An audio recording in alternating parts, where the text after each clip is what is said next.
Chapter 351. Murder and Departure. Seeing that Aurelia had truly disappeared completely, Cain finally let out a slight sigh of relief. Luckily, Tropius' presence had intimidated her, otherwise, he would have truly been forced into a battle. However, his current strength might not be enough to take on opponents like her. Against ordinary Pokémon, he had no issues, but he feared they might have hidden trump cards like Xander did, complicating things further. Murkrow had yet to evolve. Cain still needed a Pokémon capable of deciding a battle with a single decisive strike. Fortunately, despite Aurelia's bold demeanor, she probably had little desire for an actual fight. After all, she was one of Ariana's subordinates. Cain vividly remembered Ariana's battle with Price at the Lake of Rage, a clash between two elite-level trainers where Ariana was pressured from start to finish. It was likely Ariana's current strength hadn't fully recovered. So, could it be possible she had joined this territorial expansion mission in her current state? It didn't seem likely. Thus, Aurelia was perhaps the least ambitious of the four monsters vying for dominance. Cain looked at the frozen corpse on the ground and shook his head. Aurelia hadn't brought her best grass-type Pokémon, likely as a way of testing herself. Had Cain attacked without hesitation, Aurelia would have summoned all her grass types immediately. But since she'd brought a Psychic and Ice-type JYNX instead, Cain deduced she had no intention of fighting to the death.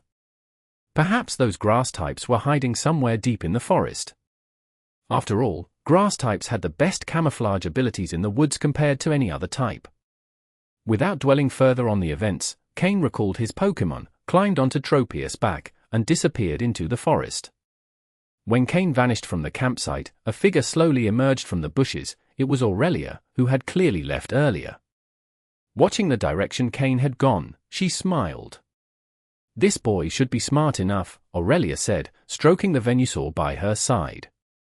Seated atop Tropius, Cain transferred all the points from Xander's scorecard and scoring device into his own, then discarded the now-empty device. At that moment, Cain's scorecard displayed a total of 627 points. He had gained 497 points from Xander, 30 points from the 12 people he had killed earlier, and with his original 100 points, he now had 627 in total, a tremendous haul. It turns out stealing from others is still the fastest way to rack up points, Cain remarked with a smirk. After flying for a while, Tropius brought Cain back to the familiar riverside. He patted Tropius for a landing. Although the battle with Xander had been overwhelming, Ursaring and Arbok had sustained significant injuries. Since there was still time, Cain decided to treat them first. He released Ursaring and Arbok. Both Pokémon lay on the ground, visibly drained. Cain took out some Pokeblocks and fed them to them, then summoned Miltank to bandage their wounds and spray healing medicines. Meanwhile, Cain knelt by Arbok's head and said calmly, "Do you feel how weak you are?" In the battle between Xander's Arbok and his own, neither had claimed victory, but Xander's Arbok had held the upper hand most of the time. Its size advantage had provided no help, and its extended time in the wild had led it to fight instinctively, like a beast, without any strategy. As a result, it was no match for Xander's meticulously trained Arbok. Hiss! Arbok let out a cry, its body still feeble but its voice filled with resolve.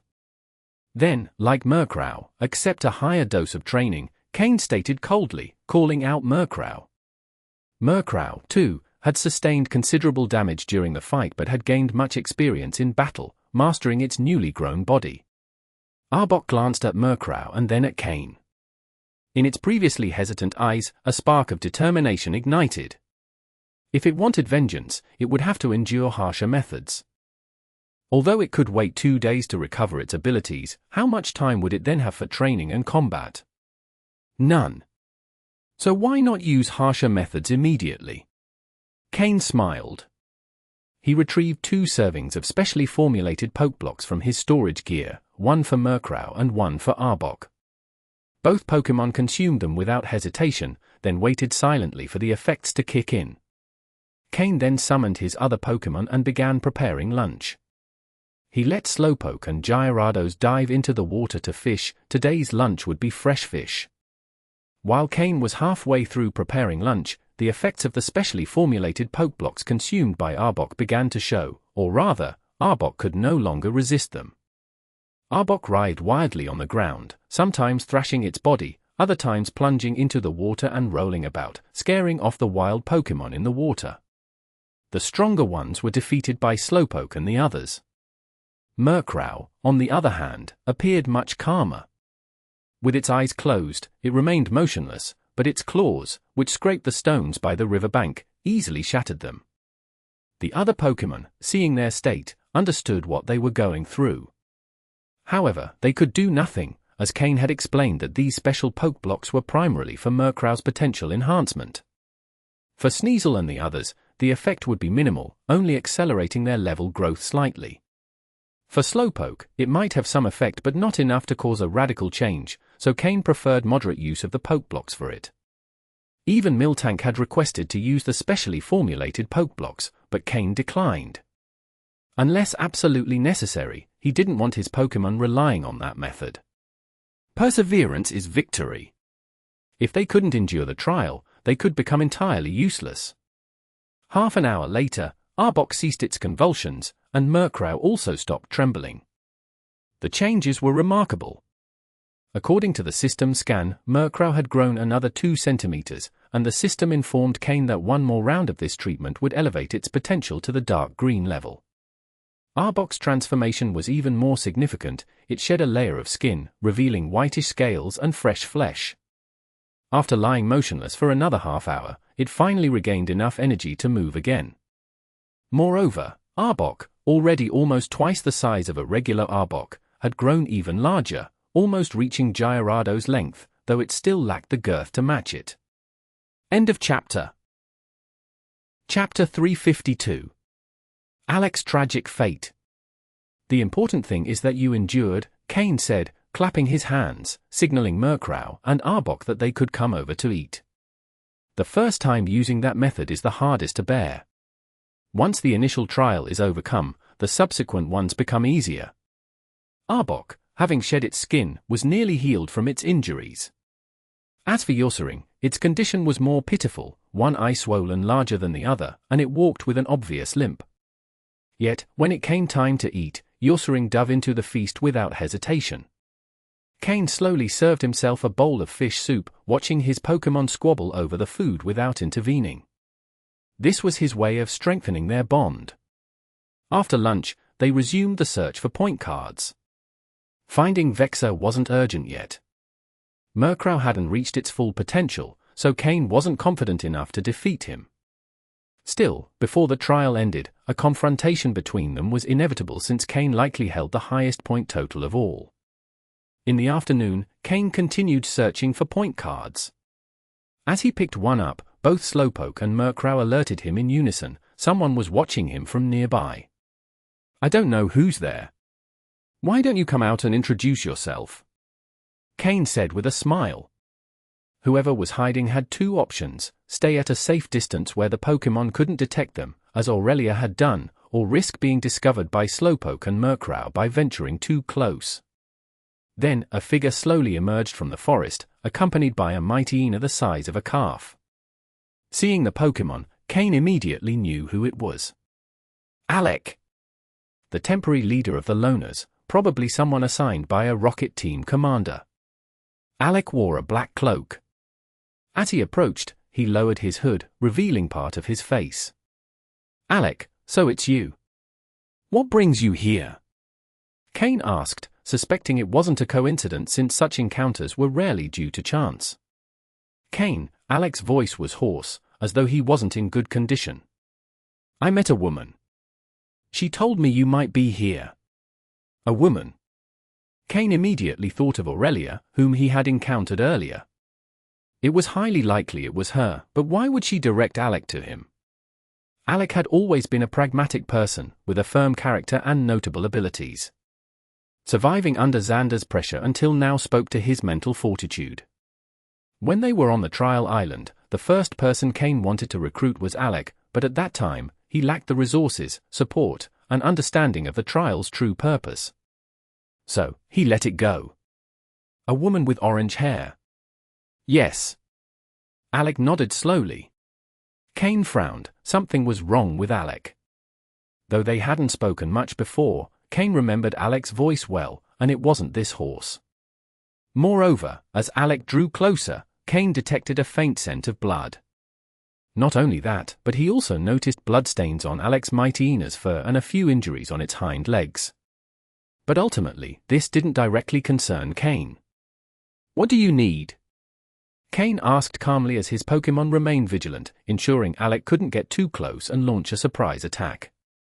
Instead of answering, Alec removed the black cloak covering his entire body. Seeing Alec without the cloak, Cain's pupils contracted sharply. Alec's face, once relatively clean-cut, was now covered in scars. Some were burns, while others appeared to be from branches or sharp objects, leaving half his face nearly disfigured. Though he had received first aid, the scars were permanent. What shocked Cain even more was the state of Alec's body. His black clothing was torn and bloodstained, his exposed skin bore bruises in various hues, some showing clear signs of poisoning. Notably, on his neck were 2 small puncture wounds that, had they been in a slightly different location, would have been fatal. That was likely the cause of Alec's hoarse voice. His entire body was covered in blood, with some freshly healed wounds still oozing thin streams of blood. The scent of blood that Cain and his Pokémon had picked up undoubtedly came from Alec. "Who did this to you?" Cain frowned, a growing anger emanating from him. From Alec's wounds, it was clear his opponent had the ability to kill him but chose instead to torture him mercilessly. Though Cain had killed many, he always did so as quickly and directly as possible, unless he needed critical information from his target. Seeing Alec, he guessed that someone had captured him and then chosen to torment him. It was a method Cain despised. That's why Cain had eliminated people like Paul, that so-called artist of bodies, who did things Cain found revolting. Thinking about it, only one name fit. Vexor. The name came to Cain's mind. Vexor. Alec murmured weakly but with a voice full of hatred. Clearly, Alec hated Vexor to his core. Vexor had gone beyond what Paul had ever done. Paul, in the end, always killed his victims.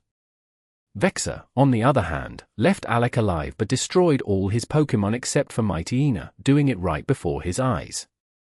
This left Alec feeling powerless, humiliated, and despairing. It was no wonder Vexor got along so well with people like Paul. End of chapter. Chapter 353. Alec's surrender. "So, why have you come looking for me?" Though Cain despised those who avoided direct kills, he wasn't a savior out to avenge Alec. "That orange-haired girl said you'd cause trouble for Vexor." "If I want revenge, I have to seek you out," Alec murmured. Cain raised an eyebrow. Did Aurelia say that? Was she so certain he'd go after Vexor? Or had someone mentioned it to her? Miyamoto, perhaps? Or could Aurelia be exactly what he suspected?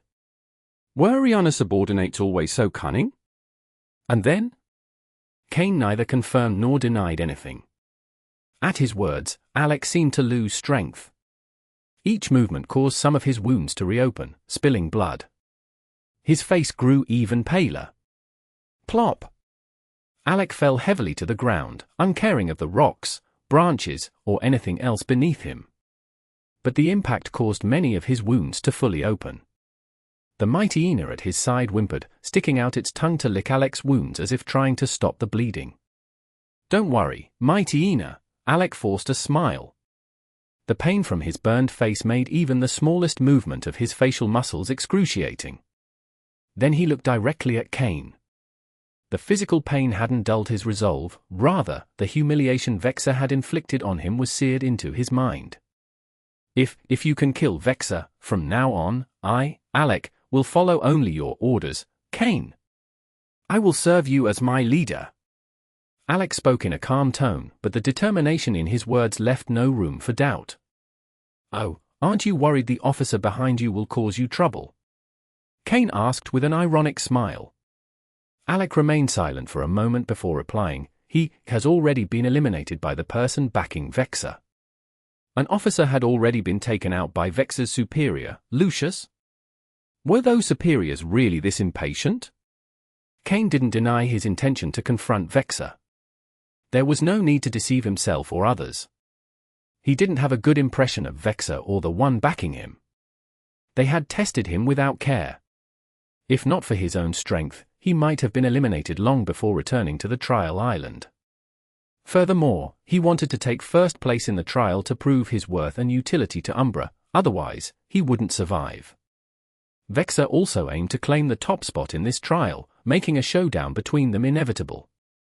How much strength do you have left? Why do you think you'd be useful to me in the future? On the trial island, though you've kept a low profile, you've gathered some loyal followers and provided them with enough resources to survive. That shows you've always intended to recruit followers. You're not someone who settles for mediocrity. You don't seem like a simple trainer. Everything you do has a plan and purpose. You, Cain, will not go unnoticed within Team Rocket. Since you want to climb the ranks, you'll need loyal followers with great potential. And I, Alec, possess both that loyalty and potential. Alec said all this in one breath, his breathing labored from the effort. You have a clear vision. Anyone in the top 5 on the trial island isn't a fool. Even if you had support, not just anyone gets chosen for this mission, Cain praised him. Additionally, Alec paused before continuing, my starter Pokémon is Mightyena. Doesn't that strike you as curious? Hearing this, Cain looked at him in surprise. It seemed Alec knew more than Cain had assumed. Tell me more. Mightyena, as you probably know, isn't a Pokémon from the Kanto or Johto regions but from Hoenn. I'm the only participant on this trial island with a Pokémon from Hoenn, and many have found that strange. Surely you did too. His breathing grew heavier. That's because the officer backing me was one of the first sent by Team Rocket to the Hoenn region. One of the first to be sent to Hoenn? Team Rocket had attempted to infiltrate Hoenn more than once. Was Alec's backer among the earliest? Those secrets, known to only a few, Alec understood because he had been that officer's direct subordinate.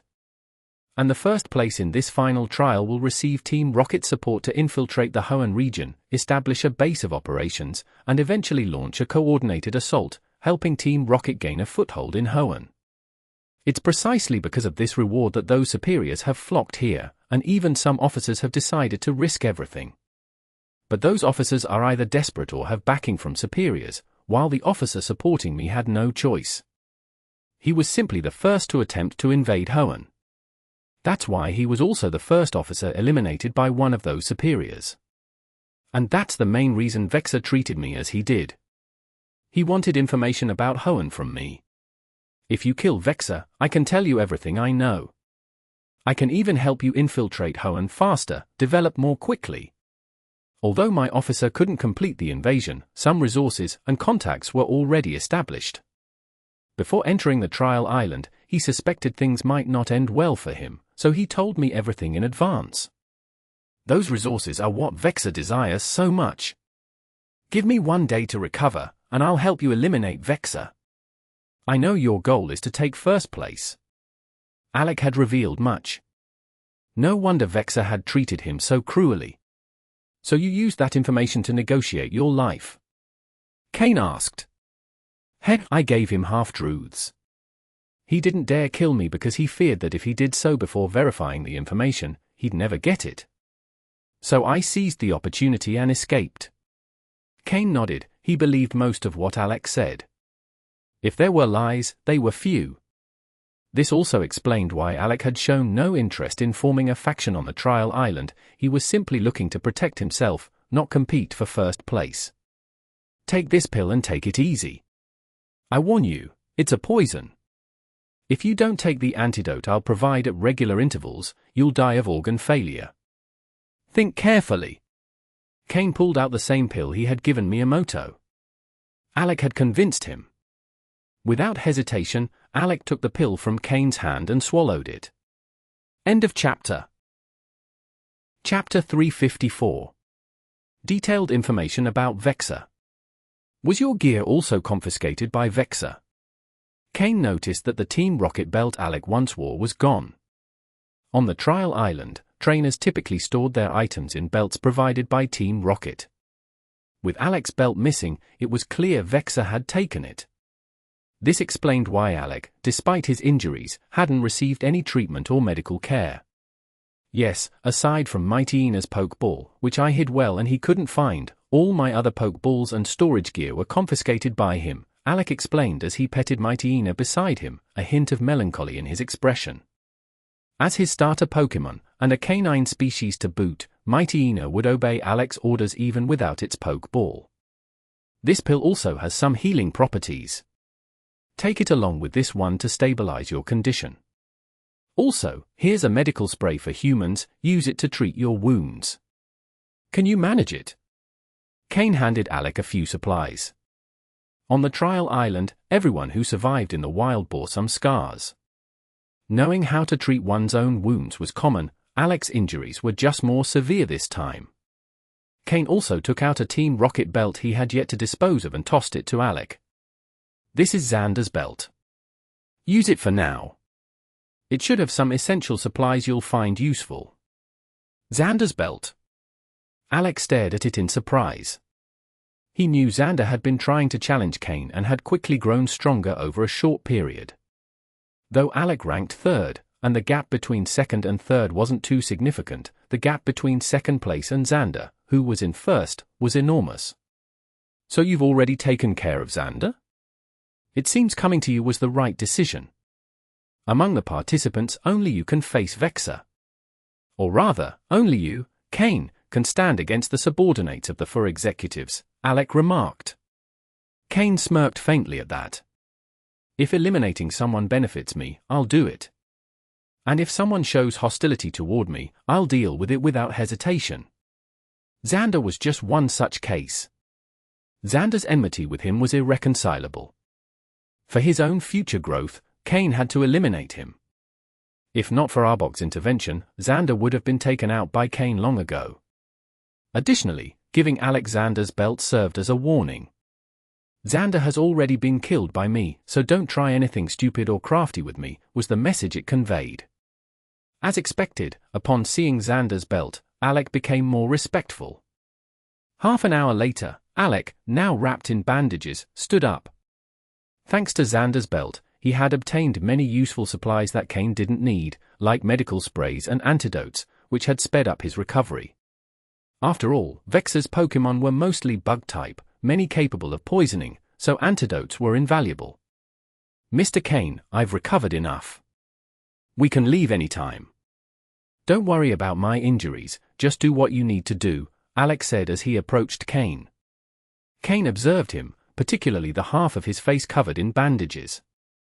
Are you sure your body's fine? No problem. Alec replied without hesitation. Then let's go. Let's continue searching for point cards and see if we can find a suitable Pokémon for you. By the way, tell me more about Vexor as we move. Cain began walking without looking back, unconcerned whether the injured Alec could keep up. Gritting his teeth, Alec jogged to catch up, aggravating his wounds. Though he didn't start bleeding again, the pain was excruciating. My suggestion is that, if we're catching Pokémon, we go for fire, flying, or rock types, as they'd be effective against Vexor's bug types. That way, I could help contain 1 or 2 of his Pokémon, Alec suggested. Agreed, Cain nodded. He wasn't under the false impression that true warriors had to win alone. He'd seen too many people lose by trying to show off. As the saying goes, villains often die from talking too much. If someone was willing to help lighten his load, there was no reason to refuse. After all, Cain had recruited so many followers precisely to aid him. Why have followers if you're not going to use them? Also, when I encountered Vexor, he was alone. I don't know if anyone joined him afterward, but from what he said, it's likely that at least 1 or 2 of the people who joined later were already his followers, even if they haven't regrouped yet. That could change in a few days. So, if we're going to confront him, it'd be wise to draw 1 or 2 others to help us contain him. Don't worry about that, I already have a plan, Cain replied. Understood. Also, regarding Vexor's Pokémon, when he faced me, he didn't summon all of them. He used only 3 bug types to defeat me effortlessly. He had a Butterfree, which he used for support and containment, a Scyther, one of his main attackers, which seems to have the technician ability, making it very troublesome, and an Ariados, another of his primary attackers. That Ariados has the sniper ability because it took down my Arbok in a single hit. Alec described Vexor's Pokémon, including their abilities and combat techniques. The information he provided was far more detailed than what Cain had learned from Paul. Though Alec mentioned only 3 Pokémon, Cain now had a clearer understanding of Vexor's level of skill. From what I've heard, his main Pokémon should be a Beedrill, which seems to be his starter and is well trained. Have you ever seen it? Cain asked. Beedrill. Alec thought for a moment before responding, no. Most of the time, he only has a Scyther by his side, and an Ariados lurking in the shadows to ambush anyone who gets close. Midway through their conversation, Cain suddenly stopped, and Alec, following closely, did the same. He looked at Cain curiously. We've reached the point card location. I see a rather interesting Pokémon. End of chapter. Chapter 355. A peculiar Pokémon. Cain stopped, staring at a red rock in front of him. The surface of the rock was dotted with black holes, and just beneath it, a point card was partially visible, as indicated by the map. Is this a Pokémon? Alec asked as he approached, observing the rock with curiosity. Yes, it's a Pokémon with a rather niche role. But if used correctly, it can be very interesting and aligns well with your earlier suggestion, Cain replied with a smile. A rock-type Pokémon. Alec guessed, thinking it couldn't be anything else based on its appearance. You could say that. It's partially rock-type, but it's also bug-type. Bug-type. Alec couldn't imagine how this rock could be related to a bug-type Pokémon. It was hard to wrap his head around. The system immediately displayed this Pokémon's details. Pokémon. Shuckle, light green. Gender. Male. Level. 31. Types. Bug plus rock. Ability. Sturdy. Held item. Berry juice. Egg moves. Sweet scent, helping hand. Basic moves. Sticky web, withdraw, constrict, bide, rollout, encore, wrap, struggle bug, safeguard, rest, rock throw, gastro acid, power trick. Learned moves. Bug bite, stealth rock, earth power. TM moves. None. This Shuckle had reached level 31, which meant it had already learned Power Trick, giving it a new purpose in battle. Until a Shuckle reaches level 31 and learns Power Trick, its primary function is as a living shield, though not entirely accurate, given its base HP stat is only 20, which is extremely low. However, its total base stats are 505. So why does it only have 20 points in HP? Even more surprising is that its physical and special attack stats are only 10 each, while its speed is the lowest at just 5 points. It's more fitting to describe it as a turtle. But Shuckle's strength is obvious, its physical and special defense stats are extraordinarily high, both with a base value of 230. What does this mean? This Pokémon was designed for defense. If an opponent can bypass its defense, they can take Shuckle down in one hit. However, most Pokémon can't manage this due to its incredible resilience. In Cain's memory, no other Pokémon had defense stats as high as Shuckle. Only Aggron and Steelix in their Mega-Evolved forms match Shuckle's base defense of 230. However, these Mega forms differ significantly in special defense compared to Shuckle. Thus, Cain felt it wouldn't be an exaggeration to call Shuckle the Pokémon with the highest defense among all Pokémon. Of course, if Shuckle only had low speed, high defense, low HP, and low attack, it wouldn't be of much use to Cain. However, one move completely changes this scenario: Power Trick. Power Trick is a Psychic-type move that uses Psychic power to swap a Pokémon's attack and defense stats. This exchange affects only the base stats, excluding any boosts from stat-enhancing moves. This means that Shuckle can theoretically achieve an attack value of 230 points, an incredible figure. This move significantly impacts Shuckle's combat potential. Sure, its slowness is a drawback that can't be changed, but But there's another move to compensate for this: Trick Room. The move Trick Room creates a battlefield where, for a limited time, slower Pokémon become faster, and faster Pokémon become slower, with the speed shift inversely proportional to their original speed. If Trick Room is activated for Shuckle, it could become the fastest Pokémon on the field. If Power Trick is used to swap its defense with its attack, it would become a Pokémon with extreme speed and massive attack power. Its low health would no longer be a concern. This is especially useful against Pokémon that rely on special attacks, as their attacks can't penetrate Shuckle's defense, while Shuckle can eliminate them with its enhanced speed and attack. Of course, Trick Room must be activated by another Pokémon, as Shuckle cannot learn this move itself. However, when Shuckle reaches level 34, it can learn another critical move, Shell Smash. This is the move that earned Cloyster its nickname, Dragon Slayer. While the conditions for learning Shell Smash are tough, Shuckle only needs to reach level 34 and have the appropriate potential to learn it. Shuckle can become even more formidable if it has the ability Contrary. At higher levels, it can also learn Power Split and Guard Split. Cain had previously considered capturing a Shuckle with the Contrary ability but had never encountered one until now. This was Cain's first time seeing a Shuckle. Although this one didn't have the highest potential or Contrary, Cain thought it might be suitable for Alec to capture. For his own team, this Shuckle didn't meet his standards for potential and abilities. But for Alec, it would be more than sufficient. Take a good look at it. This Pokémon has decent development, and its potential isn't bad. But it has some special usage methods that I'll explain once you've captured it, Cain said. Then he instructed Slowpoke, Slowpoke, use Water Pulse with your psychic power to wake it up and clear its mind. Shuckle not only has unusual stats and abilities but also decent resistances. It's weak only to rock, steel, and water moves, while it resists normal and poison moves. Against all other types, it takes neutral damage, making it quite solid. Shuckle fears water, so a shower will do it good. Slowpoke used its psychic power to envelop the water pulse it had just formed. Slowpoke had been training to combine its psychic abilities with water-type moves for a long time and could now use them effectively in battle. A sphere of water enveloped the red rock, submerging it.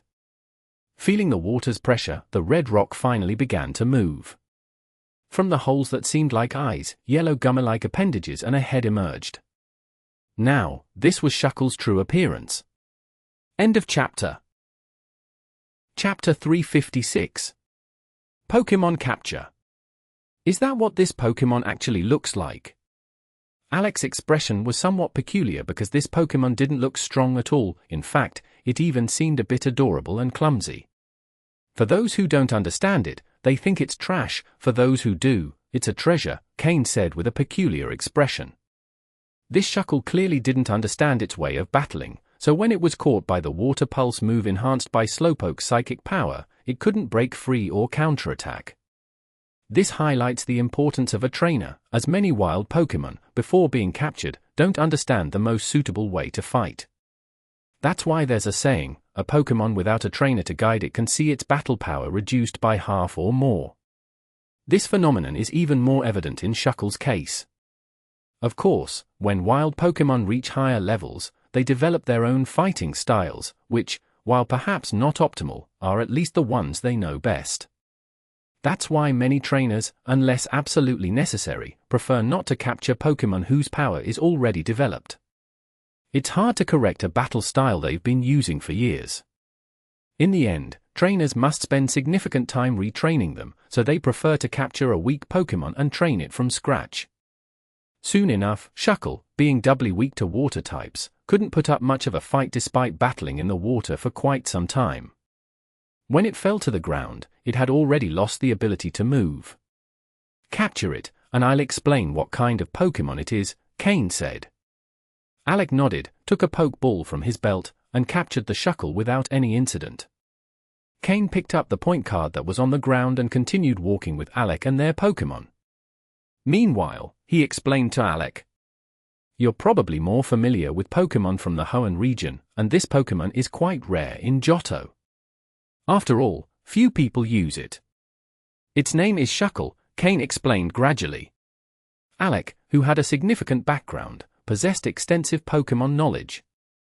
Even though this was his first time seeing a Shuckle, after Cain's explanation, he quickly understood its battle style. This is truly a peculiar Pokémon. Knowing how to use it or not makes a huge difference, Alec remarked, amazed after hearing Cain's explanation. He had never thought that combining certain moves with this Pokémon would create such a radical transformation.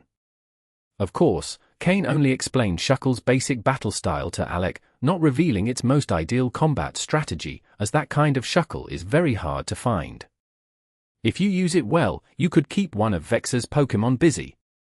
And if the Pokémon you capture afterward are also good, you might even manage to take on 2 of his Pokémon, Cain suggested. Initially, Alec didn't have much confidence, but after capturing Shuckle, his confidence in occupying one of Vexor's Pokémon grew significantly. Who knows? Maybe I can even get my revenge. Alec thought to himself, hoping to defeat one of Vexor's Pokémon and partially settle the score. That afternoon, the 2 of them spent their time searching for point cards so Alec could capture some Pokémon with decent traits and type advantages. Since Vexor had taken Alec's point device, all the points obtained belonged to Cain.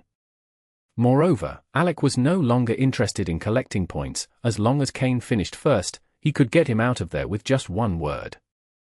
Alec never considered the possibility that Cain might win and leave him behind.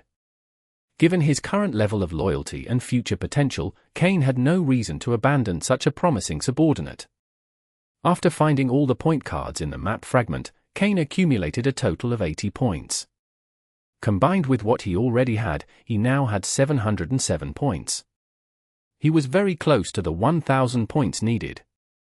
Earning 80 points in one afternoon might seem impressive to others, but for Cain, it was normal. Killing is faster. Whoever kills and burns always profits. However, that afternoon, he also helped Alec capture 3 Pokémon, the bug rock-type Shuckle, which Alec was already starting to get the hang of. A light green Golbat at level 29, which at first glance seemed like a fairly ordinary Pokémon. During the day, they encountered quite a few flying-type Pokémon, but all of them had levels or traits that were less than ideal. Alec settled for capturing this Golbat as a backup. Finally, they captured a level 30 Ponyta with a green hue, which was a pleasant surprise. A green-quality Pokémon is quite rare, even on the trial island. The last point card in Cain's map fragment was with a small herd of Ponyta. Alec had almost given up after a day in the forest without finding any fire-type Pokémon but was surprised to find a group of Ponyta there. To his surprise, Cain also noticed that one of the Ponyta was of green quality, so he quickly helped Alec capture it. Capturing it was one thing, taming it was another that Alec would have to handle. By the end of the day, Alec, having captured 3 more Pokémon, was regaining his strength. There's no denying that in a place like Trial Island, where Pokémon are everywhere, a weaker trainer grows quickly if a strong trainer helps them capture Pokémon. Of course, this assumes the weaker trainer can fully tame the captured Pokémon. Wild Pokémon aren't opposed to becoming a trainer's companion, but often, whoever defeats them wins their loyalty. However, this process of one person capturing and another receiving them creates some resistance. Cain wasn't worried about this. He's not a babysitter. Helping Alec capture Pokémon was only to ensure he could provide some support during the battle against Vexor. Otherwise, Cain would leave them to grow on their own. Just like Sky and Fox. Cain never considered helping them. If everything has to be handled by the leader, then what's the point of having subordinates? Being a leader means delegating tasks to others, only then can work be efficient and leave the leader time for personal growth. It's no different for those building their own forces on Trial Island. End of chapter. Chapter 357. The Evolution of Murkrow's Aptitude. At night, Cain and Alec set up camp in a corner of the forest.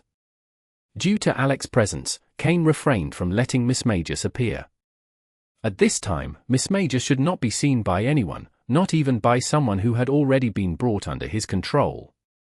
Even the slightest chance of someone discovering that he had an elite-level Pokémon with an innocent mind would tempt even Umbra to try and take it from him.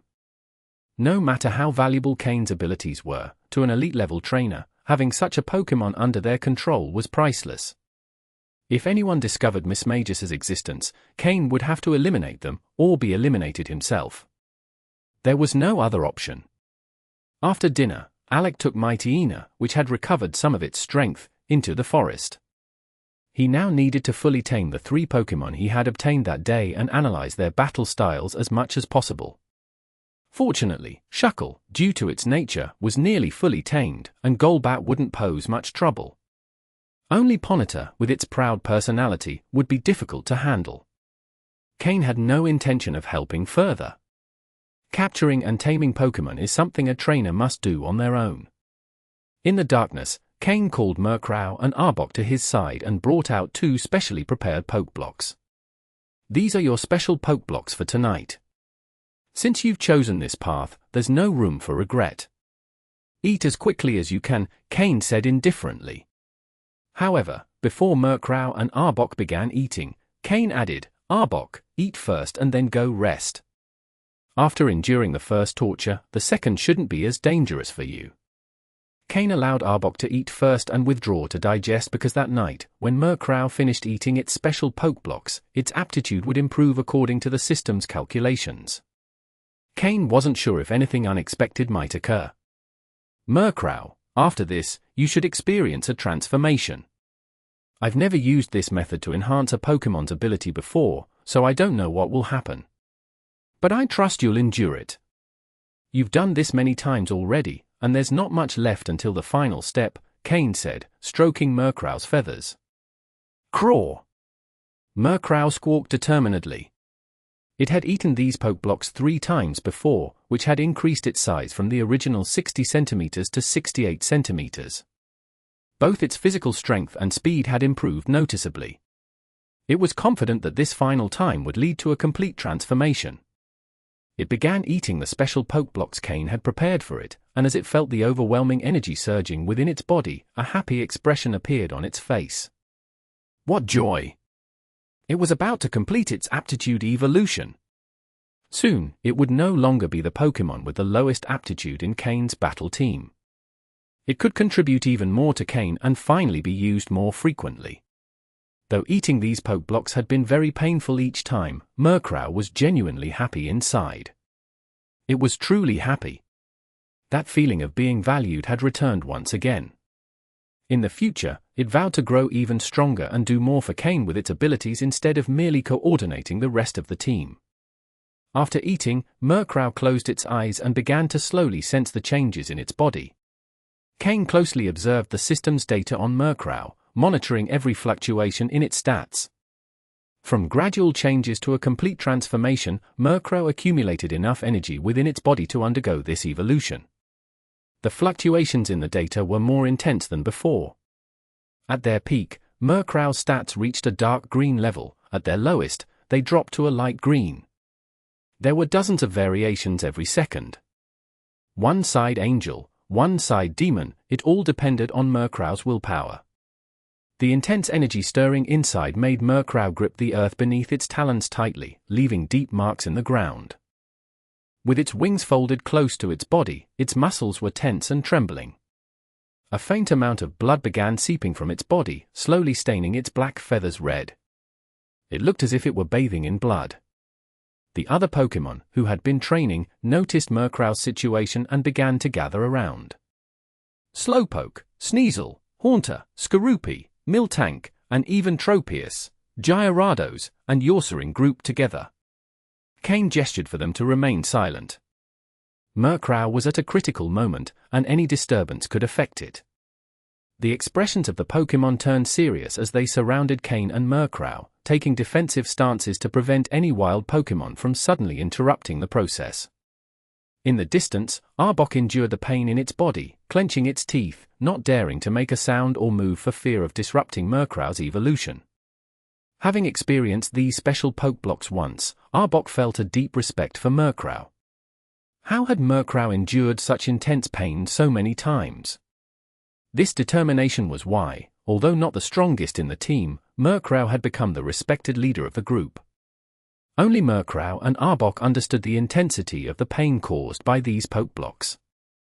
Thus, Arbok held deep respect for Murkrow.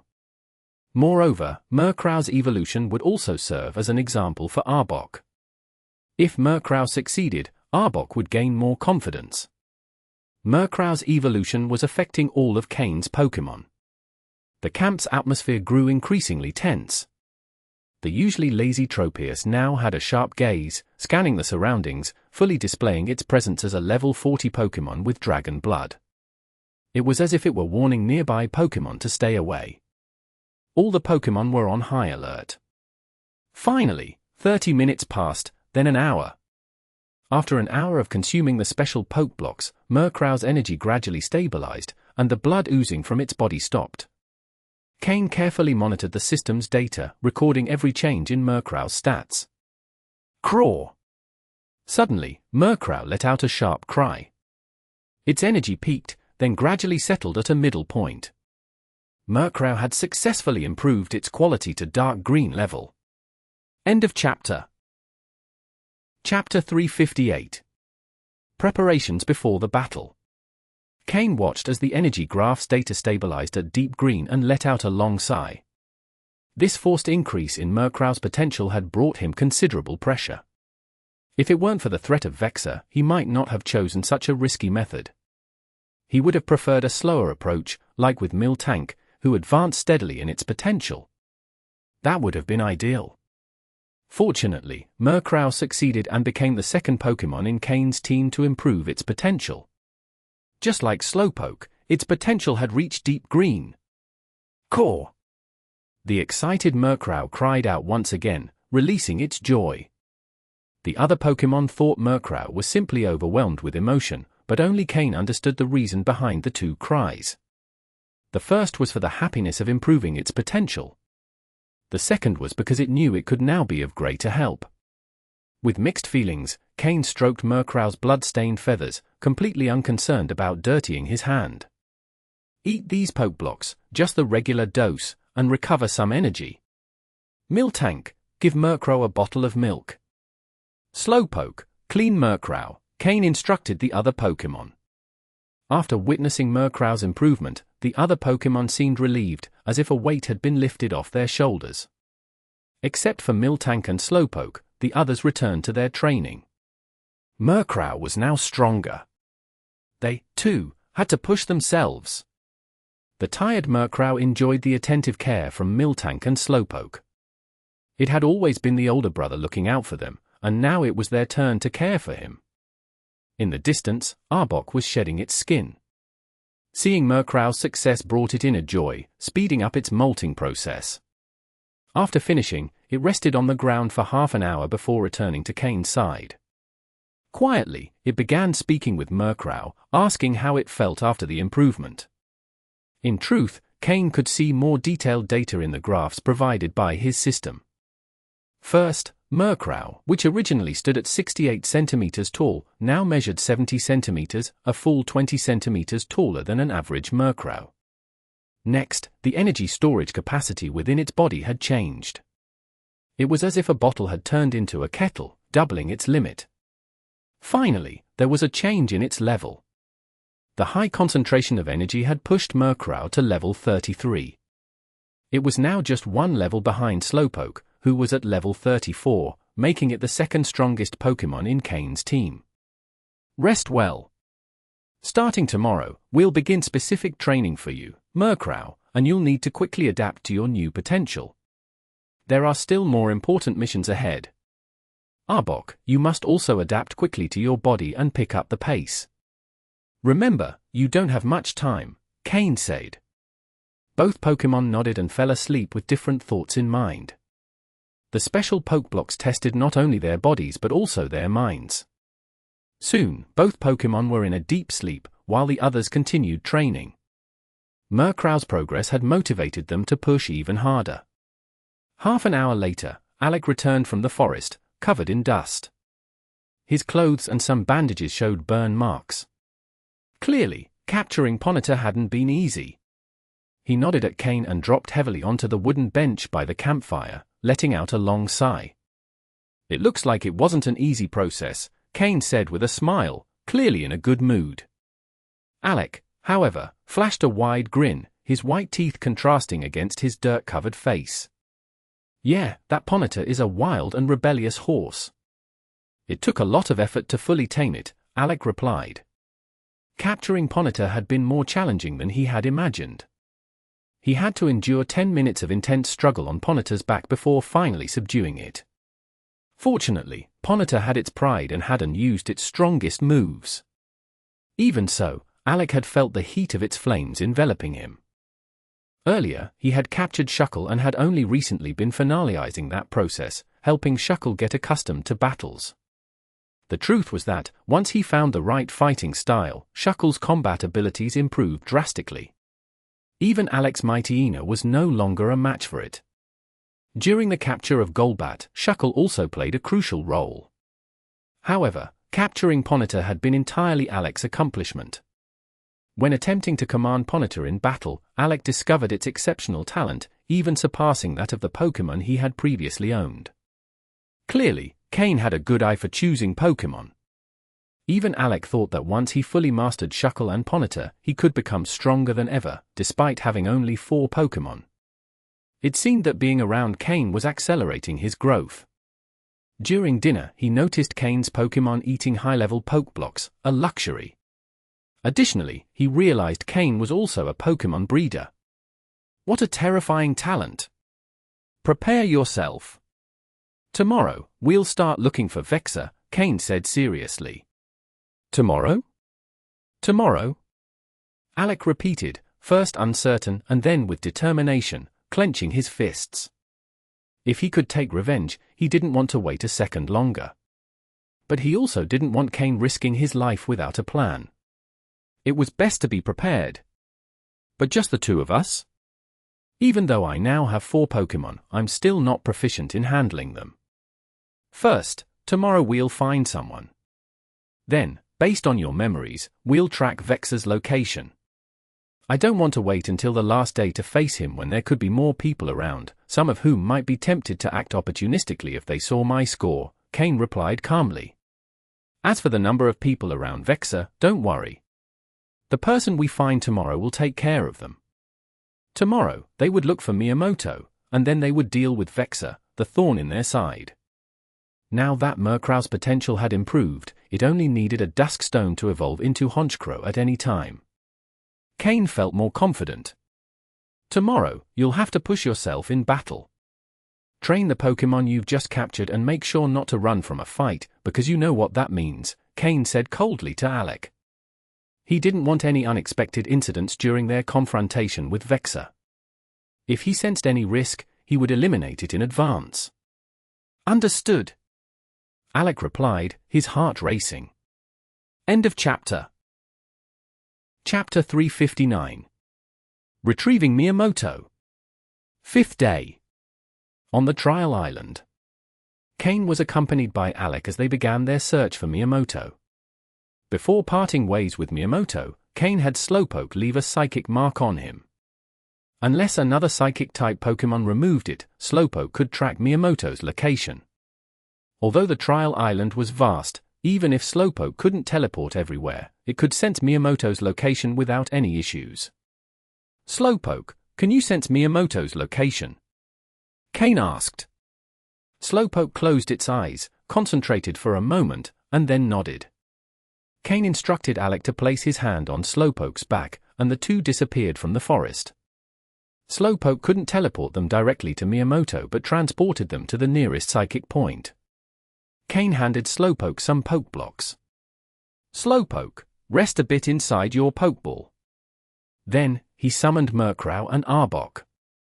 Murkrow, now 70 centimeters tall, no longer looked like just an ordinary Murkrow. As for Arbok, its size was comparable to that of a Gyarados. Alec also summoned Ponyta, Golbat, and Shuckle. Today was a day to train them.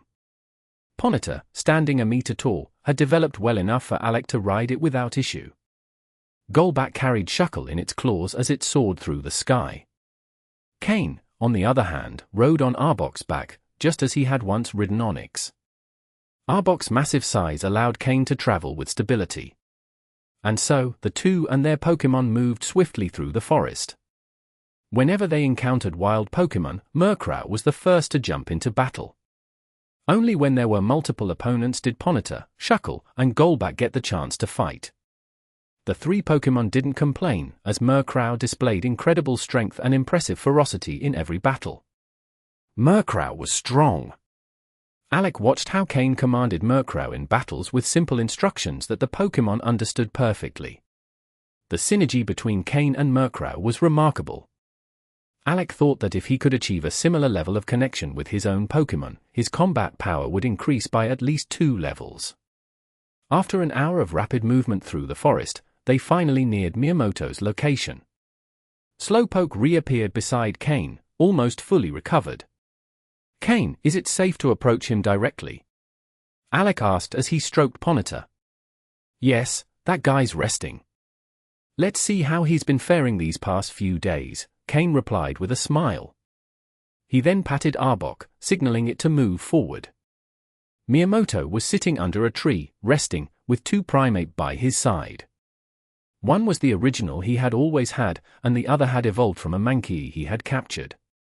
He was calmly munching on a piece of bread, seemingly after a battle. "All right, Primeape, we've rested enough. It's time to keep fighting. Next time Cain comes, he needs to see that we've improved, otherwise, how will we earn our place by his side?" Miyamoto said, clearly determined to impress Cain. He had resigned himself to following Cain but was ambitious enough to want to become the strongest of Cain's followers, earning his recognition. "Prim tilde tilde?" One of the Primeapes suddenly stood up, alert, staring into the forest. Miyamoto immediately grew serious and looked in the same direction as Primeape, saying, "Who's there? Why don't you come out and face me in battle?" "What if I want your points?" came a mocking voice from the forest. Hearing the voice, Miyamoto didn't get angry. Instead, a smile spread across his face. Along with his 2 Primeape, he charged toward the source of the voice. "Cain!" Miyamoto exclaimed upon seeing Cain atop Arbok, greeting him respectfully. At the same time, he noticed Alec riding Ponyta alongside Cain. His brow furrowed slightly but quickly smoothed as he masked his reaction. "Cain, are you here to start the operation?" Miyamoto asked with a mix of excitement and determination. Everyone knew what operation he meant. "Yes," Cain replied, nodding as he dismounted from Arbok. Alec also dismounted and stood behind Cain, clearly marking his subordinate position. "Who's he?" Miyamoto asked, eyeing Alec curiously. "Introduce yourself," Cain said calmly. "Yes.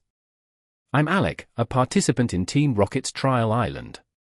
I'm now one of Cain's followers." "You must be Miyamoto, the one Cain spoke of.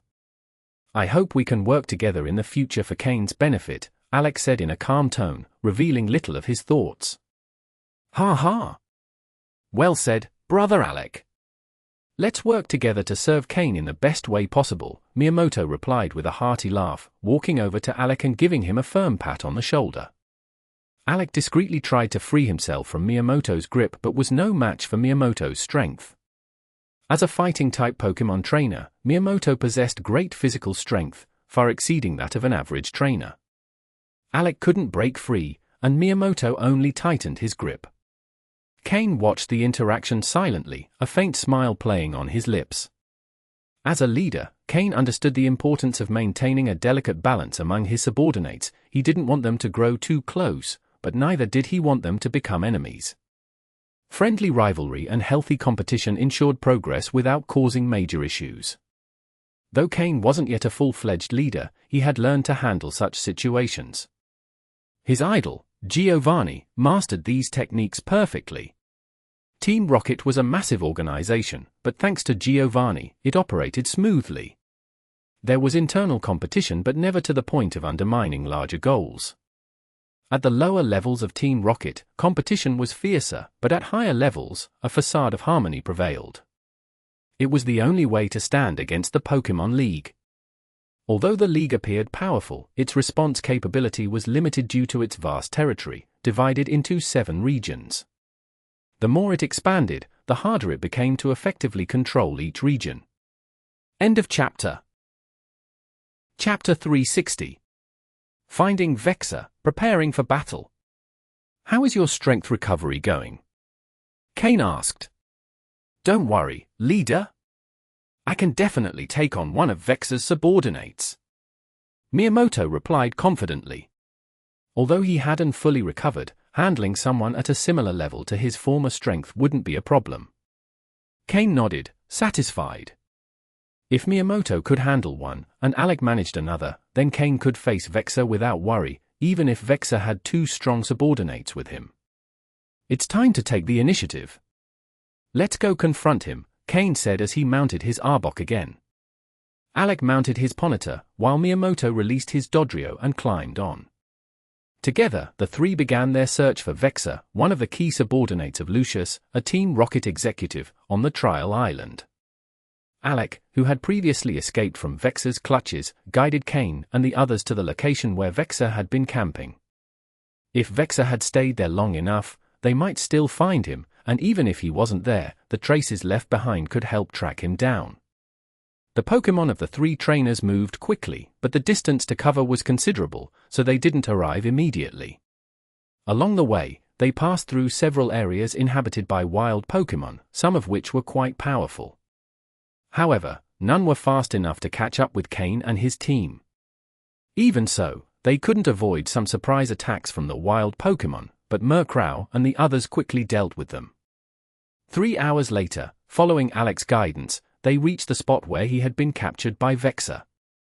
However, instead of finding Vexor, they only saw signs of disorder. Cain crouched down and touched an extinguished campfire. He felt the residual heat in the ashes, then inspected the footprints on the ground and checked the soil's moisture. The fire hasn't been out for long, it's still warm. It looks like they left around midday, so they haven't been gone for long. The footprints also indicate he wasn't alone, so he has someone with him, Cain commented. Get ready. We'll catch up to him. Unlike others who had spent a long time on the trial island, Vexor didn't seem concerned about covering his tracks. Perhaps he was overconfident in his strength, which made it easy for Cain to follow him. Hearing Cain's words, both Miyamoto and Alec grew serious. Things wouldn't be so easy after all. Cain, riding his Arbok, led the way, following the trail through the forest. Since Vexor hadn't been gone long, they still had a chance to catch up if they hurried. Cain's expression remained serious as he pressed on. A cold determination gleamed in his eyes. His survival philosophy was simple: unless it benefited him, he wouldn't attack others without reason. But if someone provoked him and he had enough strength, he would ensure revenge without delay. Before returning to the trial island, Lucius had sent an officer to test him. Although they called it a test, Cain knew that if he hadn't been strong enough, the officer's mistake would have been fatal. From that moment, Cain resolved to take revenge, and Vexor would be his first target. It didn't matter that it was on the trial island, where death was common and no one would know who did it. After following the trail for a while, Cain slowed down, his expression growing graver. We're close. Get ready. I don't want to see either of you fail at a moment like this. You already know the consequences if you do. Even if I can't defeat Vexor, escaping won't be an issue for me. But if I see you retreating... Cain looked at Alec and Miyamoto with a severe expression. Though both respected him, Cain couldn't risk betrayal at a critical moment. He made his expectations clear. The two straightened up and nodded firmly. Yes, Sir Cain, don't worry. Especially Alec, whose burn-scarred face only emphasized his determination. Then let's go. Cain nodded in satisfaction, releasing all his Pokeballs and ordering his Arbok to proceed slowly. After walking a bit further, they emerged from the forest into a field of tall grass. Though the grass was high, it wasn't tall enough to hide people. There, in the middle of the field, two men sat resting, surrounded by their Pokémon. When Cain saw them, they saw him as well. Miyamoto, riding his Dodrio, moved closer to Cain and whispered, "Sir Cain, the man with round glasses and silver hair is Vexor. The other one beside him is a subordinate of another officer, a rock-type expert named Daisha." Cain glanced at Miyamoto, whose expression was serious, and asked, "Can you handle him?" Miyamoto hesitated for a moment. If it had been anyone else, he wouldn't have had an issue, but he knew Daisha's strength. Even so, he gritted his teeth and said, "No problem. I won't let him interfere in the leader's battle." The two men stood up slowly. Vexor, a young man with silver hair, round glasses, and a grey jacket over a white shirt, looked at Cain with a surprised smile. "Cain," Vexor said, observing the three of them. "And you actually came back after running away? Did you come to surrender like the dog you are?" Vexor sneered, directing his words at Alec. "Heh, Sir Vexor, it seems they've come to hand over their points," Daisha said, licking his lips with a malicious grin. "Daisha, I never thought you'd submit to Vexor." "You know full well that your officer and Sir Lucius don't get along," Miyamoto shouted. "Bah! That old man is finished. When this trial is over, he'll be done for. Why should I stick with him when I can join Sir Lucius and survive?" Daisha retorted. Then, looking at Miyamoto, he added mockingly, "And you? You've submitted to some random participant from the island. Seems like all that strength has left your brain dull." Ha ha ha. The two seemed to know each other well, and as they exchanged words, they began moving to one side of the field, ready to fight. This confrontation was inevitable. End of chapter. Chapter 361. Important updates on Patreon. Hello everyone. Today, I have 3 important Patreon updates to share with you. Keycap 1A new adventure and tier adjustments. Starting February 1st, a new adventure begins, and with it, some adjustments to the subscription tiers. Don't worry, the prices will remain the same. However, the number of available chapters will increase in the following tiers. Elite for trainers. Increased from 85 to 90 chapters. Champion trainers. Increased from 115 to 130 chapters. Legendary trainers. Increased from 150 to 180 chapters. Keycap 2A special deal, illustrations for the story. This second point is more of a deal, or a favor, depending on how you see it. I'd love to get images for the story, whether created with AI, drawn by any of you, or found online. In the auxiliary chapter story cover, I'll include a description of what I envision as the cover for an arc or the entire story on webnovel. These descriptions will be excerpts from already published Patreon chapters, with the corresponding chapter number indicated at the top. If anyone creates an image based on one of these excerpts, as a thank you, I will make the original chapter available on Patreon for free for 24 hours to all registered users, no payment required. Pushpin these descriptions will be posted on February 4th. Keycap 3 special offer on beginner trainers. This isn't really news, just a reminder. If you subscribe to the beginner trainers tier today for just $3, you'll get access to 65 chapters in February. 60 monthly chapters. 5 additional tier bonus chapters. Remember, on Patreon, I upload all 60 chapters at once, whereas on webnovel, they are released daily until that amount is reached. Also, please keep in mind that I'm human, and it takes some time to upload and organize chapters for each tier. I usually estimate it might take up to 3 days, but so far, I've always managed to do it in just 1 day. So, everything will be fully organized on Patreon between February 1st and 3rd. Small Blue Diamond. Lastly, I just want to take a moment to thank each and every one of you for being part of this journey.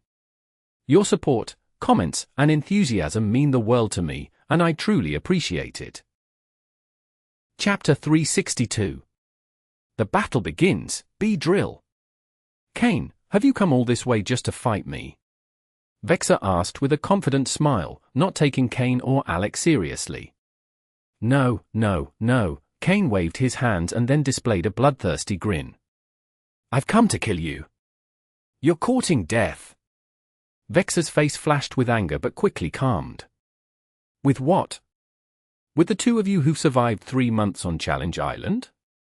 Oh, wait, you left the island, but does that give you the confidence to defeat me? I already told you, I'm not here to defeat you, I'm here to kill you. Don't you understand? Cain spread his hands with an expression of feigned resignation.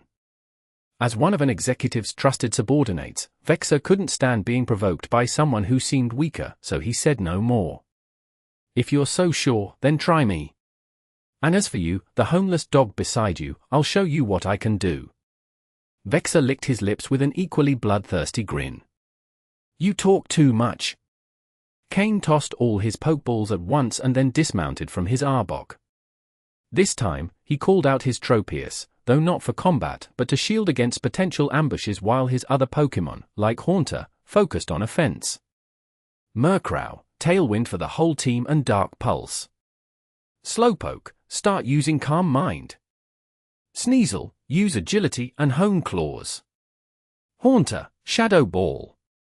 Skorupi, Miltank, stay by my side and protect me. Arbok, use Acid. Yorsering, prepare to defend. Cain, already poised for action, didn't hesitate to launch the first attack. Alec, standing beside Cain, also summoned all his Pokémon. Mightyena, Shadow Ball. Shuckle, Power Trick. Golbat, Supersonic. Ponyta, Fire Spin. All the Pokémon directed their attacks at Vexor, who stood in the distance. Vexor didn't seem concerned by the incoming barrage. Instead, his gaze fixed on Cain, who stood atop his Tropius. Cain's strength surprised him a bit, especially Tropius, which, despite not attacking, exerted an intimidating presence. Cain's other Pokémon also displayed significant power in their attacks. Vexor's Scyther, standing by his side, was ready to act at any moment. Vexor gave a slight pat on Scyther's shoulder, which it understood as a command. Scyther lifted him into the air, carrying him out of reach of Cain and Alec's attacks. The ease with which Vexor dodged the attacks showcased the gap in strength between him and his opponents. "Interesting. It seems you have some strength. I suppose I'll have to take this seriously," Vexor said as he landed gracefully. "Let's go, Beedrill, Butterfree, Golduck, Pinsir, Ariados, show them what we're capable of." Vexor released 5 Pokeballs, calling forth his team. Cain immediately analyzed the data of Vexor's Pokémon, focusing particularly on Beedrill, which appeared to be the strongest. Pokémon. Beedrill, light blue. Gender? Male. Level. 35. Type. Bug plus Poison. Ability. Sniper. Held item. Poison Barb. Egg moves. None. Basic moves. Twineedle, Fury Attack, Rage, Pursuit, Focus Energy, Venoshock, Assurance, Toxic Spikes, Pin Missile, Poison Jab. Learned moves. Tailwind, Bug Bite, Knockoff, Giga Drain, Drill Run. TM moves. Protect, Hidden Power, Fire, Double Team, Aerial Ace, X-Scissor, Giga Impact. Vexor's light blue quality Beedrill was exceptionally well trained and the highest level Pokémon on his team. "If I'm going to fight, I must give it my all. There's no other way to ensure my safety," Vexor said, smiling as he retrieved 2 yellow-green pills from his storage space. Cain's eyes narrowed as he saw the pills.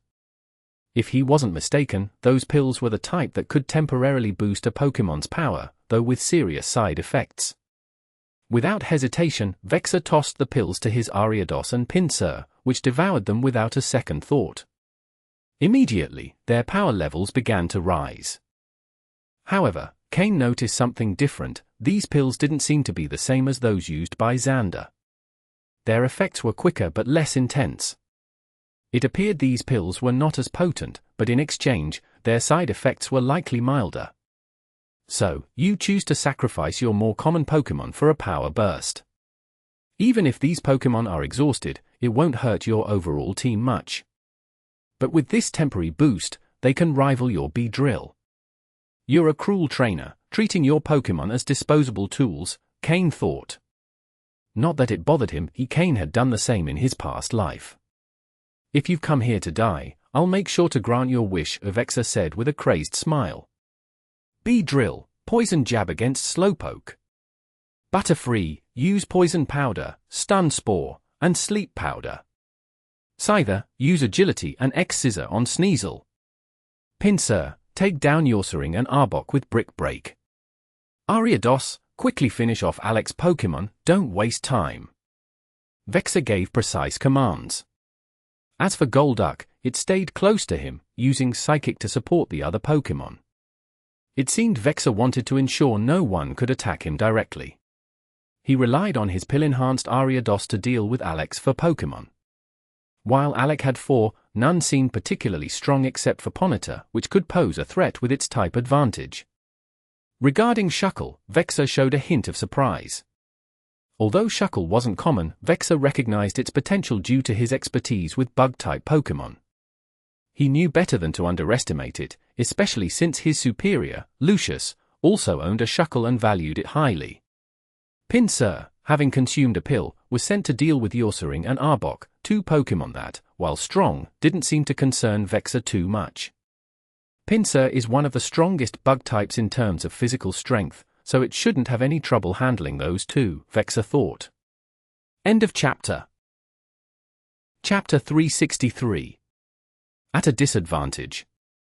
Vexor's Pokémon began moving quickly. In particular, the 2 Pokémon that had ingested pills were pushing themselves to the limit, showing no intention of defending. Yorsering and Arbok teamed up, yet they were continuously forced to retreat by Pinsir. Both Pokémon excelled in strength, but they couldn't compete with Pinsir's explosive power. Butterfree flapped its wings, scattering tiny scales into the air and directing them toward Cain's group of Pokémon with the aid of the generated wind. Beedrill pushed its speed to the maximum, swiftly closing in on Slowpoke with stingers charged with venomous energy. If it landed a single hit, the chances of poisoning Slowpoke were high, and with Beedrill's sniper ability, a critical hit would be devastating. Scyther also used Agility, engaging in a frantic battle with Sneasel. Both Pokémon, known for their speed, clashed in an intense duel. Although Sneasel had better natural abilities than Scyther, the latter's higher level made the fight closely contested.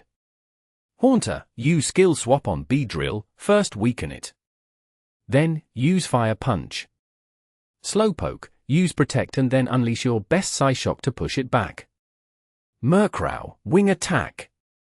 Help Sneasel with that Scyther first. Beedrill's extreme speed gave Slowpoke no chance to evade, forcing it to rely on Protect to withstand the attack. Nearby, Haunter quickly used Skill Swap, replacing its Levitate ability with Beedrill's Sniper. Then, with one of its ghostly hands, Haunter gathered fire energy and launched a Fire Punch at Beedrill. Beedrill, retreat! Pinsir, attack with everything. Use X-Scissor and Brick Break. Let's take one down first. Butterfree, use Confusion to assist Beedrill's retreat. Scyther, Fury Cutter. Ariados, use Spider Web, Swords Dance, and then hit with Megahorn. Eliminate one first. Vexor gave precise orders to his 6 Pokémon. However, facing the combined forces of 2 people left him at a disadvantage, as Alec only needed to occupy one of his Pokémon, forcing Vexor to keep one Pokémon near him for protection. Otherwise, Vexor was certain Cain wouldn't hesitate to eliminate him first and then pick off his Pokémon one by one. How interesting! Your skill has exceeded my expectations. Also, why hasn't the Tropius beneath you attacked yet? Vexor teased Cain without showing any signs of defensiveness. Hey, dealing with you doesn't require Tropius to get involved, Cain replied with a cold smile. I think your Tropius can't attack, right? Though it looks impressive, I don't see any fighting spirit in its eyes. You're just using it as a decoy, aren't you? Vexor seemed to see through Cain's plan. As long as Tropius was present, it represented a constant threat, forcing Vexor to reserve some energy in case it attacked suddenly. However, after observing it for some time, Vexor noticed Tropius's lazy demeanor. If that's what you think, then come and test it, Cain replied calmly, neither confirming nor denying. Vexor gave a sinister grin. Don't let me catch you. The battle between the Pokémon raged on. Beedrill dodged both Slowpoke's Psyshock and Haunter's Fire Punch. Although it had lost the sniper ability, its speed was enhanced by Levitate, and with Butterfree support, it easily evaded their combined attacks. Then, come at us! Vexor pulled out 3 more pills from his pocket and tossed them to Beedrill, Butterfree, and Scyther. The 3 already powerful Pokémon experienced a significant surge in strength. Cain's expression turned serious. Slowpoke, Flamethrower. Hit them all. Murkrow, use Gust to amplify Slowpoke's fire. Haunter, Shadow Ball, aim for Butterfree. Miltank, Heal Bell. Sneasel, Metal Claw. In an instant, the 3 Pokémon that had ingested pills launched a ferocious offensive, showing no intention of retreating. Scyther, wielding its sides, faced Sneasel's metal claws directly, gaining the upper hand due to its superior strength. Golduck, Water Gun. Show that Slowpoke how water types should behave and stop playing with fire. Beedrill, close in and use Giga Drain on Slowpoke. Butterfree, use Confusion on Haunter, show it the true power of psychic attacks. Before Slowpoke's flames could reach Vexor's Pokémon, Golduck's water gun extinguished them instantly, even with the gust from Murkrow. Beedrill, its speed enhanced, quickly appeared before Slowpoke. This time, without Protect, Beedrill's Giga Drain landed successfully. The Grass-type attack dealt double damage to Slowpoke. Butterfree's Confusion also directly struck Haunter. While Haunter's Shadow Ball hit Butterfree, Psychic-type attacks inflicted double damage on Haunter, whereas Shadow Ball dealt normal damage to Butterfree. Of course, Haunter's attack was of its same type, while Butterfree's was not, reducing its power. However, Butterfree, highly trained by Vexor, showcased exceptional talent in using psychic moves, inflicting significant damage on Haunter. Cain frowned deeply. He had anticipated Vexor having enhancement pills but didn't expect him to have so many, enough to power up all his Pokémon. For now, Ursaring and Arbok were clearly unable to withstand Pincia's attacks. The situation was delicately balanced. Once one Pokémon fell, the entire equilibrium would break. What worried Cain the most was Alec. Though his 4 Pokémon were holding off a single Ariados, with its pill-enhanced strength, Swords Dance boost, and Sniper ability, one mistake could cost Alec one of his Pokémon. Moreover, 3 of those Pokémon had been recently captured, so their coordination in battle was still lacking, forcing them into a purely defensive stance against Ariados. Vexor grinned with satisfaction. With just 4 Pokémon, he had managed to pressure Cain 6, despite Ursaring and Arbok being weaker, and 3 of Cain's Pokémon still inactive. But for Vexor, once he defeated those currently in battle, Cain would be finished. The rest were merely for show. Most importantly, Cain thought he was going all out, right? Vexor hadn't yet played his trump card. For now, though, Cain was already at a disadvantage. End of chapter. Chapter 364. Evolve, Murkrow. Vexor wore a smug expression of assured victory. Alec noticed it and grew desperate, knowing that if Cain was defeated, there would be no way to escape today. More importantly, his vengeance might never come to fruition. Miyamoto, battling in the distance, was also worried. Although he had managed to hold off Daisha, his team consisted of Pokémon recently captured on the trial island, while his opponent used Pokémon he had trained for a long time. He found himself in a similar predicament to Alec. His Pokémon obeyed his commands, but their execution lacked precision, and his command of the battle wasn't sufficient. Miyamoto's defeat was inevitable. However, the key to victory remained the clash between Cain and Vexor. Regardless of what happened to the others, the main battle would determine the final outcome. The situation was at a deadlock. Murkrow and Slowpoke barely managed to fend off the ferocious attacks of the enhanced Beedrill. Although both Pokémon had a type advantage, their opponent's speed was so great that they could hardly land a hit. Sneasel remained locked in a fierce battle with Scyther, both speed specialists, and it seemed there would be no clear outcome anytime soon. Haunter and Butterfree also continued their struggle, with Haunter's Fire Punch clashing against Butterfree's Confusion. Both attacks were super effective against the other, but since they weren't their primary type moves, neither could gain a decisive upper hand, making it unlikely for a victor to emerge soon. However, now that Haunter had the sniper ability, landing a critical hit could potentially take Butterfree out in one blow. Sniper was an extremely powerful ability. But Butterfree fought evasively, refusing to engage Haunter directly. It preferred dodging over trading blows, making it difficult for Haunter to find an opening in Butterfree's defenses. The decisive point lay in the fight between Ursaring, Arbok, and Pinsir. Ursaring, having used Belly Drum, finally managed to hold off Pinsir's attacks, but with its energy halved, it wouldn't last long. Although Arbok was in better shape than Ursaring, its survival habits in the wild were deeply ingrained, and Cain's recent training hadn't been enough to change them. Cain decided not to interfere too much in Arbok's fight. Rather than forcing it to adopt an unfamiliar combat style, it was better to let it stick to its original one, at least for now. However, the flaw was evident, and under Vexor's orders, Pinsir was gradually gaining the upper hand. HMPH. Using newly captured Pokémon against me. I must admit, the others are decent, but these two are only good for feeding my Pinsir. Vexor laughed arrogantly, confident of his victory. Pinsir had the Moxie ability. Once it defeated a Pokémon, its confidence would grow, causing its attack power to skyrocket. Even Arbok wouldn't be able to stop it in that state. The battle was reaching its climax. Suddenly, Cain smiled. Although things turned out a bit differently than I expected, this is the perfect moment. Murkrow, evolve now! Cain shouted loudly. He retrieved a small black stone from his storage space and raised it above his head. Under the sunlight, the stone emitted a strange glow. Vexor also noticed Cain's actions, surprised to see him preparing Murkrow's evolution with a dusk stone. But how much power could a newly evolved Pokémon have? Moreover, how could Murkrow's evolution help Cain turn the tide of battle? Pinsir was about to finish off Ursaring before Murkrow could evolve, and once Moxie activated, it would be unstoppable. Murkrow, feeling the strong pull of the dusk stone Cain held, had been waiting for this moment for a long time. Cain had always told it to wait. To wait until they found a dusk stone of sufficient quality.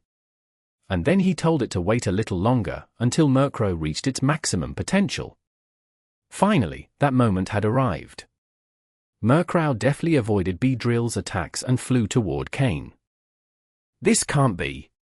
That's a dusk stone of supreme quality? It must at least be superior grade. What a waste. Damn you.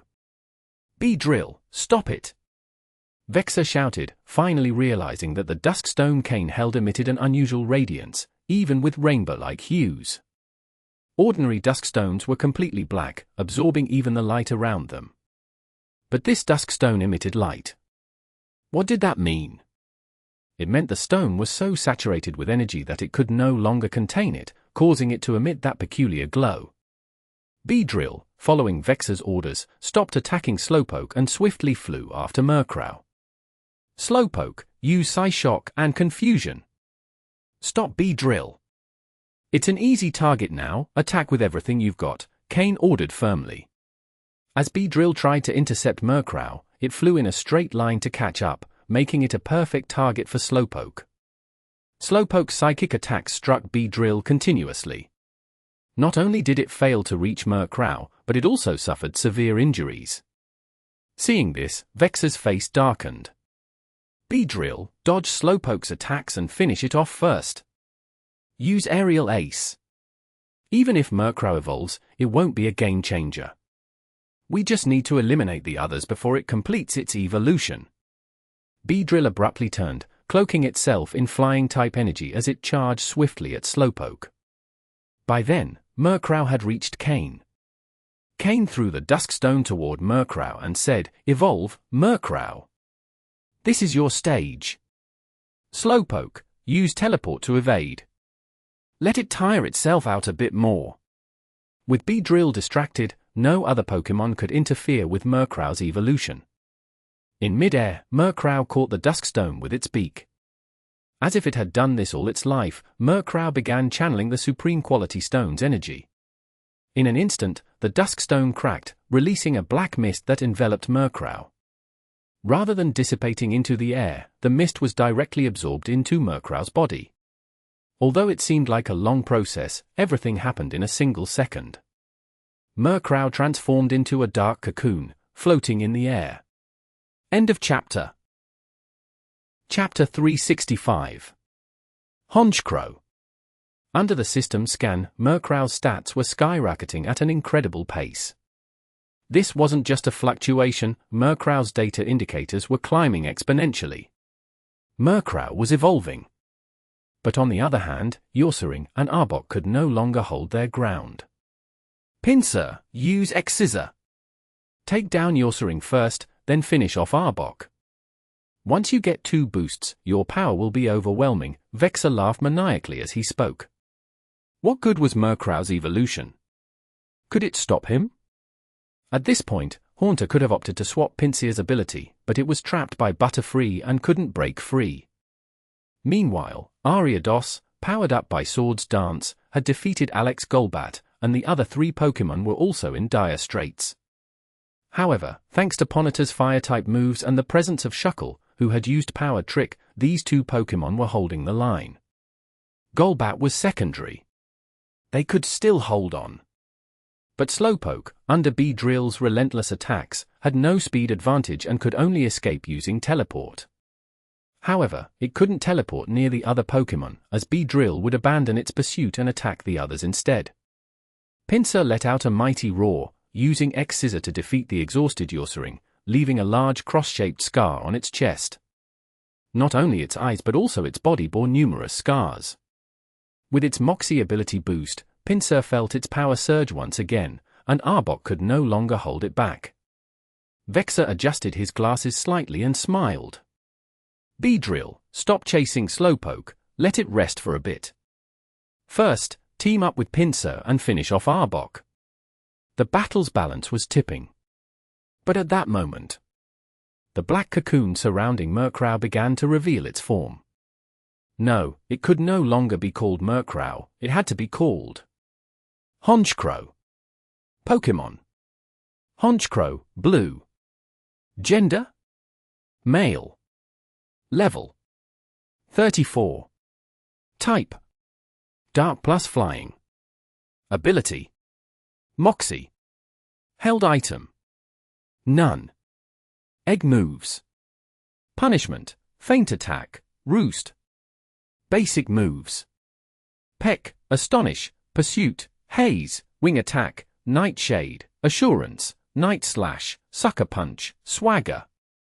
Learned moves: Snatch, Tailwind, Gust. TM moves: Dark Pulse, Protect, Substitute, Screech, Hidden Power, Electric, Taunt. Gra. Honchkrow felt the immense energy coursing through its body, something it had never experienced before. It was as if an endless reservoir of power had been unlocked within it. The weight device it used to carry now meant nothing to it. A typical Honchkrow's size should be around 90 centimeters, but Cain's Honchkrow, after evolving, had reached a height of 150 centimeters. Its extended wings made it even more imposing. It was even larger than a Fearow. Not only had its size changed, but its plumage had transformed as well. A sleek black top hat-like crest naturally appeared on its head, giving it a dignified appearance. Its once purely black feathers now included new colors. Red feathers adorned its wings and tail, and its chest was now marked by a large patch of white feathers, making it even more striking and unique. Its eyes, narrow and hawk-like, looked sharper than ever. Its claws, which had previously been a dull orange and seemed small and weak, were now completely black, and their power was visibly different. From top to bottom, inside and out, Murkrow had successfully evolved into Honchkrow. A blue-quality Honchkrow. It was now the Pokémon with the highest potential in Cain's main team. And possibly due to the immense power of the Dusk Stone, not only had it enabled Murkrow's evolution, but it had also raised its level. Now it was level 34. Undoubtedly, it was the group's leader. Cain's joy was evident on his face. It had reached blue quality. The decision to have Murkrow achieve dark green quality before evolving had been a wise one. Now, Honchkrow was nearly on par with Vexor's Beedrill, but in terms of quality, it had surpassed it entirely. Although its previous ability, Prankster, was also very useful, the Moxie ability was clearly more fitting for it now. A confident Honchkrow. Arbok, leave Pinsir and help Slowpoke handle Beedrill. Just hold on. Honchkrow, this will be your first battle after evolving. Show your power. Use wing attack on Pinsir. Grah. Honchkrow let out an excited cry and charged toward Pinsir. Its increased size not only boosted its strength but also expanded its attack range. Pinsir instinctively tried to dodge Honchkrow's wings, charged with flying-type energy, but failed to evade. With its newfound power, Honchkrow sent Pinsir flying 3 meters, creating an opening for Arbok to escape. This can't be. It's impossible. Even if it evolved, its power shouldn't have increased this much. Its strength surpasses Pinsir's. Vexor exclaimed in disbelief. This was Pinsir, a Pokémon known for its incredible physical strength, which had also received a power boost after defeating Ursaring thanks to its Moxie ability. And yet, it had been sent flying by Honchkrow. Cain smirked coldly. There was nothing impossible about it. Pinsir was strong, boasting a base attack stat of 125, a remarkable figure for any Pokémon. But the newly evolved Honchkrow also had a base attack stat of 125. With the level gap closed, Vexor's dark green quality Pinsir was at a clear disadvantage. Even with the aid of performance-enhancing pills and the Moxie boost, Honchkrow, with its type advantage, would dominate. Honchkrow, don't stop attacking. Keep using wing attack. Engage in close combat. Miltank, use helping hand. Cain commanded. Miltank, by Cain's side, used helping hand on Honchkrow, who, following Cain's orders, continued assaulting Pinsir with a barrage of wing attacks. Pinsir! Damn it! Butterfree, Beedrill, Scyther! Quickly, go help it! Vexor shouted desperately. But none of those Pokémon could break free, as Cain's team, seeing Honchkrow's evolution, was in a state of euphoria, keeping their opponents occupied. Damn it! Pinsir, take 2 more! Vexor, seeing his Pokémon unable to assist, cursed and pulled out 2 more pills to give to Pinsir. But this time, Cain wouldn't allow it. Finish it, Honchkrow! Honchkrow's fierce wing attacks didn't let up. Boom! With a final strike, Vexor's Pinsir was defeated, becoming the first Pokémon Cain had eliminated. Grah! Honchkrow cried triumphantly, activating its Moxie ability once more. End of chapter. Chapter 366. Overflowing confidence. The balance has been broken, hasn't it, Vexor? Cain, standing on Tropius's back, smiled as he spoke to Vexor. Vexor initially thought it would be him who would break the balance, but to his surprise, Cain was the first to do so. The decisive moment was upon them. Vexor wore a grim expression as he lightly adjusted his glasses with his index and middle fingers. Since the balance has been broken, there's no point in holding back.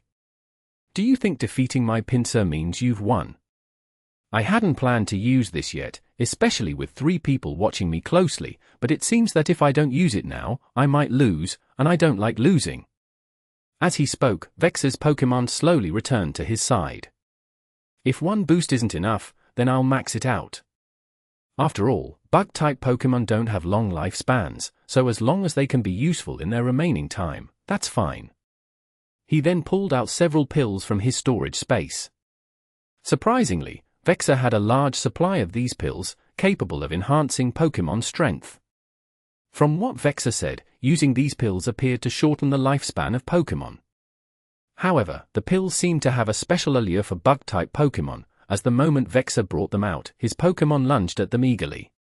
The power of Vexor's remaining for bug types increased. Take Beedrill, for instance, it consumed 6 pills, and the effects far exceeded those used by Xander. Pokémon. Beedrill, light blue. Level. 35 plus 4 levels. Beedrill's level increased by 4, as indicated by the system. The other Pokémon also experienced level increases, albeit smaller ones. Fortunately, despite consuming so many pills, none of them could surpass level 40, indicating that crossing that threshold was significantly harder. Alec couldn't stop Ariados from returning and ran over to Tropius's side to speak with Cain. "I'm sorry, Mr. Cain, I couldn't stop Ariados." Cain gestured dismissively, indicating it didn't matter. "If it could have been stopped, I would have done it myself." "Alec, to win, you may need to make a small sacrifice," Cain spoke in a neutral, emotionless tone. "Sacrifice? I'm willing to serve you, sir. I'll do whatever it takes to defeat Vexor." Alec hesitated for a moment but then answered firmly. What was a sacrifice? To take revenge on Vexor, Alec was willing to give anything, including his freedom, which he had already handed over to Cain. "Good." Cain smiled, but it was a cold smile. "Order your Pokémon not to resist. It will only be uncomfortable for a moment. Afterward, I'll take care of healing them." Without giving Alec time to react, Cain said, "Honchkrow, take down Shuckle, Mightyena, and Ponyta. You need to build power." Cain ordered Honchkrow to defeat Alec's Pokémon. Alec felt a chill. Did Cain intend to kill him right there? But he quickly understood. This Honchkrow also had the Moxie ability, which meant that winning battles would increase its power. While Vexor's Pokémon were still recovering, Honchkrow wasted no time and defeated the 3 Pokémon Alec had ordered not to resist. Honchkrow had accumulated 3 stacks of the Moxie ability. Grah! Honchkrow swelled with power. "Take this. Heal your Pokémon. I'll handle the rest." Cain tossed a box to Alec, containing poke blocks and milk to quickly help his Pokémon recover. There were no tactics Cain wasn't willing to use to defeat Vexor. Slowpoke, use Confusion to attack Ariados. Control it. Honchkrow, go. Wing attack. Finish off Ariados. Haunter, Sneasel, Arbok, follow Honchkrow's lead and attack. Cain issued an all-out attack order, but this time Honchkrow led the charge. Beedrill, use Giga Impact. Show them your power. Butterfree, use Confusion to block Slowpoke's attack. Scyther, Fury Cutter. Ariados, use Sticky Web. Everyone, focus on Honchkrow. Take it down. Now, the only Pokémon Vexor feared was Cain's Honchkrow, which had accumulated 4 stacks of the Moxie ability. He dared not face its destructive power. Slowpoke launched its Confusion first. Although Butterfree tried to block it with its own Confusion, it wasn't strong enough, and Slowpoke's attack broke through its defense. Before the Confusion hit Ariados, it managed to fire off a Sticky Web. A white thread shot out, but Ariados was briefly paralyzed by the mental attack. Haunter, use Fire Punch to burn the web. Slowpoke, use your psychic powers to assist Honchkrow's attack. The web was quickly burned away by Haunter's Fire Punch, and Slowpoke's psychic power enveloped Honchkrow, boosting its speed even more. Suddenly, a clear blue flame appeared around Honchkrow, enveloping it completely. Cain's eyes gleamed. Beedrill rushed at Honchkrow, using its strongest move, Giga Impact. Scyther supported with Fury Cutter. Sneasel, use Protect. Block those attacks. Cain gave the order just in time, and Sneasel shielded against Beedrill and Scyther's moves. Honchkrow broke through their defenses and charged at the paralyzed Ariados. The blue flames surrounding Honchkrow flared intensely. That's Sky Attack. Honchkrow, use Sky Attack. With the assistance of Slowpoke and its boosted speed, Honchkrow had learned the powerful move Sky Attack. This move, with up to 140 power, grows stronger the longer it charges. In midair, Honchkrow had already finished charging, and under Vexor's watchful eyes, it struck Ariados directly. Ariados didn't even have time to use Protect. Boom! The impact slammed it into the ground. When Honchkrow spread its wings and took off again, Ariados lay motionless in a crater, showing no signs of life. Defeating Ariados triggered Honchkrow's Moxie ability once more. It now had 5 stacks of Moxie. And it had learned Sky Attack. Vexor was in danger. End of chapter. Chapter 367. The Assassin Cain. Damn it! Vexor glared at his Ariados lying on the ground, unable to suppress another curse. Even though he had strengthened his Pokémon, he still couldn't stop Cain's Honchkrow's attacks. It wasn't just that he couldn't stop it, Cain had orchestrated his other Pokémon to clear the way and shield Honchkrow, stacking an excessive number of Moxie layers on his Pokémon. HMPH, Honchkrow, use Sky Attack again. Target. Butterfree. Cain ordered coldly. With 5 layers of Moxie stacked, a base physical attack stat of 125, and the flying type advantage against bug types, one hit spelled the end for Vexor's Pokémon. Honchkrow flapped its wings again and took flight, feeling incredibly invigorated. Helping Cain defeat powerful enemies gave it immense satisfaction. Not even Beedrill's Hyper Beam had been able to stop Honchkrow, and now that Beedrill was exhausted, it stood even less of a chance. Although Vexor instructed his Scyther to use Protect to cover Butterfree, the move was quickly destroyed by Slowpoke's confusion, and Sneasel removed it from Honchkrow's line of attack. Meanwhile, Cain commanded Haunter to harass Butterfree. Since Haunter was immune to physical attacks, it could move freely as long as it dodged on time. Grah! Honchkrow's Sky Attack struck another of Vexor's Pokémon, and Butterfree crashed to the ground, its condition unknown. Honchkrow successfully stacked a 6th Moxie layer. How many more layers could it stack? That depended on the next attack. Vexor watched helplessly as his Pokémon fell one by one, unable to counter Honchkrow's current level of combat power, which had surpassed the limits of his team. Elsewhere, on Miyamoto and Daisha's battlefield, both glanced at the clash between Cain and Vexor. Although Miyamoto had lost 2 Pokémon and Daisha only 1, it was Miyamoto who smiled. I just need to hold on a bit longer, just a bit longer. Once Lord Cain defeats Vexor, victory will be ours. Daisha's eyes glinted as he scanned his surroundings, clearly plotting an escape route. Ha ha ha! You force my hand. You force me, Cain. Vexor ground his teeth as he spoke. Scyther, block them. Beedrill, return. Eat all of this. Vexor pulled out every pill from his storage space, nearly 20 in total. Beedrill's eyes lit up at the sight of the pills, and without hesitation, it flew over to Vexor, devouring all of them from his hand. Vexor watched Beedrill with a pained expression as it consumed the pills. He didn't just regret the loss of the pills but also the cost to his prized Beedrill. With so many pills ingested, even if he won this time, Beedrill wouldn't live much longer. Its strength would soon diminish, making it no longer worth training. But it was all worth it. If he didn't defeat Cain here, it would be his own life on the line.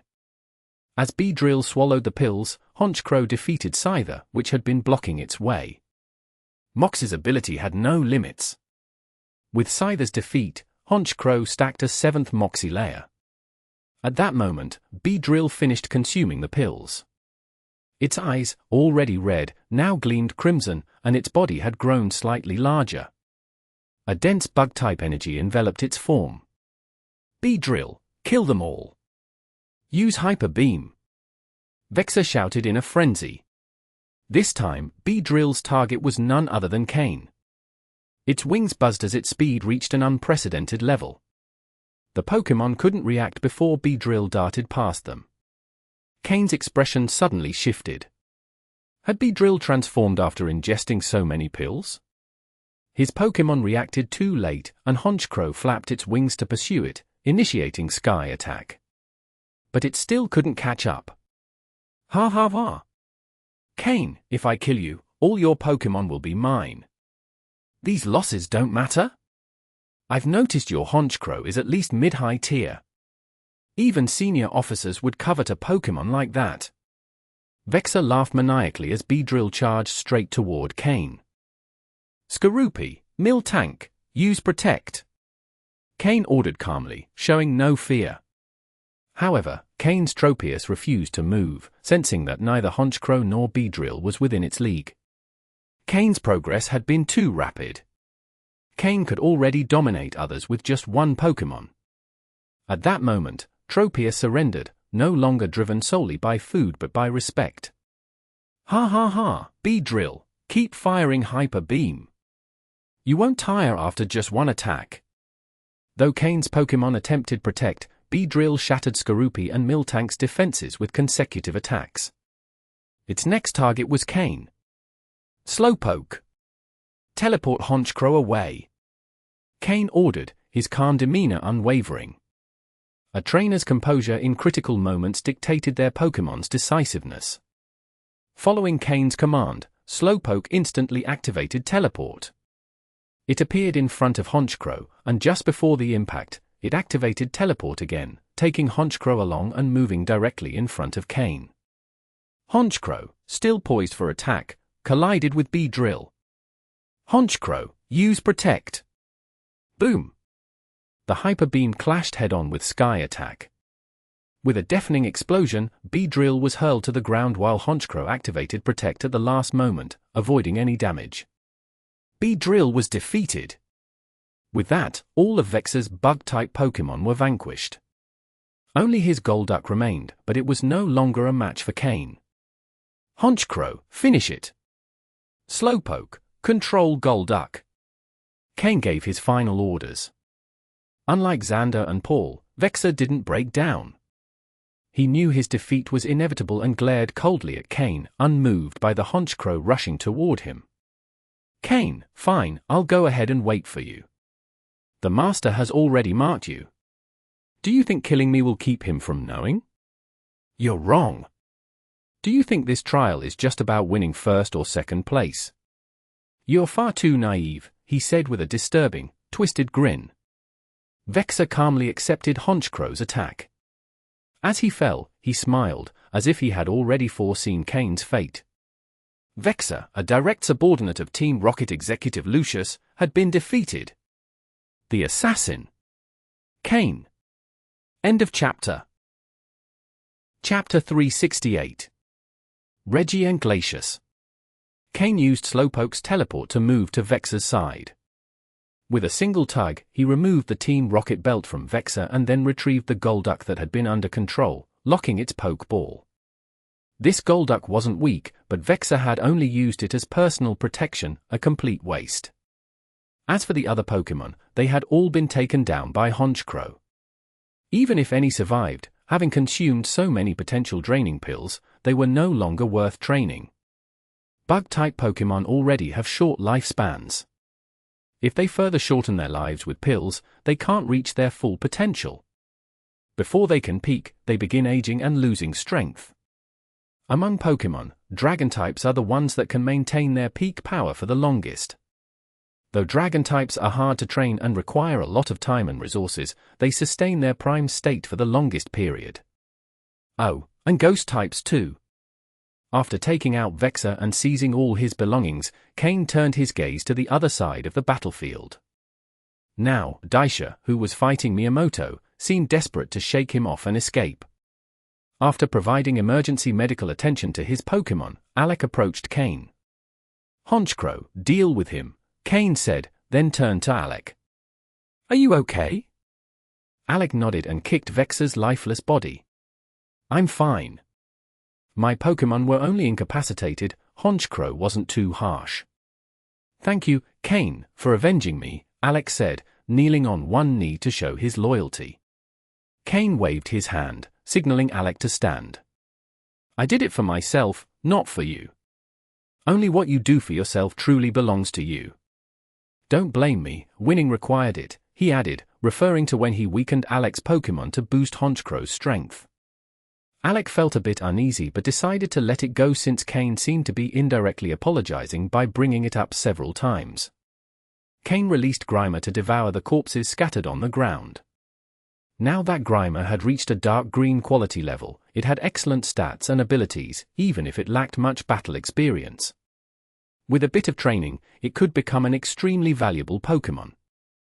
Furthermore, since its potential had reached such a level, further improvement would be difficult, so there was no issue showing it to others. These corpses, brimming with energy, shouldn't go to waste. In Miyamoto and Daisha's battle, Miyamoto was already exhausted. But seeing Honchkrow coming to assist, his confidence soared. Victory belongs to Lord Cain. From now on, my future is bright. All I need to do is keep up with Lord Cain. At that moment, Miyamoto fully committed himself to Cain, directing his Pokémon to attack Daisha's Pokémon ferociously, preventing him from escaping. Honchkrow quickly joined the fray.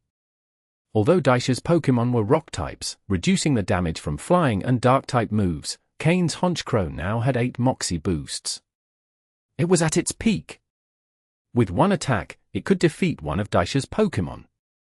Fortunately, Honchkrow didn't use its strongest attack, and rock types had good defenses, so they were only defeated, not killed.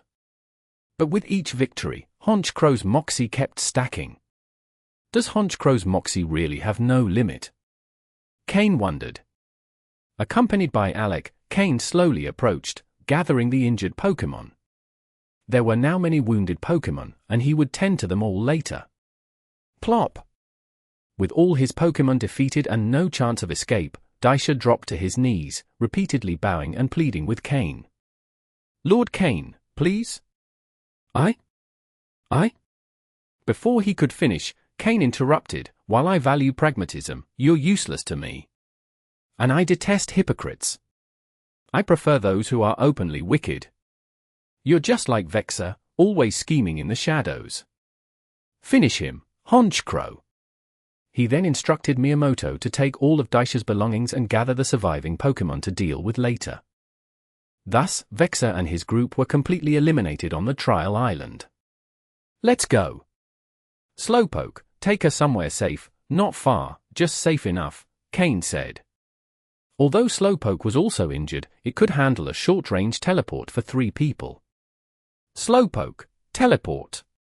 With the expansion of Slowpoke's psychic power, the 3 disappeared. Moments after Cain left, 2 figures appeared at the battlefield where he and Vexor had fought. Surveying the devastation, the grass torn apart, one of them, a young man with a red R tattooed on his forehead, wearing a punk-style leather jacket and several ear piercings, let out a sigh. Did they loot everything? Not even a blade of grass left, the young man remarked. The other, with icy blue hair, wore a light blue shirt, one hand in his pocket and the other holding a book. He also bore a red bath tattoo on his hand. Vexor is dead, Regi, said the blue-haired youth. The punk was Regi, the strongest among the new recruits and a direct subordinate of Surge, one of Team Rocket's 3 senior executives. TCH, that useless Vexor only knew how to play dirty, and look where it got him, scheming himself to death, Regi said with disdain. Speaking of which, Glacius, if you keep wandering around without collecting points, aren't you afraid Lord Darius will scold you? Regi continued. Glacius, the blue-haired youth, was a direct subordinate of Darius, another Team Rocket executive, and one of the 4 powerhouses in this trial, specializing in Ice-type Pokémon. Aren't you doing the same? Glacius retorted, casting a cold glance, his face expressionless. Bah, so boring, Regi muttered, scratching his head as he headed into the forest. Glacius lingered for a moment, his eyes gleaming. Cain, interesting, he murmured before following Regi in the same direction. End of chapter. Chapter 369. Total Loyalty. Night fell. On the trial island, by the same lake as always, Cain and his 2 companions set up camp for the night. Their Pokémon were released, all bandaged and showing clear signs of severe injuries.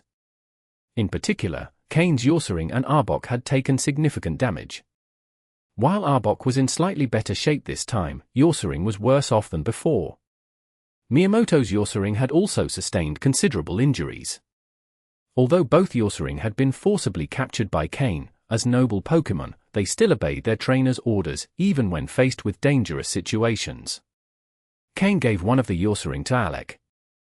For Cain, both Ursaring were no longer useful. Their levels and potential had reached their limits, so he decided to give them to his subordinates. What they did with them was no longer his concern. He then prepared a special poke block for Arbok to absorb on the side. If Arbok's potential could be restored to dark green, it would still hold some value for training. After that, Cain let Slowpoke and the other Pokémon rest. They had fought many battles in recent days against strong opponents, leaving them wounded. After this night, they would finally get proper rest. As for Murkrow, thanks to a supreme quality Duskstone, it had evolved into Honchkrow and raised its potential to blue, becoming the Pokémon with the highest potential among Cain's team. It had regained its status as the undisputed leader. Earlier, due to the rush, Cain hadn't had time to examine Vexor's belongings. Now, he took out everything Vexor had left behind. First, he checked the scoring device. It showed that Vexor had only 213 points. While not a particularly high score, it was understandable.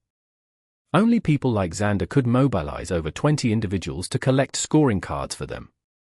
Vexor had operated solo most of the time, and accumulating over 200 points was already a considerable achievement. His strategy was likely similar to Cain's: accumulate points gradually and, just before returning to Team Rocket's base, intercept those with higher scores and rob them. That's when he would truly compete for first place. Cain transferred the points to his own device, bringing his total to 930 points. He was now close to the 1,000-point mark, which practically guaranteed first place. Aside from that, Vexor's storage contained several bags of high-quality Pokeblocks. While they were mass-produced and held considerable value, they couldn't compare to the special Pokeblocks Cain made with energy crystals. Cain didn't find any of the pills Vexor had been using on his Pokémon, which meant they had been entirely consumed. If there had been even 1 or 2 pills left, Cain could have scanned and analyzed them with his system, identifying the materials and possibly replicating them. Even if he didn't use them himself, he could have kept them for his subordinates or sold them. He thoroughly examined Vexor's belongings again and found a few valuable materials, but nothing else that caught his interest. Seriously, did he have nothing valuable on him? Cain muttered in dissatisfaction. What Cain didn't know was that Vexor used to carry many valuable items. However, before the trial, he had exchanged everything for the green pills he used on his Pokémon. Without them, he wouldn't have been in such dire straits. Vexor had bet everything on this trial. If he didn't secure first place, he would have no further opportunities for advancement. What Vexor longed for was to become a key member of Team Rocket, an executive-level position.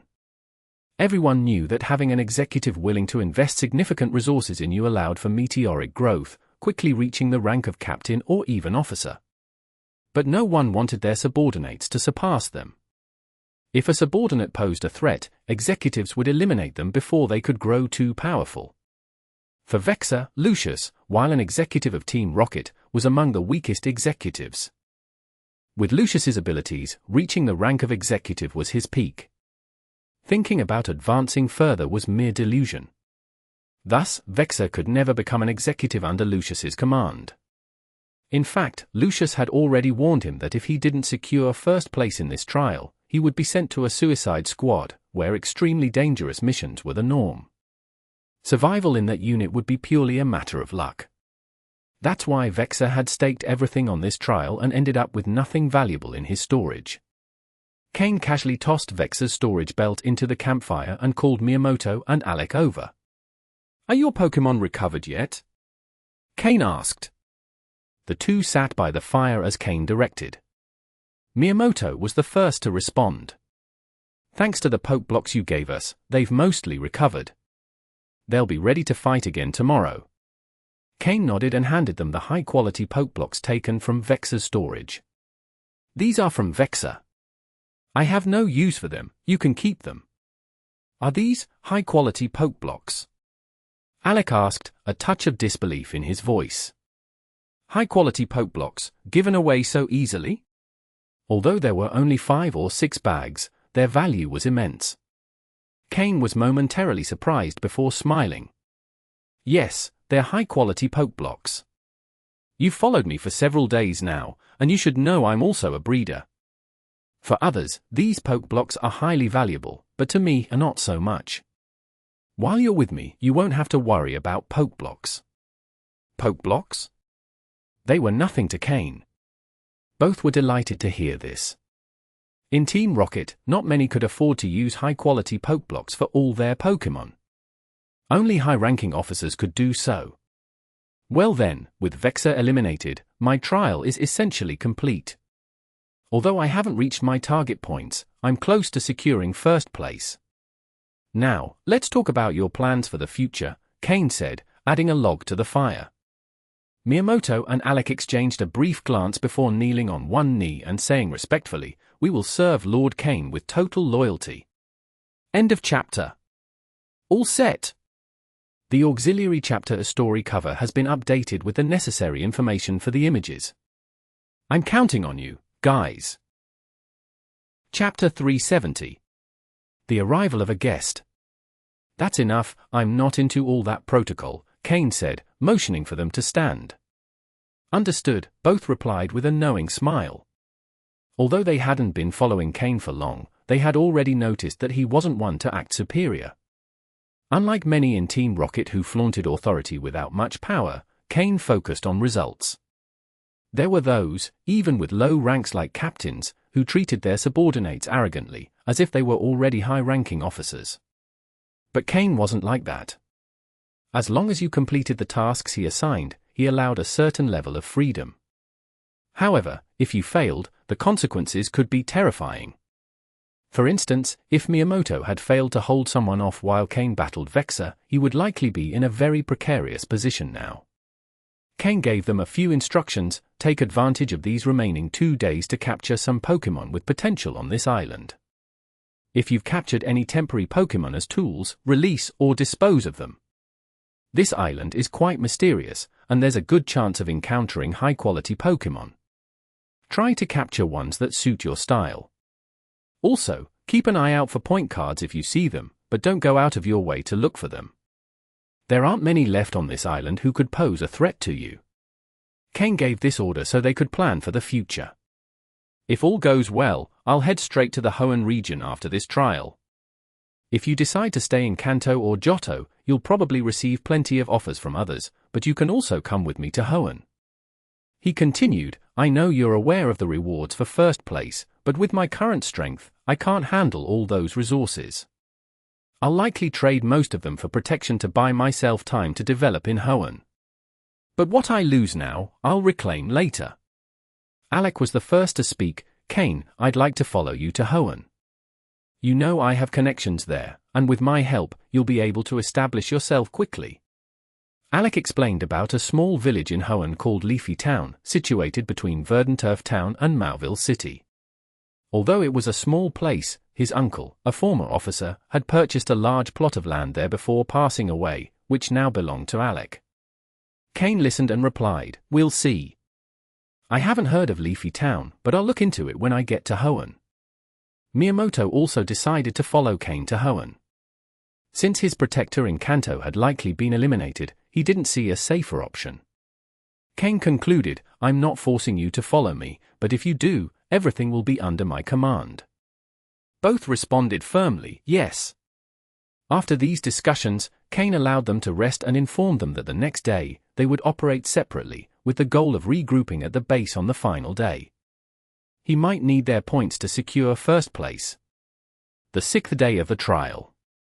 At dawn, Miyamoto and Alec bid farewell to Cain, each heading in different directions to achieve their objectives. They felt the pressure to grow stronger before traveling to Hoenn, a new region full of challenges. Meanwhile, Cain continued his usual routine, preparing breakfast for his Pokémon and training them. After a night's rest, their wounds had almost fully healed, allowing them to train without issue. However, while supervising their training, an unexpected visitor appeared at his camp. A young man wearing a punk leather jacket and a playful smile was slowly approaching. Cain noticed him immediately, spotting the R emblem on his forehead. Is he one of the 4? Cain thought.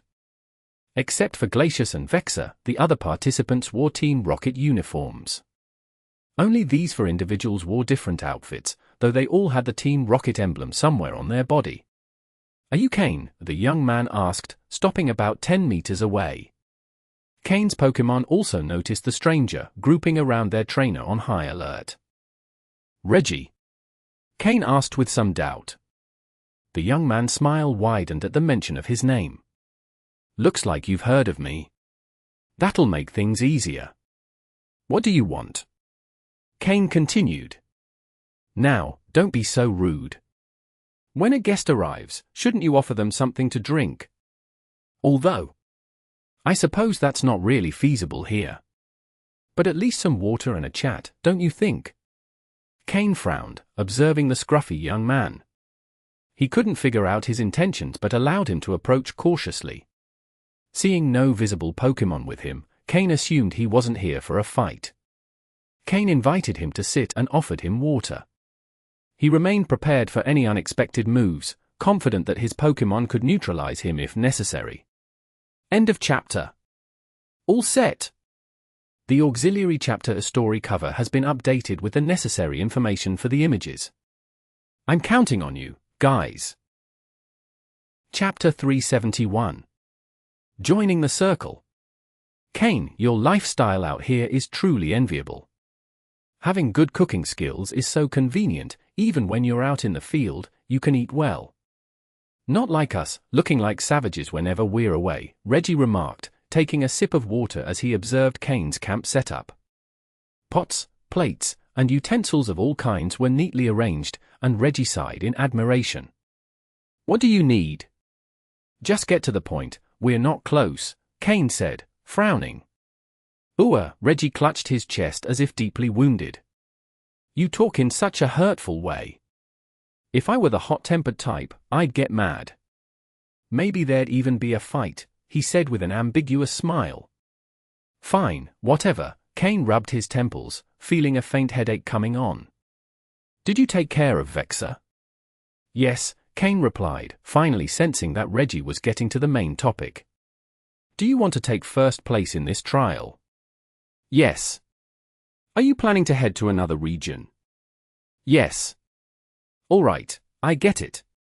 In that case, I'll let you have first place. Everyone thinks it's such a big deal, but I just don't see it that way, Regi said, waving dismissively. What do you mean? It's understandable that you wouldn't know. Let me ask you this, do you think this trial is just about picking the best to expand Team Rocket into other regions? Only Vexor, that idiot, completely bought into that and desperately wanted to take first place. In the end, didn't you defeat him?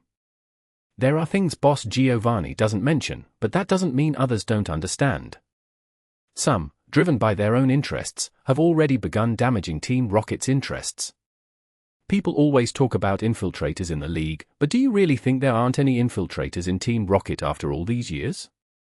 Some believe they have enough power to go solo without realizing how ridiculous they are, Regi explained, though Cain didn't fully grasp what he was saying. Seeing Cain's confusion, Regi sighed.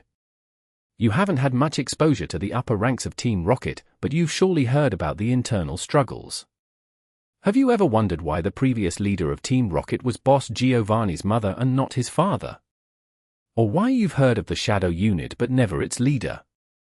Team Rocket is full of intrigue. Sometimes even a high-ranking officer is just a pawn in someone else's game. If it weren't for Lieutenant Surge not being interested in competing, I wouldn't be here just to fill his place. Otherwise, do you think Vexor, crafty as he is, would have dared to fight for first place? If someone wants to be first, they'd have to ask me if I'm okay with it first, Regi said with a mocking smile. Are you saying that even Lucius is just a pawn? That the true purpose of this trial isn't to select the best but to expose those pulling the strings behind Team Rocket? Or maybe it's just a power play between factions, and Lucius is the scapegoat? Cain asked, shocked by the complexity of the situation. Something like that. Team Rocket is under Giovanni's control, and no one can take that from him. But as the saying goes, before conquering the outside, you must clean your own house. If the infiltrators aren't eliminated, how can they continue expanding?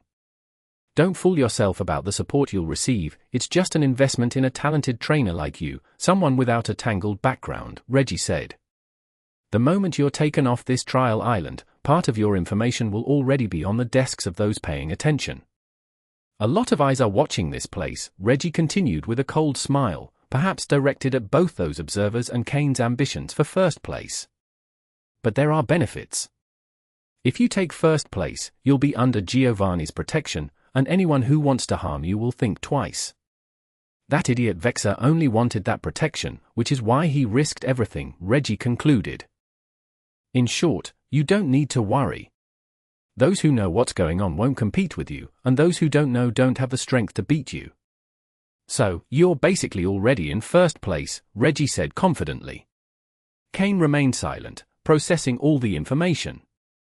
In his previous life, he hadn't had access to the upper echelons of power and didn't know about Team Rocket's internal struggles. By the time he learned, he had already been killed.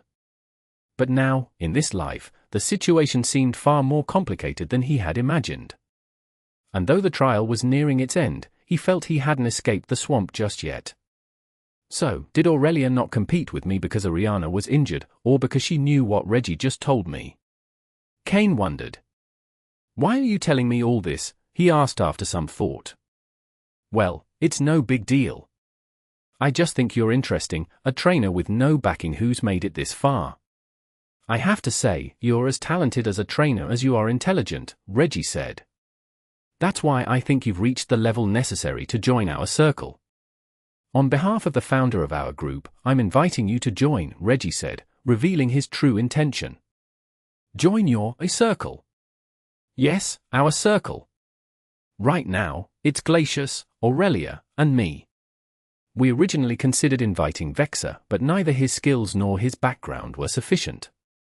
And since you eliminated him, the three of us, who, in one way or another, know you, thought you were suitable, so they tasked me with inviting you, Regi explained. A circle formed by the three of you. Cain was perplexed. Had this circle formed during the trial, or had it existed even before they knew they'd participate? Stop overthinking. The reason is exactly what you're imagining, Regi said, watching Cain's serious expression. There was a long silence. Regi wasn't in a hurry, waiting patiently for Cain's response, knowing that this decision could determine his future in Team Rocket. All right, I'll join, Cain finally said, resolutely. What do I have to do? End of chapter. Chapter 372. End of the trial. Welcome to our group. Ha ha ha. You don't have to do anything. When the time comes for our group to act, you'll know. All I can say is that the foundation of this little group is primarily for survival. Regi said with a wide grin. This is my exclusive contact method, only a few people in our group have it. If you need anything, you can contact me directly. As he spoke, Regi stood up, clearly preparing to leave. Do the leaders behind groups like yours know about this? Cain couldn't hold back and asked the question. Regi didn't answer Cain but instead gave him a cryptic smile, leaving Cain to interpret it for himself. Oh, by the way, a word of advice, stay alert around Umbra. Don't trust anyone completely, otherwise, in Team Rocket, there won't even be bones left of you, even in my case. With that, Regi disappeared into the forest. Watching his figure fade into the distance, Cain had the impression that Regi resembled someone. Who? Giovanni. Regi bore a certain resemblance to Giovanni. Although Cain hadn't seen Giovanni many times, he could definitely feel a hint of his shadow in Regi. As for the small group he mentioned, there were things only the upper echelons of Team Rocket could know, but Regi seemed to know a lot. Moreover, among the subordinates of the leaders, Aurelia and Glacius seemed to vaguely follow him, and even Vexor didn't seem to hold him in much regard. As for people like Lucius and others who wanted to meddle in this trial, the final outcome wasn't something Cain could consider at the moment. Cain half believed Regi's words and kept the other half in mind for now. However, Regi's arrival had a certain impact on Cain's plans. He had originally thought that once the trial ended, he could relax a bit, but now it seemed he still had to keep racing against time. The more he interacted with others, the more he realized he couldn't control his own destiny. Perhaps those who wanted to step off the chessboard, the executives and officers, only wanted to take control of their own fates. But they had overestimated their abilities and, in the end, could only be ruthlessly crushed by the wheels of time. Maybe I should capture some Pokémon with good potential on the trial island. Once I enter Hoenn, I'll have to clearly distinguish between my multiple identities. Otherwise, instead of benefiting from both sides, I might be annihilated by both the Alliance and Team Rocket, Cain thought as he stood up. He packed up his camp and set off directly with his Pokémon. He stood on Arbok's back, with Slowpoke by his side, and Honchkrow, now fully evolved, flying nearby. Does the Moxie ability really have no limits, or are there certain requirements? Cain wondered as he encountered interference from wild Pokémon shortly after leaving and let Honchkrow handle the battle. Cain was pondering Honchkrow's Moxie ability. Although he had owned other Pokémon with this trait before, he had never studied it closely. Soon, Honchkrow won the battle. However, Cain noticed that Honchkrow's Moxie ability didn't activate. If it didn't activate after a victory, that means there are some requirements. Let's test it again. After some battles, Cain discovered that Honchkrow's Moxie ability had no limit on stacking, but it did have a requirement: the level of the Pokémon Honchkrow fought could not exceed his own by more than 5 levels. In other words, Honchkrow, at level 34, could only stack Moxie by defeating Pokémon at level 29 or higher. If the level was too low, the victory was considered a one-sided win, and Moxie wouldn't activate. After evolving and gaining the Moxie ability, Honchkrow also needed to adjust its fighting style. Cain would have to help it make those adjustments gradually. After dealing with Vexor, the trial became much easier for Cain. The remaining 2 days were spent training his Pokémon. By the 6th day, Arbok's abilities had recovered to a dark green quality. After a conversation with Cain, Arbok decided to stay on the trial island but didn't allow Cain to sever their bond through the Pokeball.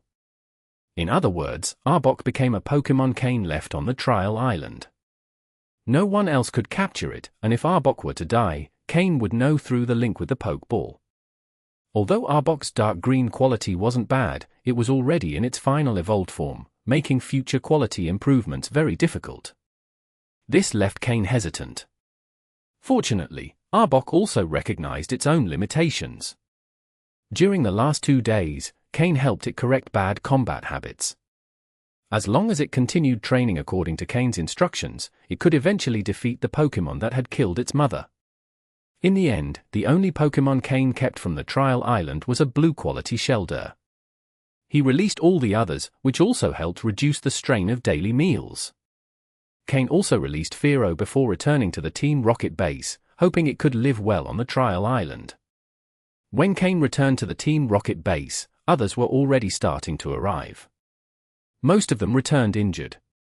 Surviving in the wild was no longer a problem for them. However, in the wilderness, humans often proved more dangerous than Pokémon, and there were more considerations when encountering humans than Pokémon.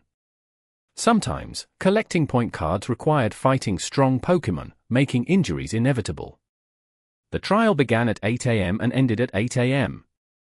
Anyone returning after 8 would be considered a failure. If no one wanted to take them in, it meant death.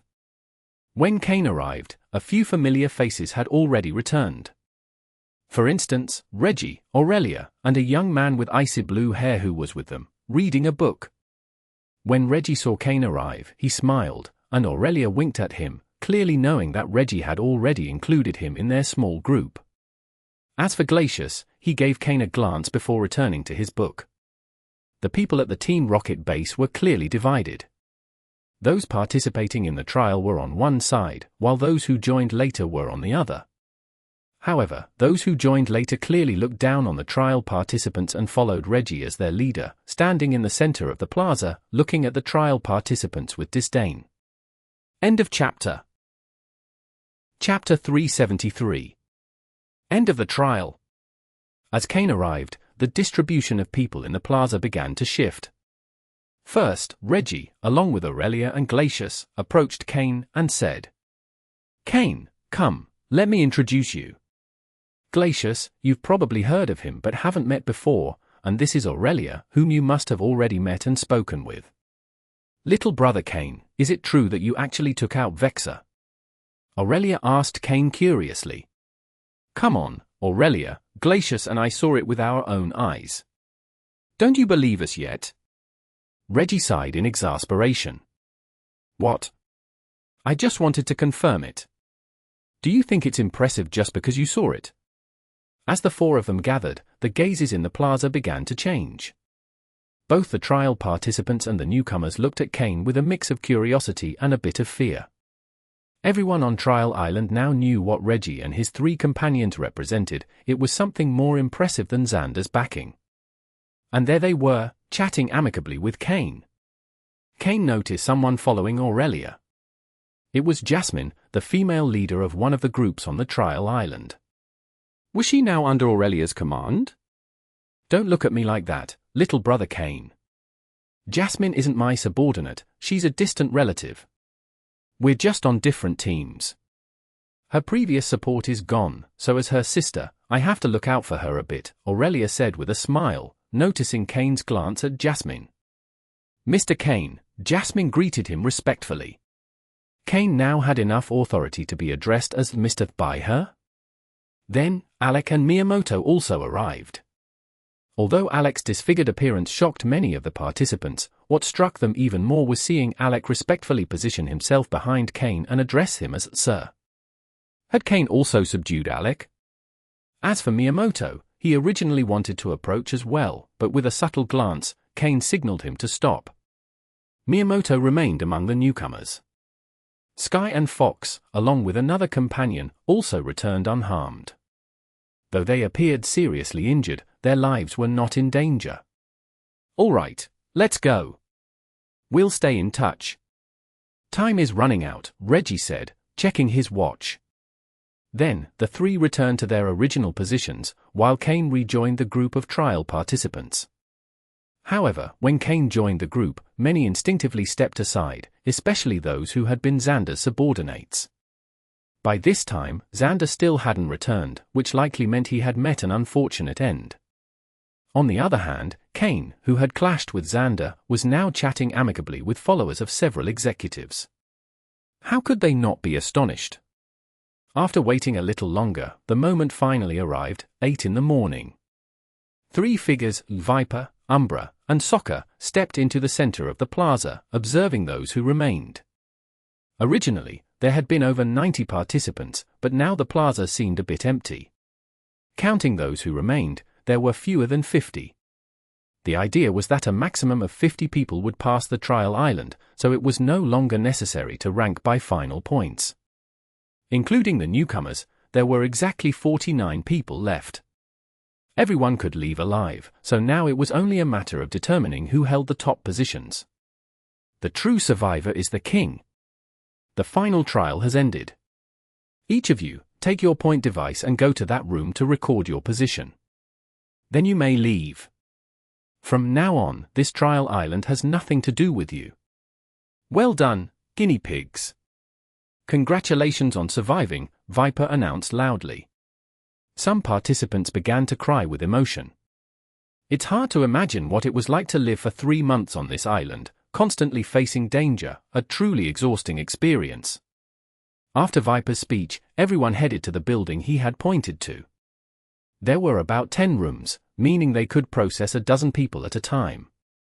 Looks like Vexor was really eliminated, Soccer commented after everyone left.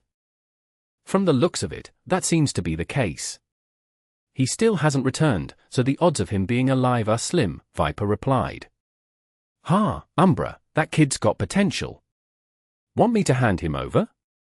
I'll trade him for an elite Pokémon, Soccer suggested to Umbra. Umbra glanced at Soccer with exasperation. Previously, when only he and Viper were on the trial island, they didn't talk much. But in the past week, Soccer had proven to be quite a chatterbox. How are you so sure it was that kid? The other three have the skill, or it could have been a combination of some of the others, Umbra retorted. Bah, I already know those three, Regi and his group, were just here to show their faces and gain some prestige, Soccer replied. Umbra didn't respond this time. Whether or not Cain had eliminated Vexor, the important thing was that Lucius had already taken an interest in Cain. By the way, the appearance of that elite-level Pokémon has had some impact on this island. Now that these brats have returned, should we go check it out? Soccer changed the subject. It doesn't matter. Once they leave, I'll take a look myself. It's just an initial elite-level Pokémon, it won't be a big deal, Viper replied. Viper? Since when have you become so confident? Don't tell me you plan to capture it once we leave, Soccer teased. Viper gave him a look of disdain, as if considering him weak. Although he was a trainer at the initial elite level, he had several Pokémon at that level. Couldn't he handle it? Ignoring Soccer, Viper turned and headed to his office. Umbra, with your strength diminished, would you like to check it out? You could capture it and recover faster, Soccer suggested again. Not interested. Umbra also turned and followed Viper. Boring, Soccer muttered as he watched them walk away. Wait, I'm coming too. Cain and the others entered one of the rooms in the building. The room was small, with a counter similar to a shop, and a Rocket employee behind it. The employee, seeing Cain enter, smiled and said, "Welcome, Mr. Cain. Please place your point device in this container." Following the instructions, Cain placed his point device into a sealed container. The display showed 1,087 points. How they would verify the points and determine the rankings was no longer Cain's concern. End of chapter. Chapter 374. Seeing Beyond Without Saying It. Mr. Cain, congratulations on achieving first place in this final trial. According to the trial rules, you may choose one of 3 starter Pokémon as your reward, the employee said with a smile. Cain didn't pay much attention to how they determined points or rankings, he was simply informed directly. However, as a psychic power user, he noticed a very fine psychic energy line connecting to the employee's head before they spoke. Telepathy. It seemed that a psychic or a Pokémon with psychic abilities was communicating with them. No wonder they didn't need computers or scanners to determine points and rankings. After saying this, Cain noticed the psychic line behind the employee's head vibrate again, and their expression suddenly changed. Excuse me. Excuse me. Mr. Cain, please wait a moment. I have something urgent to attend to. I ask for your patience, they said, quickly opening the back door and rushing out. After they left, a shadow began to slowly materialize where they had been. Umbra. Cain saw the approaching figure and tried to speak, but Umbra stopped him with a gesture. Then, a Jengar emerged from the shadow, suddenly releasing ghost-type energy that enveloped both Cain and Umbra. Well, those psychics and their Pokémon are convenient, but when they're watching you all the time, there's no privacy, Umbra said, letting out a relieved sigh. No surprise, being a friend of Sabrina, the most powerful psychic. Mr. Umbra, Cain said respectfully. You did well this time, not only did you achieve first place, but your score was more than double the second place score. Of course, that's partly because Regi and the others weren't interested in competing, Umbra continued. I promised you that if you earned first place in the final trial, we'd upgrade your previous reward. This time, the starter Pokémon you'll be able to choose will have even greater potential, you'll select it shortly, Umbra explained. Cain nodded, feeling satisfied. Umbra went on, first place in the final trial also comes with an item reward. You may request an item worth up to 1 million. However, I've arranged a special exception for you, and you can select something worth up to 3 million. Pick whatever you want. Hearing this, Cain realized he hadn't known about this additional reward for first place. Since something was better than nothing, he began to consider his options. After a moment of thought, Cain replied, could it be a King's Rock? Umbra looked surprised and asked curiously, you want a King's Rock? Yes, why? Does it exceed 3 million in value? Cain asked. No, the King's Rock has a market value of around 5 million, and it's often more expensive due to its rarity. But within Team Rocket, we have some in stock. I can make an exception and get one for you, but are you sure that's what you want? Umbra insisted. Cain felt a bit uneasy under Umbra's gaze, but the idea of obtaining a King's Rock was too tempting. Yes, I want the King's Rock, Cain confirmed. Very well, it will be sent along with your starter Pokémon, Umbra said. Since Cain was resolute and Umbra had given his word, he would honor the promise. Did you visit Gastless Cave? Umbra asked, his expression serious. Cain tensed, as though his heart had stopped. Had they detected Miss Magis's existence? Fortunately, in the past 2 days, Cain had done everything he could to convince Miss Magis to control her energy. As a result, while inside her Pokeball, no other Pokémon could detect her. Yes, I did. There was a map fragment there, so I went to retrieve it, Cain replied honestly. Did you see anything strange? Or notice any unusual Pokémon? Did you investigate that black stone pillar again? Umbra asked 3 consecutive questions, showing how important the matter was. Something strange? The only odd thing was that black stone pillar. I went in to investigate, but I didn't see any unusual Pokémon. My Haunter absorbed some ghost energy, which increased its level and power, Cain said, summoning Haunter from his shadow. As a trainer of a Jengar, Umbra was very familiar with Haunter. Your Haunter is quite good. If you train it well, it could become an elite-level Pokémon, Umbra said after observing it. Although he still had doubts, it seemed unlikely that Cain could have escaped from an elite-level Pokémon. Umbra assumed he was simply being paranoid. Yes, Cain replied. All right. If you have any questions, now is the time to ask me. The final trial is over, and you should at least be officially named a captain of Team Rocket, Umbra said. Note, Cain, as a member of the Shadow Unit, already held a position equivalent to a captain but wasn't officially a Team Rocket captain. Not wanting to be reckless, Cain asked about Regi and Vexor. Regi, yes. His identity isn't simple, avoid conflicts with him if possible. The other 2 also have some backing, but not as much as Regi. As for Vexor, I assume you're the one who eliminated him, correct? Don't deny it. While Vexor may appear to have a similar status to the other 3, he's actually far beneath them. His backer, Lucius, is the same one behind the elite officer who sent those officers to test you last time, as you suspected, Umbra said. If you eliminated him, so be it. Lucius isn't a problem, just a cunning type. Don't worry, many in Team Rocket are watching you now, including the leader. He won't dare make a move, Umbra assured. Cain didn't say anything, but Umbra was confident that Cain had eliminated Vexor. Anyone with common sense would understand that if Cain hadn't eliminated Vexor, would Regi be so relaxed? Sometimes, it's better not to say what you already know. Seeing beyond without saying it. End of chapter. Chapter 375. Equivalent Exchange. Additionally, there's the matter of the extra benefit for taking first place this time, Umbra said, touching on the most important reason why others competed for the top spot. Umbra looked at Cain, knowing he'd already heard some things from Regi. First place in the trial does indeed grant the right to infiltrate other regions with Team Rocket support. But, as you may have heard from Regi, I'll tell you something else.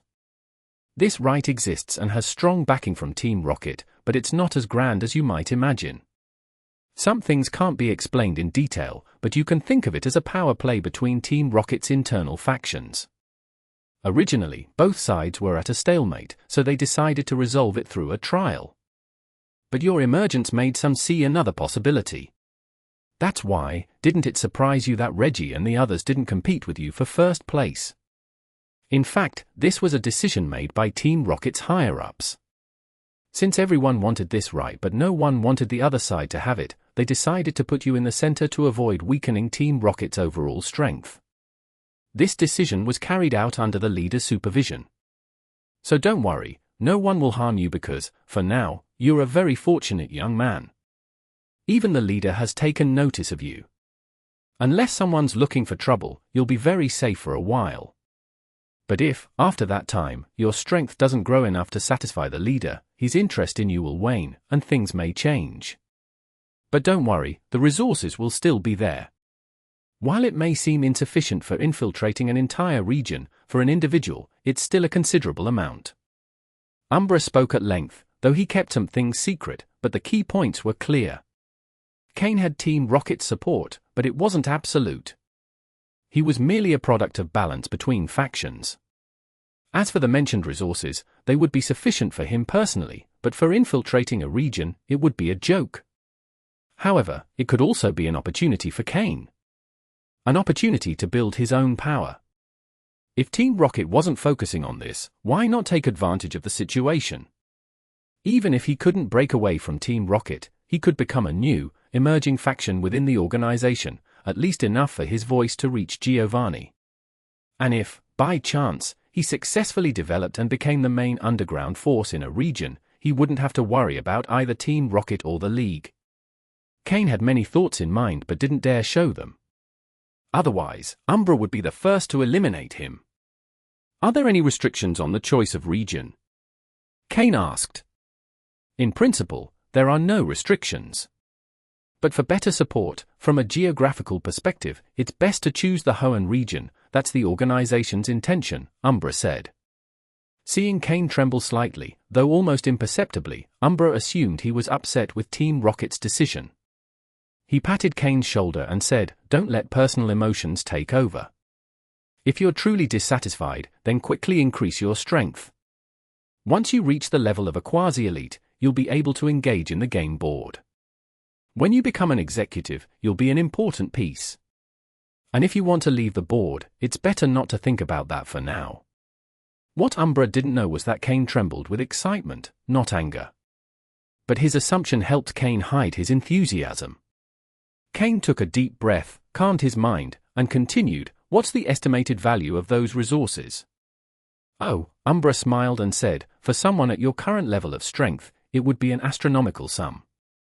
But some things can't be given to you all at once because your strength isn't sufficient.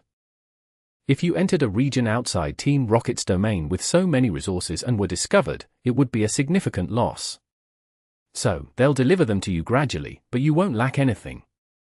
In terms of value, how can I explain it? Let's say it's roughly half the wealth of a mid-level elite trainer." Hearing this, Cain's eyes lit up. Half the wealth of a mid-level elite trainer? Someone unfamiliar with that level might not understand, but Cain estimated it to be several billion at least. Team Rocket was truly generous. Even with the reduction Umbra mentioned, it was still an impressive amount.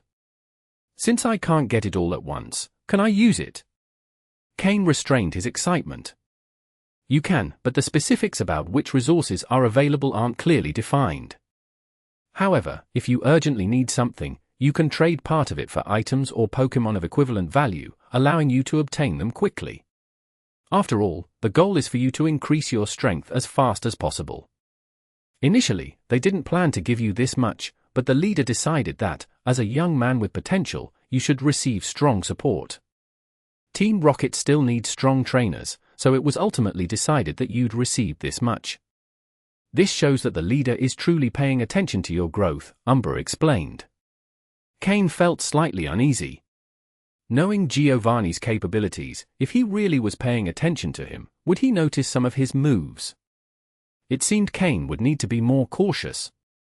However, when he relocated to the Hoenn region, it would be harder for Giovanni to monitor him so closely.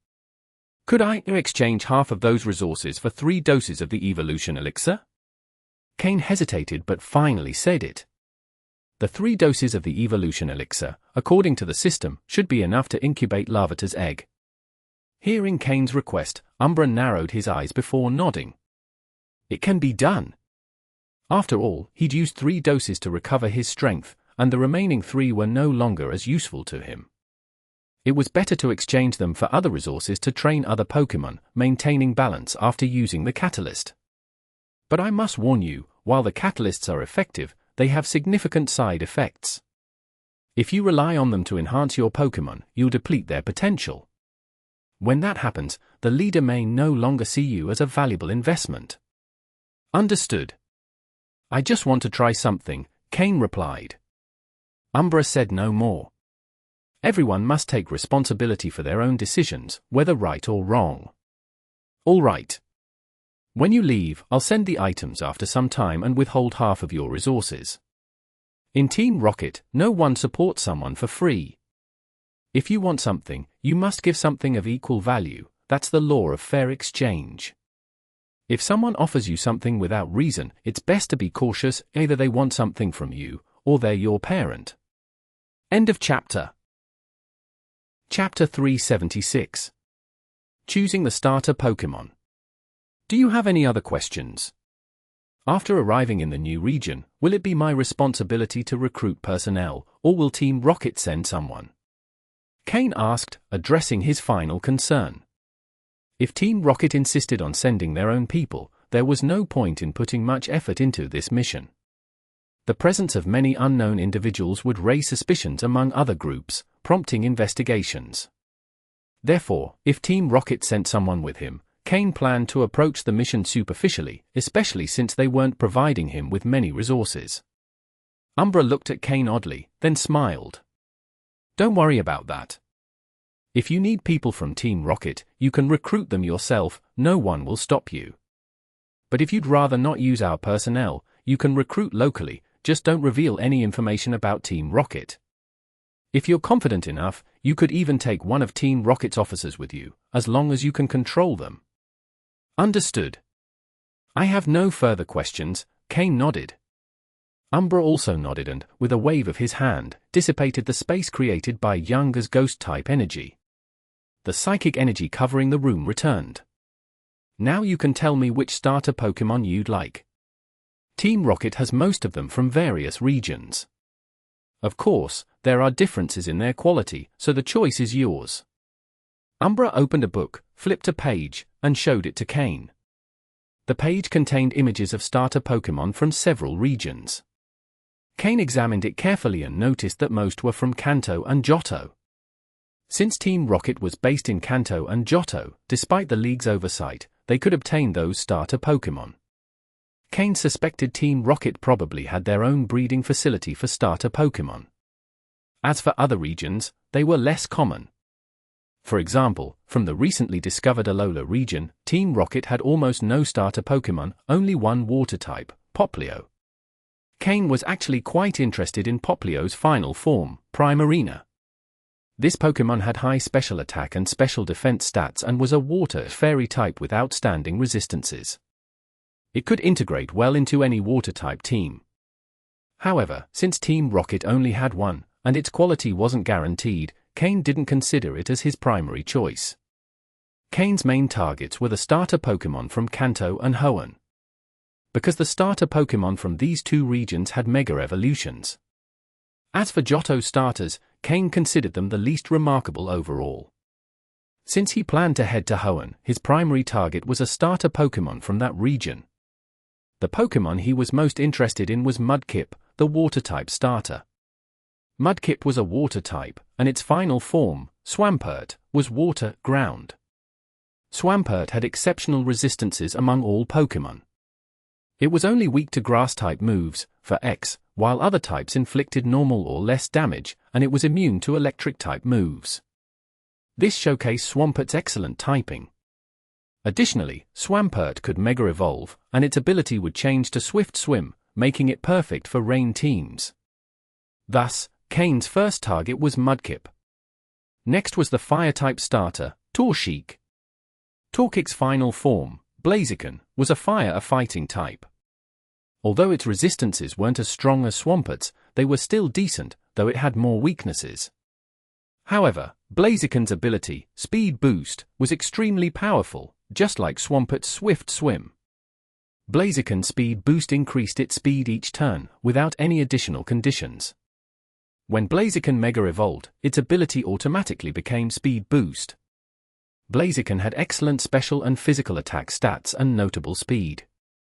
Unlike Swampert's balance, Blaziken was more offensive.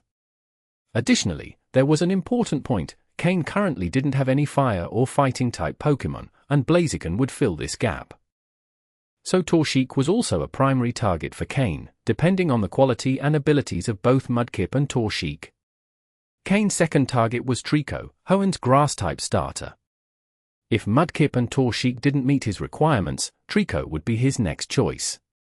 Treecko evolved into Sceptile, a grass-type Pokémon that became Grass Dragon when it Mega Evolved. Mega Sceptile wasn't ideal as a main attacker but could be a good support Pokémon, specializing in countering specific types. It would serve as a support piece on the team. Cain's third target was the starters from Kanto. If he didn't find what he was looking for among Hoenn starters, he would choose one from Kanto.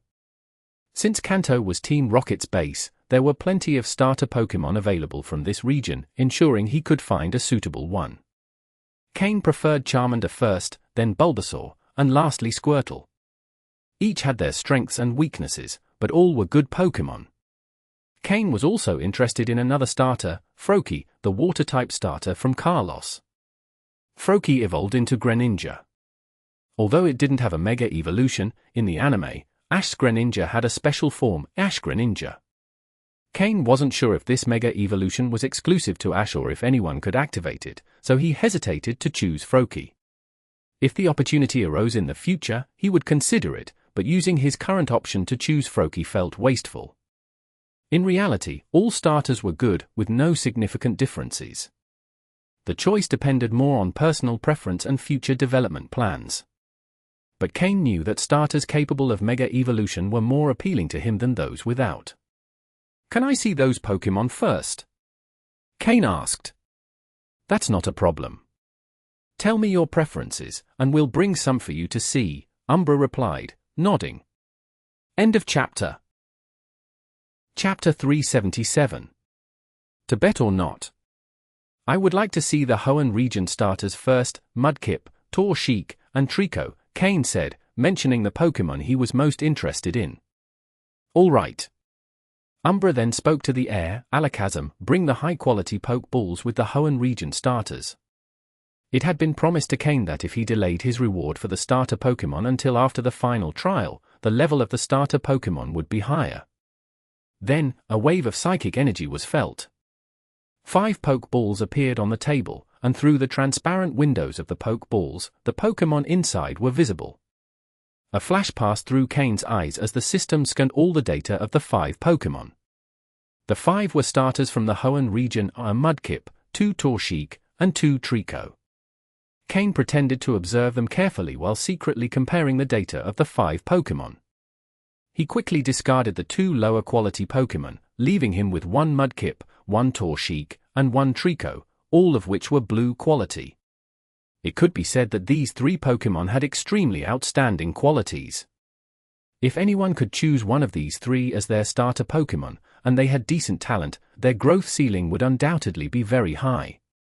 It was worth noting that Cain, with his strength as a Team Rocket captain or higher, had Pokémon whose quality mostly ranged from dark green to light blue. And with that quality, he was already among the best in the new generation of Team Rocket, to the point where even Giovanni had taken notice of him. For example, Vexor's light blue Beedrill, as a trusted subordinate of an executive, was already his ace. But could Beedrill compare to the Hoenn starters? The data for the 3 Pokémon was as follows. Pokémon. Mudkip, blue. Gender? Male. Level. 5. Type. Water. Ability. Torrent. Held item. None. Egg moves. Refresh, bite, counter, ice ball. Basic moves. Tackle, growl, water gun. Learned moves. Water pulse. TM moves. None. Pokémon. Torchic, blue, anomalous state. Gender? Male. Level. 5. Type. Fire. Ability. Speed boost. Held item. None. Egg moves. Flame burst, agility, last resort, faint. Basic moves. Scratch, growl, ember. Learned moves. Heat wave. TM moves. None. Pokémon. Trico, blue. Gender? Female. Level. 5. Type. Grass. Ability. Overgrow. Held item. None. Egg moves. Leech seed, magical leaf, bullet seed, grassy terrain. Basic moves. Pound, leer, absorb. Learned moves. Seed bomb. TM moves. None. These 3 Pokémon had excellent quality and very useful abilities. Since their quality was similar, Cain decided to eliminate Trico from second priority first. He didn't have any grass-type Pokémon at the moment, but he didn't consider it urgent. Additionally, Trico wouldn't bring much to his team. It wasn't like Swampert, which could integrate well with his current team setup and also have a role in Cain's future plans. Nor was it like Blaziken, which directly covered the deficiencies in Cain's team and had room to grow in Cain's future plans. Now, he had to decide between Mudkip and Torchic. Cain personally preferred Mudkip, which was relatively stable and, once evolved into Swampert, could become an ace of the team. Whether or not he decided to form a rain team in the future, Swampert could fulfill the necessary role. Swampert's resistance was so good that Cain found it hard to turn it down. However, Torchic was also hard to ignore, as it had the hidden ability speed boost. If Torchic had any other ability, Cain would probably have chosen Mudkip after a brief consideration, but fortune smiled upon him. Team Rocket had a Torchic with the ability speed boost. In terms of type, Swampert had the advantage. In terms of ability, Blaziken with speed boost was in the lead. Therefore, considering only types and abilities, both Pokémon were nearly on par. When evaluating their moves, Mudkip's moves were fairly common, with nothing particularly impressive or to criticize too much. However, Torchic had a move Cain particularly valued, Last Resort. A move with a base power of 140. Although the usage restrictions were somewhat high, its power couldn't be underestimated. Additionally, an important point was that Blaziken with speed boost could show all of its potential even before Mega Evolving, whereas Swampert performed better once it Mega Evolved and had the support of a rain team. So, if Cain had to choose between these two Pokémon, he would probably choose Torchic. It could be said that Blaziken with speed boost had a higher minimum level than Swampert with Torrent, but the maximum level of Mega Swampert was slightly higher than that of Mega Blaziken. System: what does this anomalous state of Torchic mean? Cain asked, hesitating. If Torchic had any defects, it would be better to choose Mudkip. He could afford the time needed for its early development. BIP. An anomalous state in Torchic has been detected due to it having just been born, but it presents intense psychic waves. Its potential and quality are not clearly defined yet, and if not controlled, its quality may decrease, the system replied with its mechanical tone in Cain's mind. Intense psychic waves causing an anomalous state? Has it been affected by something? Cain murmured to himself. His expression changed, and he continued asking, System, if Torchic shows fluctuations in its quality due to the psychic waves, is there a chance to improve its quality to stabilize it at dark blue? BIP. That possibility exists, but the system cannot guarantee it. According to preliminary calculations, the success rate is 1 in 5. 1 in 5? So, a 20% chance of improving its quality. And what about the other probabilities? Is there any way to modify these odds? Preliminary calculations: probability of improving quality, 20%, maintaining quality, 40%, reducing quality, 40%. If a more precise calculation is desired, the host must have physical contact with the Pokémon so that the system can perform an exact probability calculation. There are methods to modify the probabilities, but physical contact with the Pokémon is required. This meant it was a sort of gamble. If the system couldn't help, Torchic would have a 40% chance of losing quality. But there was a 20% chance that its quality would improve. Should he take the risk? Torchic with the ability speed boost. Was it worth the gamble? End of chapter. Chapter 378. The Aptitude of a Champion. After much hesitation, Cain finally took the Pokeball containing Torchic. He was going to take a gamble. Even if he failed, a Torchic with the speed boost ability and light blue aptitude wouldn't necessarily be weak. Moreover, when he reached the Hoenn region, it wouldn't be impossible to obtain a Mudkip, but a Torchic with speed boost and blue aptitude would be incredibly hard to find. If the gamble succeeded, a Torchic with speed boost and dark blue aptitude, with 2 evolutionary possibilities, would give Cain the chance to train it to purple aptitude. It's worth remembering that, in his previous life, even though Cain had the skills of a high-level trainer and plenty of support resources from Team Rocket, he had never obtained a purple aptitude Pokémon. In fact, he had barely seen a few. Pokémon with purple aptitude are known in this world as having champion aptitude. This means that a Pokémon with this aptitude has a certain chance of reaching the champion level with proper training. Of course, it's not that light blue aptitude Pokémon can't reach the champion level, but it is much more difficult. Under normal circumstances, blue aptitude Pokémon represent the elite level. For most, the elite level is the limit, which is why this aptitude is also called maximum aptitude. Over time, this term replaced elite aptitude. However, purple aptitude Pokémon are extremely rare and are only found in the hands of highly powerful individuals, which is why they are referred to as champion aptitude. If a light blue aptitude Pokémon has only a 1% chance of reaching champion level, a blue aptitude one would have a 10% chance or more. Different types of Pokémon also vary. For example, a pseudo-legendary Pokémon with dark blue aptitude would have a much greater chance of reaching champion level than a Beedrill with the same aptitude. That's why Cain decided to gamble on the possibility of obtaining a purple aptitude Pokémon, even if it was just light purple. Umbra, seeing Cain pick up the Torchic Pokeball, didn't think much of it. All the Pokémon in this group had similar aptitude, with minimal differences, so from Umbra's perspective, any choice would be beneficial. "Are you sure?" Umbra asked. "I'm sure." Cain nodded firmly.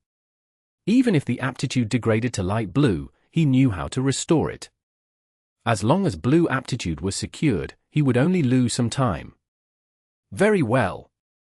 Umbra waved his hand, and the remaining 4 Pokeballs disappeared in a flash of psychic power. Then, a red wooden box appeared on the table. Umbra pushed the box toward Cain and said, "Here's the King's Rock you wanted. You can open it and take a look." "The King's Rock?"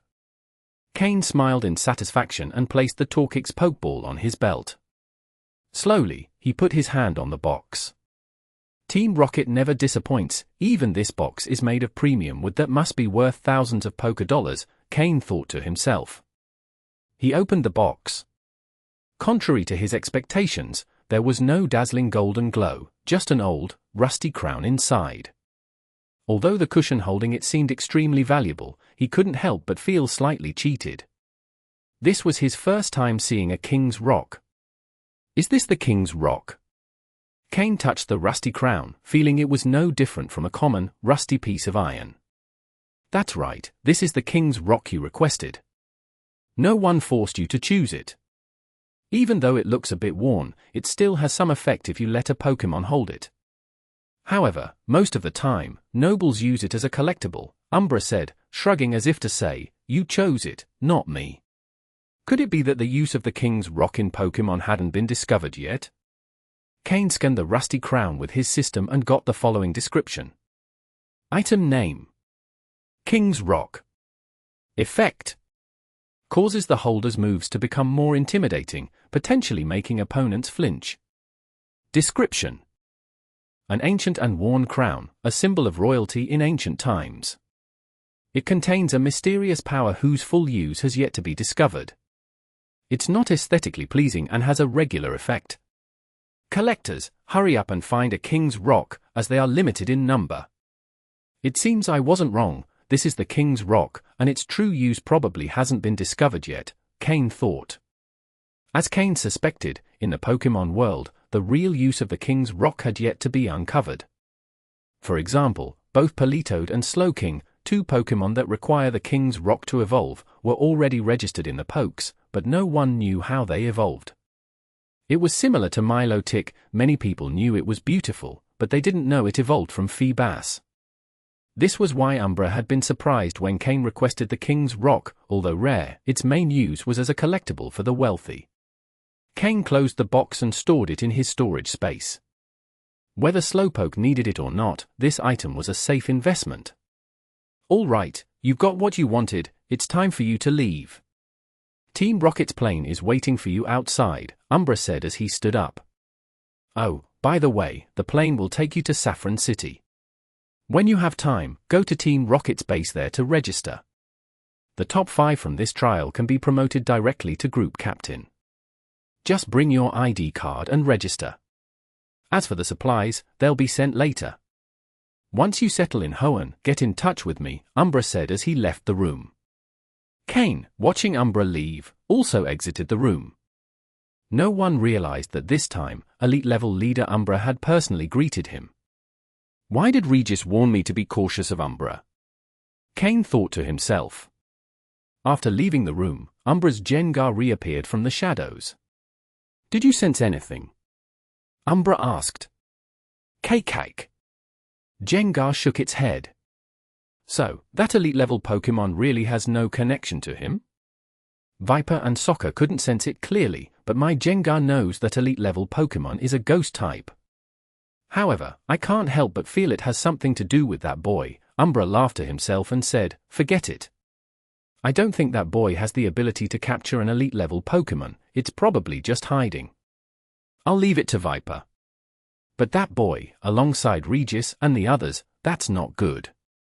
Luckily, Regis won't be able to reach Hoenn, Umbra thought as he walked away, disappearing into the shadows of the house. End of chapter. Chapter 379. Leaving the Trial Island. Since Cain had spent some time talking with Umbra, by the time he reached the plane, almost everyone else was already on board. Even Regi, a powerful trainer, was seated, waiting in boredom. This plane resembled a luxurious business lounge, with seats arranged like mobile dining tables. Waiters in impeccable tailcoats moved among the passengers, carrying trays of drinks and food.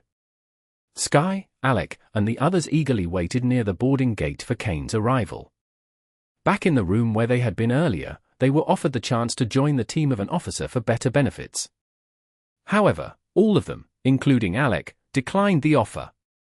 Following an ordinary officer didn't offer as promising a future as following Cain. At the very least, with Cain's potential, he wouldn't remain just an officer for Team Rocket. As he grew, the benefits for them would grow as well. Joining Cain now was akin to offering help in a time of need rather than simply jumping on the bandwagon later. Cain found an empty round table and sat down. At his gesture, Alec and the others joined him. The final trial had been extremely dangerous. Originally, Cain's faction had a dozen members, but now only 6 of them, including Cain, were seated at this table. The survivors were Alec, Sky, Fox, Kai, and a young man named Rand. These were the only ones who made it to the end. According to the final point rankings, Cain placed first. Alec, despite trying to gather points near the end, failed to make the top 10, finishing in 13th place. Sky, on the other hand, had hidden from the beginning, gradually collecting points and defeating weaker opponents. Surprisingly, he secured the 10th spot, an unexpected outcome for Cain.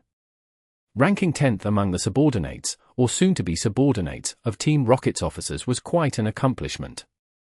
However, in terms of sheer strength, Alec still far surpassed Sky. This showed that the rankings didn't always reflect skill, luck played a significant role as well. Was Cain stronger than Regi? If they fought, Cain estimated he'd have only a 20% chance of victory, and that was being optimistic. Fox and Kai placed in the 30s, while Rand played it extremely safe. Believing Cain would get him off the island, he hid in a very discreet spot, finishing 48th with just 2 points. He could be called the master of prudence. Cain wouldn't abandon him. After all, anyone who could survive for 3 months in this trial had some ability. However, something surprised Cain. Those he had marked as potential traitors in his system, those who had been intimidated by him, didn't survive. Looking at Sky, who seemed quite obedient, Cain suspected he might have dealt with them whenever an opportunity arose, given that Cain had made it clear before the trial began that he didn't favor them.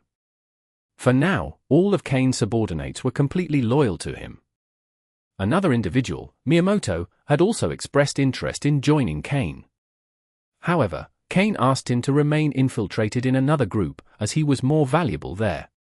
Surprisingly, Miyamoto had some luck, finishing in 7th place and earning a decent reward.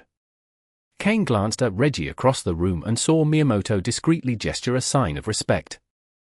However, as Cain shifted his gaze, he met Regi's eyes.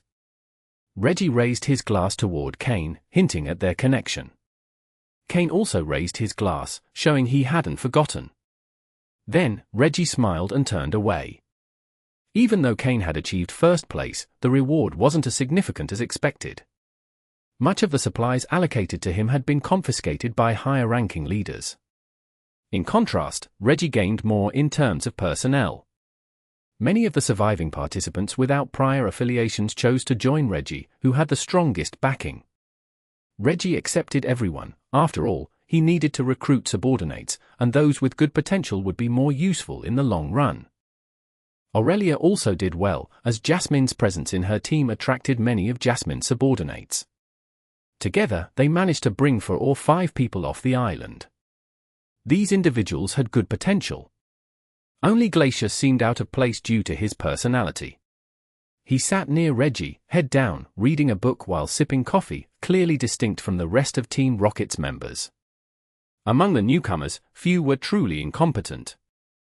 Most understood why they were there and what outcomes to expect, so they wisely chose to align with Regi, the biggest winner. Only the followers of the pseudo-executives refrained from joining either faction, showing some hostility toward Regi and the other 3. However, the gap between the 2 groups was already significant, and it would only grow over time. If those they supported faced a major defeat, their fate wouldn't be much different. Cain looked at the 5 men before him and asked with a smile, "How did it go in the end? Who secured the captain position?" This group would form his operational base in the future. Though they didn't seem remarkable now, with the system's help, Cain believed he could help them grow. Of course, that was as long as they stayed loyal enough. Sky glanced at the others before speaking. In the end, Alec and I secured the captain positions. It said the top 5 in this trial received group captain ranks, and the top 15 earned captain ranks. The rest will start as grunts. Sky had been one of the first to join Cain. Though Alec was slightly better in terms of skill, that was because Alec initially had the backing of an officer. Now that they were on equal footing, it was better for Sky, who had joined earlier, to speak first. The 2 had discussed this privately before Cain returned. However, Alec didn't mention Miyamoto's involvement to Sky without Cain's permission, to avoid disrupting the plan.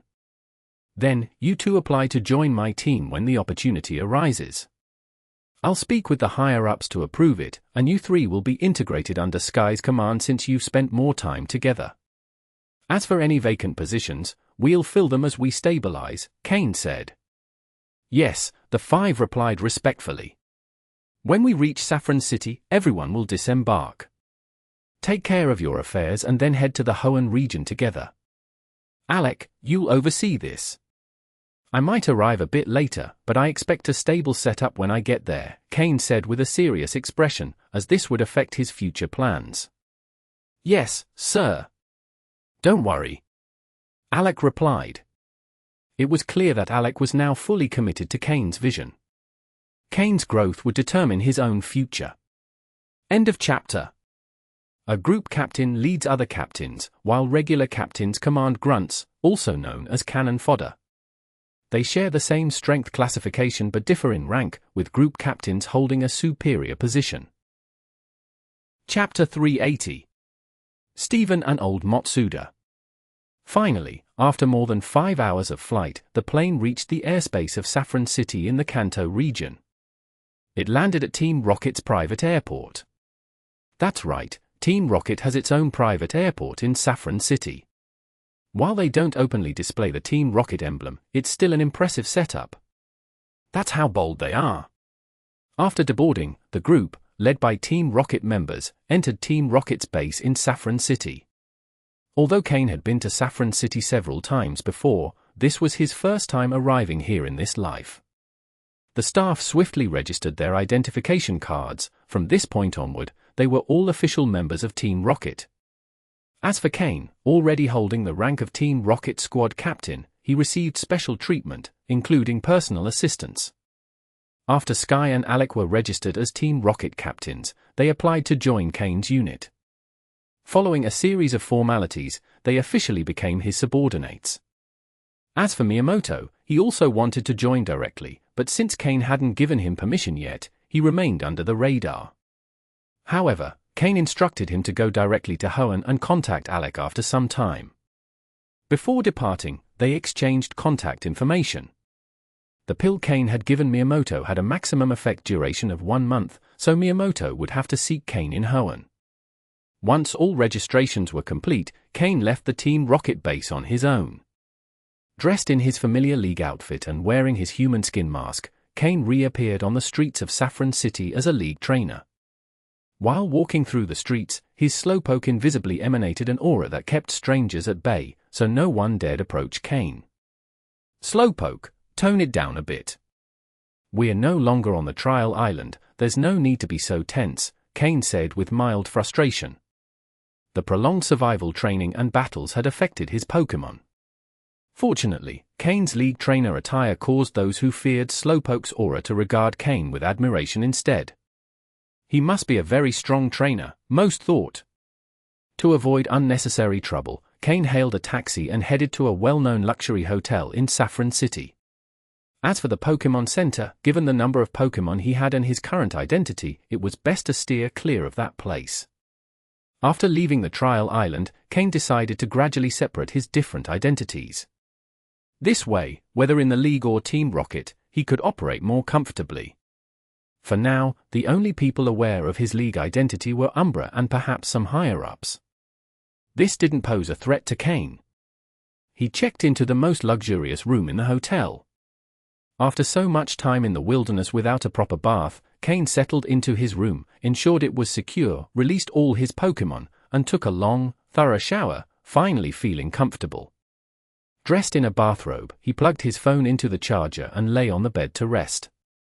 It had been a while since he'd slept in such a soft, comfortable bed. Now that he was there, he didn't want to get up. When he turned on his phone, he saw several messages. There were texts from Steven, Whitney, and old Matsuda. Whitney's messages were mostly casual chatter, so he set those aside for now. Old Matsuda's message was just one line asking him to call back upon reading it. The message was from 3 days ago. Steven's messages were the most detailed, filled with various issues and multiple requests for Cain to call him as soon as possible. Cain sighed, got up, and used the hotel's phone to dial Steven's number. After a few seconds, the call connected. Steven, as elegantly dressed as ever, wasn't at home but outdoors, evidently using a more advanced portable phone than Cain's. "Cain! You finally called back. I thought you'd disappeared and was about to send someone to find you," Steven said, clearly excited. Cain was one of his few friends. Cain rubbed his forehead and replied wearily, "What's the rush? I told you before that I'd be out of contact for a while." "Ha ha ha, I just got a bit excited. You know, the poke blocks you gave me last time worked wonders with Metang, but they're almost gone. Could you get me more?" Steven asked, somewhat embarrassed. "Didn't I give you enough for 2 months last time? How are they gone already?" "Well, I don't have just one Metang." Steven said it so casually that Cain didn't know how to respond. "All right, fine. I'll be heading to Hoenn in a few days. I'll find you and bring more. Where are you now? Looks like you're in a forest." "Oh, I heard about a strange stone in this area, so I came to investigate." "Perfect. If you're going to Hoenn, great. I'll arrange to meet you in Rustboro City. Oh, and about that Aron you wanted, I'll take you to my mine to see if you can find one. I'll pretend you're not bragging. All right, see you in Rustboro City. Also, about what I asked for last time, we'll discuss it when we meet. Sounds like you're busy over there." Cain heard some battle noises in the background. "Got it. Talk later, I've got some trouble here," Steven said before quickly ending the call. Afterward, Cain called old Matsuda. A few seconds later, the call connected, and old Matsuda greeted him with a scolding. "Kid!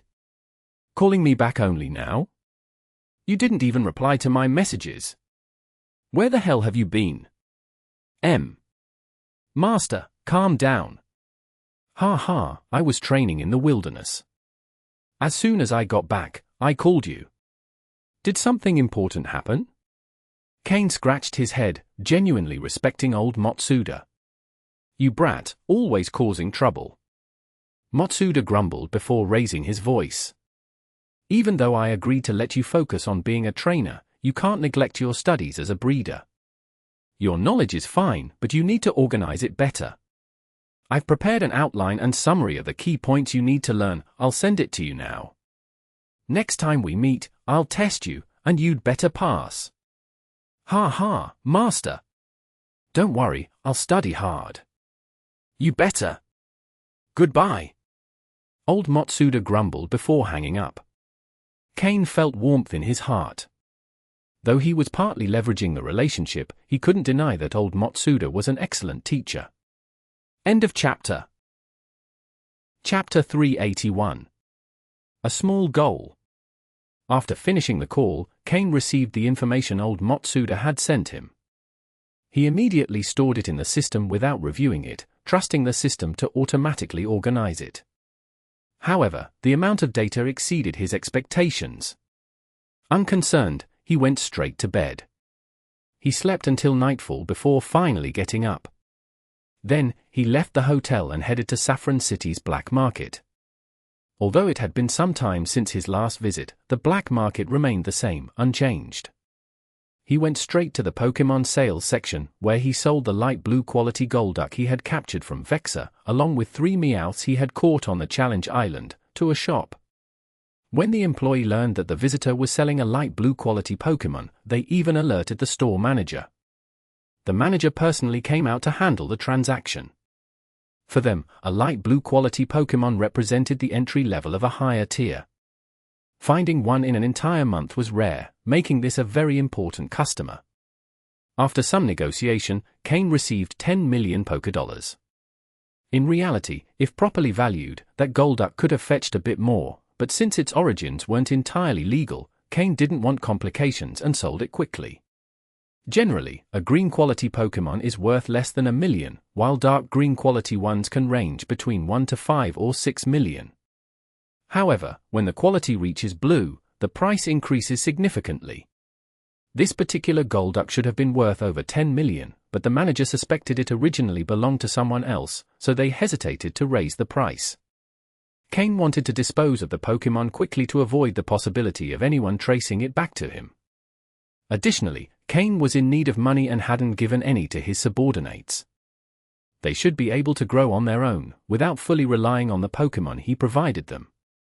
Upon arriving at the Hunters Guild, cloaked as usual, he noticed that Rosa and the Sun Badge wielder who had chased him were no longer there, likely reassigned to another branch. Cain went directly to the Pokémon exchange section and opened the trade list. Cain's primary objective for visiting the black market this time was simple, to see if he could find a Pokémon that suited his current plans. Poliwag. A common Pokémon in the Kanto region, but one Cain needed for his current strategy. This Pokémon was tied to one of his upcoming goals. Although he had devised this plan after his calls with Steven and old Matsuda that same day, Cain considered it highly feasible. The plan was to become a gym trainer in the Hoenn region. First, set a small goal, become a gym leader. It might sound amusing, a member of Team Rocket wanting to become a league gym trainer or even a gym leader, but it was actually plausible. At least, Cain saw it as highly viable. First, he had a very influential friend in the Hoenn region, Stephen Stone. The future president of Hoenn's largest company, Devon Corporation, whose status far surpassed that of an average gym leader. With Stephen's support, there wouldn't be much local opposition in Hoenn. Then, there was Cain's master, a renowned high-level breeder and elite-level trainer, Matsuda Takashi. An almost legendary figure in the league, even Drake treated him as a peer. Therefore, as long as Cain's Team Rocket identity remained hidden, he could be considered a legitimate league trainer, even though he hadn't received one of the league's starter Pokémon. Considering this, Cain wondered if it would be possible to ask old Matsuda to help him obtain a league starter Pokémon. A Mudkip, perhaps? It was a possibility. Thus, from this perspective, Cain's plan to become a gym trainer in Hoenn wasn't far-fetched. The only limitations now were his strength and the Pokémon he owned. Everyone knows that while not all gym trainers specialize in one type of Pokémon, many assume gym leaders focus on a specific type. Therefore, Cain had to decide what type to represent. Even if he didn't fully specialize, he at least needed to appear to. Hoenn's major cities already had gyms, with some even hosting more than one. Opening a gym in one of these cities would be difficult and risk offending existing gym leaders, not worth the trouble. Furthermore, with his current strength, Cain wasn't a match for those veteran gym leaders. Establishing a gym in a major city also required significant funds. However, opening a gym in a small or less developed town could even receive league support. After all, the league wanted to expand its influence in other regions, and the best way to do that was by establishing as many gyms as possible in towns and villages. A gym leader could represent the league in that location, acting almost like a mayor or town chief but with greater trust from trainers. Thus, becoming a gym leader would allow Cain to have more control over a town and conceal his underground activities. This would benefit both his growth within the league and his development in the underworld. So, becoming a gym leader in the Hoenn region was Cain's first goal. Once achieved, he could involve himself in power struggles within the underworld. Now, Cain needed to choose a Pokémon type to represent. The Pokémon he had publicly revealed were Slowpoke, Miltank, Haunter, Gyarados, and Tropius. As for other Pokémon, he hadn't shown them much, so there wasn't an issue.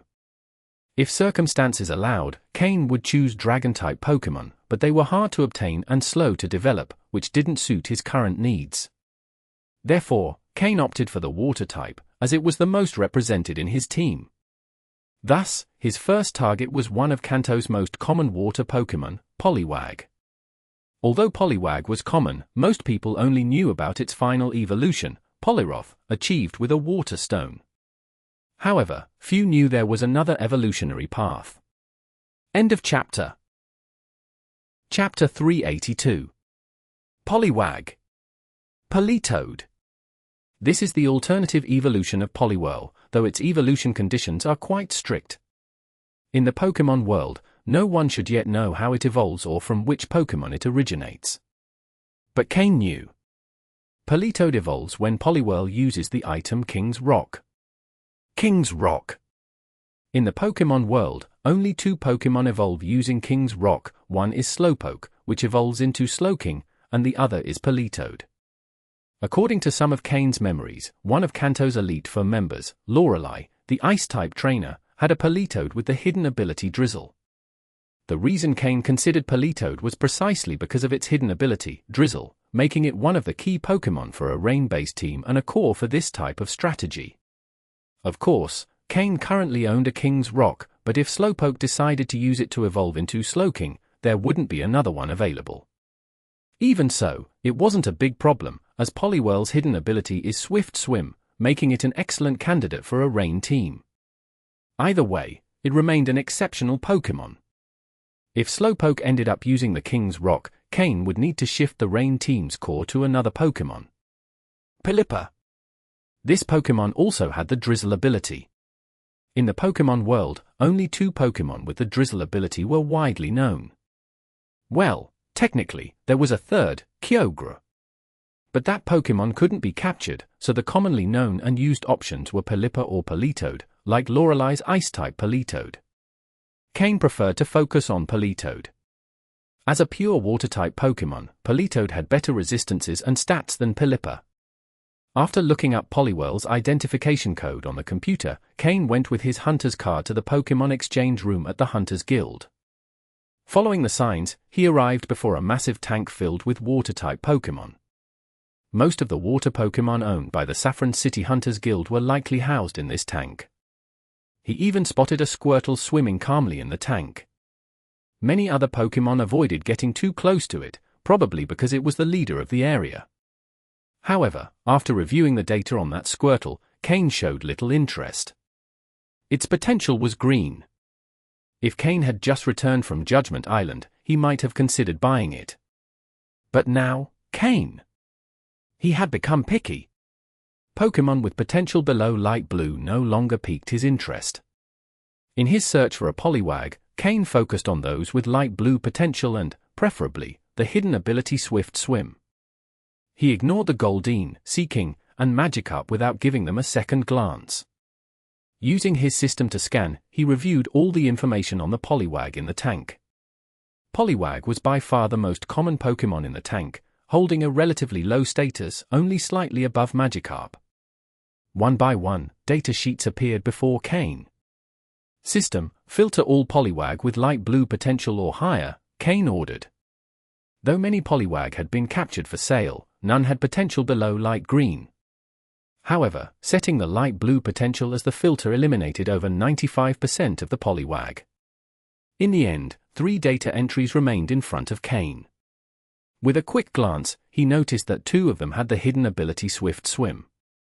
The probability of finding hidden abilities was already low, so having 2 of the 3 Poliwag possess it was a stroke of luck.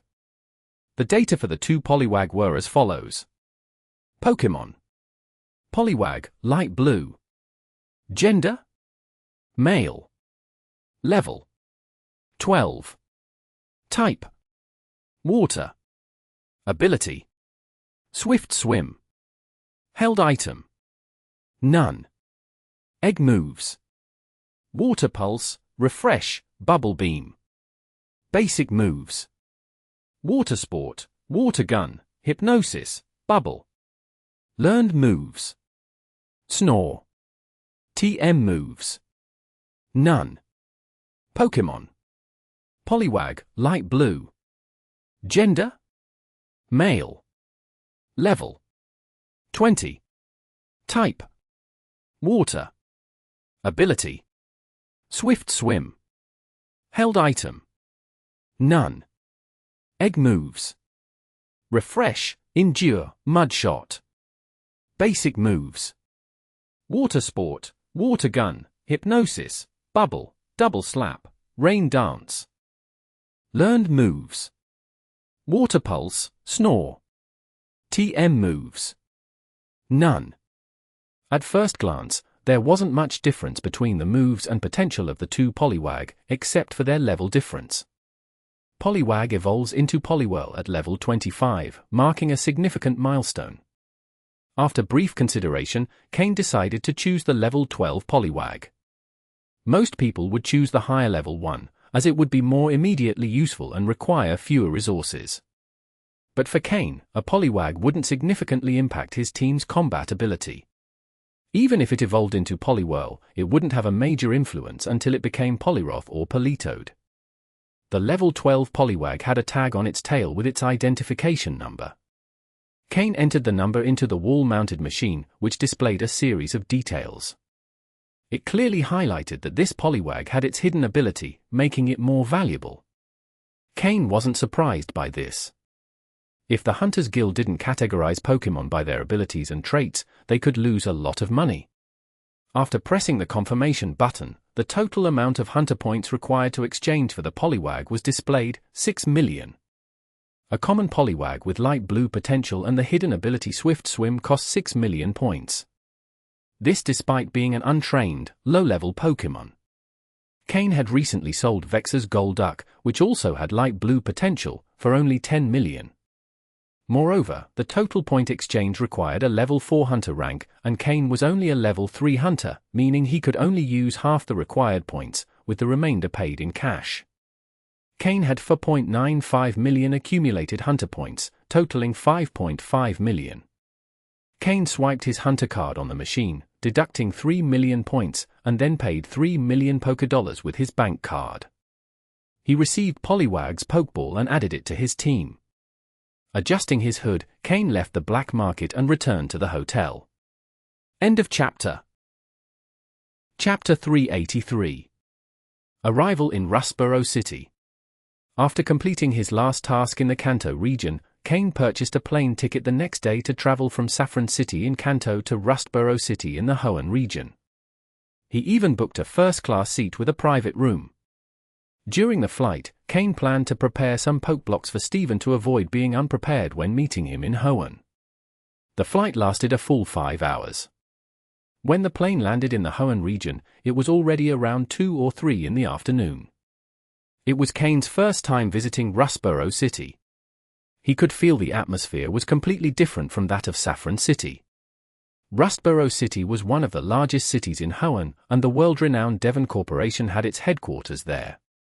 To the north of the city lay Meteor Falls, to the south Petalburg Woods, and to the east the Rusturf Tunnel. Whether in terms of economic development or Pokémon trainer growth, this city stood out. Because of the emphasis on Pokémon, Rustboro City featured a specialized trainer school funded by Devon Corporation and supported by the Hoenn League. This school was primarily intended for the descendants of the league's most important members, as well as a select group of talented trainers from more modest families. The children of prominent league members could freely decide their futures upon graduation. However, those talented trainers from humble backgrounds were required to offer 6 years of free service to the league after graduating. Though free didn't mean without financial compensation, it did entail fulfilling strict tasks and objectives. Despite these conditions, many strove to enter the school because it offered a promising future as respected trainers with stable incomes. Additionally, graduates of this school were entitled to participate in Hoenn's annual league tournament without needing to collect all 8 gym badges. However, graduating from the school was a highly challenging task. In summary, Pokémon trainers in the Hoenn region enjoyed an elevated status. As the league grew stronger, its control over the region became increasingly firm. This control was reflected in the cooperation between Devon Corporation and the league. It was no coincidence that Steven eventually became league champion. The relationship between Devon Corporation and the league played a key role. Unlike Kanto and Johto, where the league and Team Rocket were the main forces, Hoenn's situation was more complex. Although the league appeared to be the dominant power, several local forces secretly resisted its influence. Cain, as a member of Team Rocket, was particularly attuned to the movements of clandestine forces. After walking through the streets of Rustboro City for an hour, he detected the presence of several of these hidden groups, at least 3 or 4 distinct ones. Security in Hoenn wasn't as good as it seemed. For nobles or descendants of league members, Hoenn might seem peaceful and safe, as they rarely encountered serious incidents. However, this was because the clandestine forces avoided meddling with them. For ordinary citizens, the situation was different. Hoenn's security left much to be desired. It seems that until Steven takes control, Hoenn's security won't improve, Cain thought. The moment Hoenn fully integrated into the league's sphere of influence was when Steven, the next president of Devon Corporation, became league champion. This marked the beginning of large-scale collaboration between Devon Corporation and the league. Later, when Wallace replaced Steven as champion, was it really without the league's intervention? Who says one can't be both president of Devon Corporation and league champion at the same time? Rustboro City's airport was located in the northeastern corner of the city, while the iconic Devon Corporation building stood in the northwestern corner, south of Meteor Falls, surrounded by breathtaking scenery. Cain walked from the airport to the base of Devon Corporation's tower. Seeing the massive structure, over 100 stories tall, he couldn't help but exclaim, "So rich!" Not even the Hoenn League headquarters had such a grand appearance. Since Steven wasn't in Rustboro City at the time, Cain simply observed the building from the outside before leaving and settling into a decent hotel. After several hours of walking, the sky began to darken. At dusk, Cain disguised himself and headed to Rustboro City's black market. No matter the region, there was always an underground market, the only difference was the group controlling it. In Kanto, most black markets were controlled by Team Rocket, and in Johto, about half were also under their command. The other half was run by old local forces, such as those in Ecruteak City. In Rustboro City, the black market was entirely controlled by local clandestine forces. Because of this, security in these places was poor, and buyers were often easy targets for local gangs. For those without sufficient power, it was better not to risk doing business in the black market. Upon entering the market, Cain released Honchkrow. After its evolution, Honchkrow not only looked majestic but was also incredibly powerful. Earlier, when Cain entered the market, many people watched him with interest. But after releasing Honchkrow, 90% of those stares disappeared immediately, and the remaining few no longer dared to look at him directly. Honchkrow, with its remarkable ability and level, was the strongest Pokémon under Cain's direct control at that moment. Let's take a look around the black market and see which forces control this place. A portion of the pie this large won't be easy to claim, Cain thought as he walked through the market with Honchkrow. In his past life, he remembered that Hoenn's two main underground groups were Team Aqua and Team Magma. Although they had likely not emerged yet, their appearance wasn't far off. As he considered his future moves, Cain observed the various forces in the black market and discovered that the situation was even more complex than he had imagined. There were at least 8 visible forces operating in the market, not counting the smaller groups dependent on them. End of chapter. Chapter 384. Starting the job. After taking a general tour of the black market, Cain left immediately. He had already understood the dynamics of power in the Hoenn region and had a preliminary idea of the forces in Rustboro City. There were 8 major factions, with smaller groups clinging to these larger ones. Meanwhile, the League, Devon Corporation, and Rustboro City's wealthy elite remained separate from these groups, maintaining a superior position. Given the complexity of Rustboro City, Cain knew he wasn't in a position to get involved just yet. After leaving the black market, he returned to the hotel and had a peaceful night's sleep. The next morning, Cain received a message from Stephen, informing him that he was back in Rustboro City. After having breakfast, Cain headed directly to the Devon Corporation building. Since he had chosen a hotel near the Devon Corporation building, it only took him 5 minutes to walk there. At that moment, he saw Stephen arriving in a luxurious limousine, dressed in a formal suit. Cain couldn't help but think sarcastically, "What a rich guy." Stephen spotted him and broke into a wide smile as he walked over. "Cain, I just told you I was back, and you're already here," Stephen said, patting him on the shoulder. "I got here yesterday. Since I didn't have much to do, I took a walk around Rustboro City and stayed at a nearby hotel," Cain replied, shrugging. "You were here yesterday. You should have told me." "You could have stayed at my house instead of a hotel," Stephen said, slightly annoyed, before adding, "Come, I'll show you around the Devon Corporation building." Guided by Stephen and followed by several people in suits and dark glasses, Cain had an awkward tour of the Devon Corporation facilities. Finally, they ended up in Stephen's office on the top floor. Calling it an office didn't do it justice, it was larger than most luxury hotel suites. It was so spacious that one could train Pokémon inside without any issues. Sitting on a sofa, Stephen broke the silence. "What do you think?" "About what?" "About Devon Corporation. From your perspective, do you have any suggestions?" "Should I take this as you bragging?" Cain asked resignedly, knowing he didn't have much useful advice as an outsider. Stephen was left speechless. He genuinely wanted to hear Cain's opinion. Although Devon Corporation was the largest in Hoenn, as its heir, Stephen knew he needed to earn respect by achieving his own accomplishments. He hoped to get some fresh ideas from Cain but didn't expect it to come across as boasting. "Relax, I'm just kidding. Honestly, a corporation as big as Devon is beyond my expertise.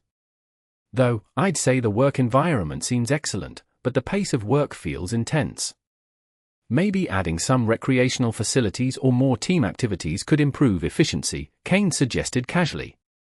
Stephen's eyes lit up. "Go on, tell me more." Although Cain lacked personal experience, he had read about such topics in his past life. Recalling the management practices of large corporations on Earth, he started sharing some of those ideas. Stephen listened attentively, enthusiastically taking notes.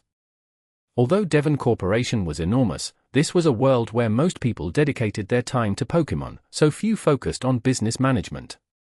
On Earth, however, corporations had developed various management strategies to optimize operations, and Cain was now presenting those ideas. When he finished, Stephen clapped his hands together in excitement. "Cain, you're a genius, not just in Pokémon training but also in business management." "Compared to you, I feel a bit inadequate," Stephen said, brimming with excitement, as though he had found someone exceptional. Cain didn't know whether to laugh or cry. He was merely sharing what others had researched. Who would have thought no one here had bothered to study these topics? "I'll take that as a compliment," Cain replied, raising his hands in mock surrender. Even if he tried to explain, Stephen wouldn't believe him. "Cain, would you be interested in working for the company? You can set your own salary, and your position would be, well, you could start as my chief secretary. What do you say?" "You'd only report to me, not my father," Stephen offered, looking at him expectantly. No. I was just talking about theory. Do you really think I could handle this?" "Besides, I want to keep being a trainer," Cain replied, repeatedly declining the offer. It was a joke. Talking theory was fine, but actually putting it into practice? That would be a disaster. However, Stephen insisted that Cain help him.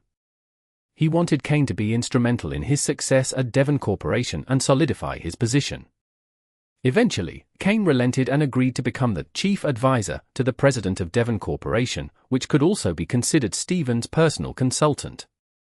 As for the salary, they settled on 10 million Pokédollars a year. Cain wouldn't need to go to the office daily, he only had to share ideas when he had them and provide inspiration for Stephen. Additionally, he'd have access to Devon Corporation's resources and products at a 30% discount. With those conditions, Cain couldn't resist.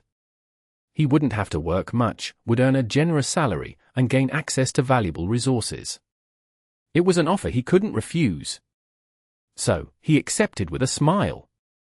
Once again, he had managed to gain an advantage. However, Stephen seemed even happier than Cain. In fact, he got so excited about business management that he postponed their Pokémon discussion to continue talking about management ideas. Cain started feeling a bit annoyed, but remembering his new salary, he decided to hold back his frustration. Only when Stephen's secretary interrupted to remind them it was time for lunch did the conversation end, and Cain breathed a sigh of relief. Finally, it was over. He decided that, in the future, he would avoid the Devon Corporation building unless absolutely necessary. He much preferred talking about Pokémon over business management. "Come on, Cain, let's eat.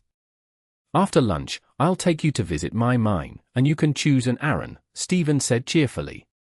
The secretary, overhearing the conversation, couldn't help but look at Cain in surprise.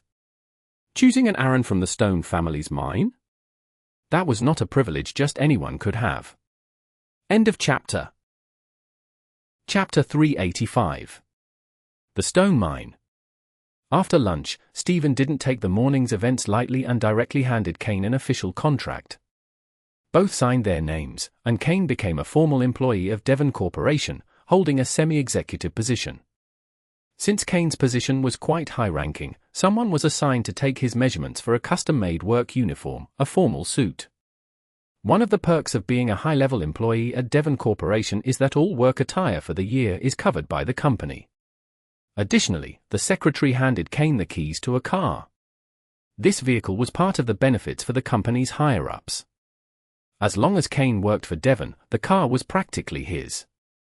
It wasn't an overly expensive car, costing around 50 to 60,000 Pokédollars.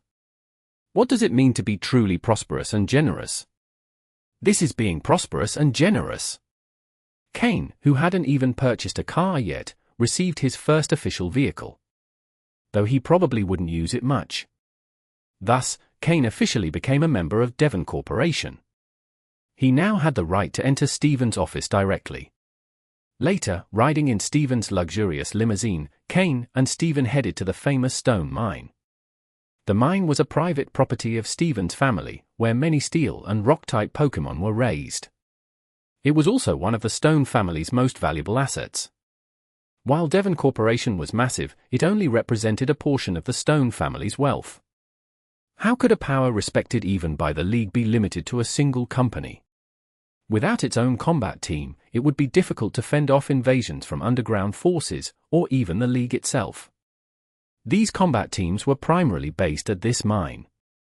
This mine was one of the Stone family's main industries.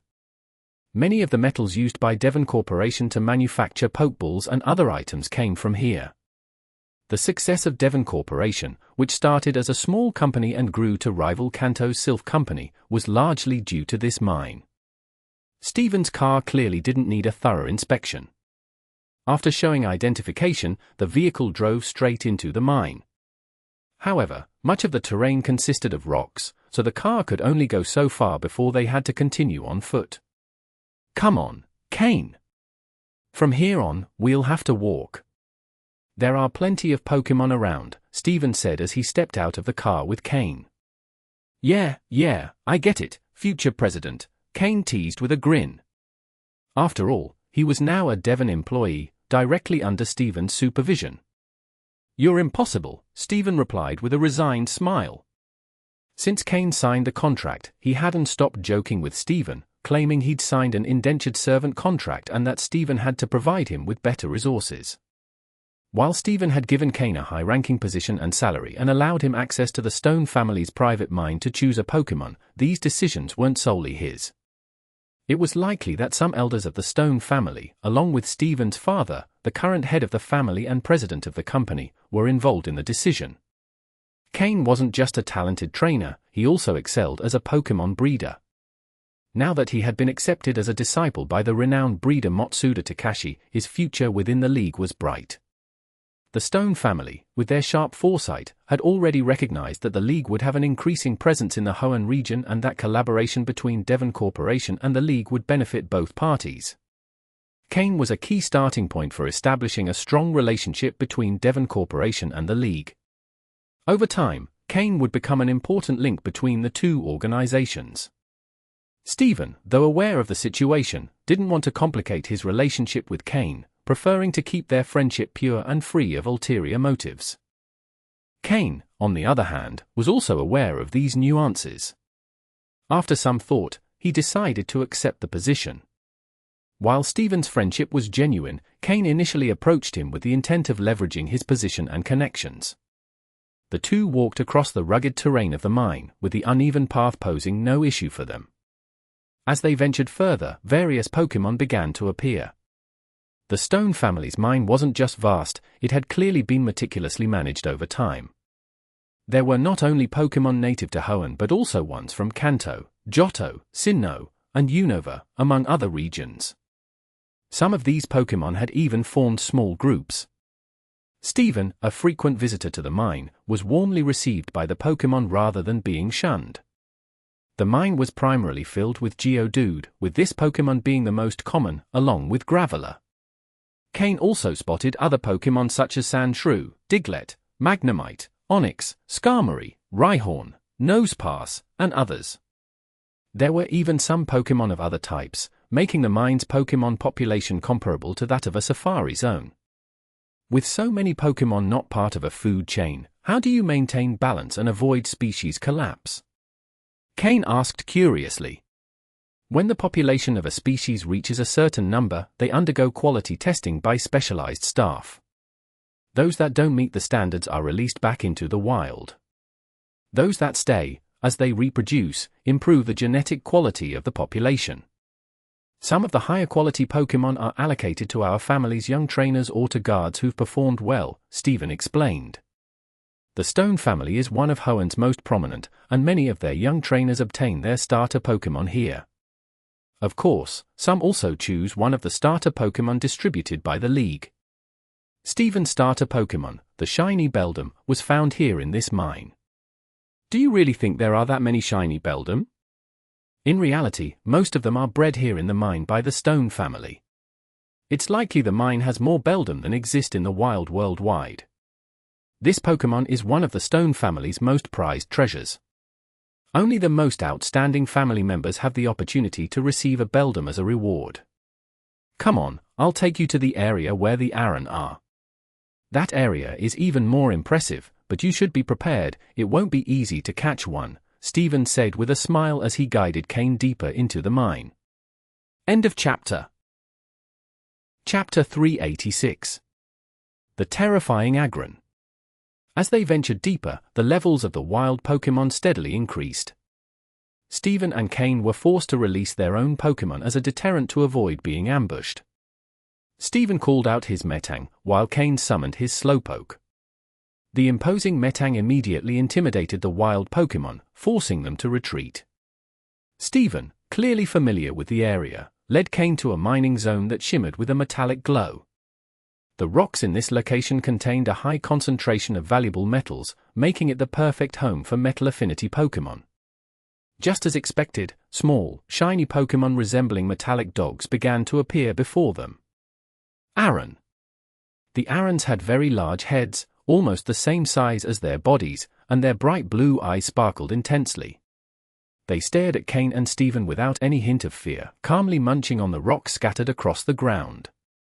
"This is the Aron territory," Steven commented with a smile. Shortly after, more Arons appeared, accompanied by a few Larons. Larons were far more imposing than Arons. While Aron resembled an adorable pet, Lyron looked like a rhinoceros covered in metallic armor. The metallic spikes protruding from its back gave it an intimidating and heavy appearance. "If you want to capture an Aron, you'll first have to gain the approval of one Pokémon," Steven warned. "The approval of a Pokémon?" Cain asked, intrigued. "Come on, you'll see," Steven replied, urging Cain to follow him. As they moved further, they not only encountered Larons but also spotted one or two Aggrons. These enormous Pokémon were perched on piles of rocks, enjoying what appeared to be delicacies. They ate slowly, letting out occasional roars. In front of them, a group of Larons and Arons surrounded them, listening attentively to their roars and nodding from time to time. "These Aggrons are giving lessons on how to fight as a group," Steven explained. "Although it might seem like they live a peaceful life here, there are internal battles within the group to prevent the Pokémon from becoming lazy creatures that only eat." Cain nodded. He now understood why all the Arons and Larons they had seen exuded vitality and determination, very different from captive-bred Pokémon. Finally, Steven stopped. "It's because of this Aggron that the entire group has developed so impressively. He is the leader of the pack, the one who organizes and guides his group in combat," Steven said, pointing to an imposing Aggron standing in the middle of the mine. While a typical Aggron is around 2.1 meters tall, this one stood an impressive 3 meters tall. Cain noticed several scars on this Aggron's metallic armor, claw marks, cuts, and other wounds. Leaving marks on an Aggron with such incredible physical defense meant it had battled extremely powerful Pokémon. Cain activated his system to gather data on the Aggron. Pokémon. Aggron, dark blue. Gender? Male. Level. 68. Type. Steel plus rock. Ability. Rock head. Held item. None. Egg moves. Screech, head smash, dragon rush, stealth rock, smelling salts. Basic moves. Tackle, harden, mud slap, headbutt, metal claw, rock tomb, protect, roar, iron head, rock slide, take down, metal sound, iron tail, iron defense, double edge, autotomize, heavy slam, metal burst. Learned moves. Thunder punch, earth power, focus punch, fire punch, stomping tantrum, ice punch. TM moves. Protect, hidden power, water, ice beam, hyper beam, thunderbolt, earthquake, flamethrower, fire blast, focus blast, giga impact, stone edge, dragon tail, surf. Cain couldn't believe what he was seeing. Was that long list of moves real?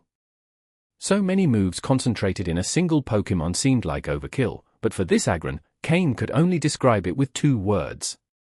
Terrifying. This Aggron didn't just have the level of an elite-class Pokémon, even among them, it was a formidable opponent. This was a true elite-level Pokémon. The Mismagius Cain had captured on Trial Island was nothing more than a pseudo-elite. But facing this Aggron, everything about it was top-notch, its abilities, level, and combat talent. No wonder this group of Arons, despite living a peaceful life, hadn't lost their desire to fight. It was all thanks to this terrifying beast before them.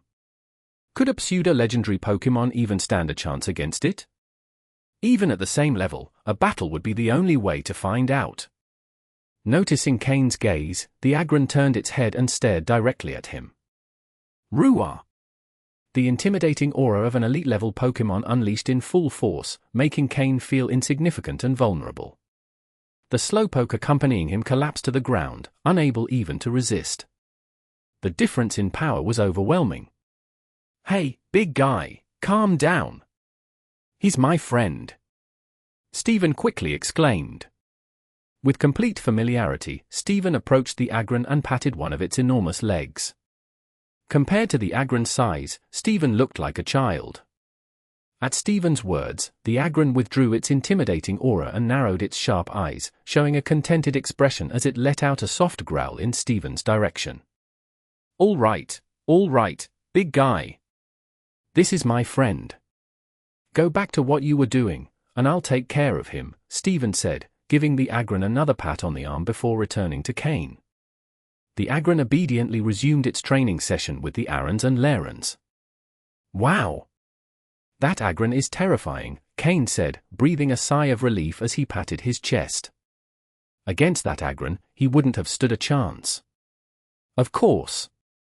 This Aggron used to belong to my grandfather.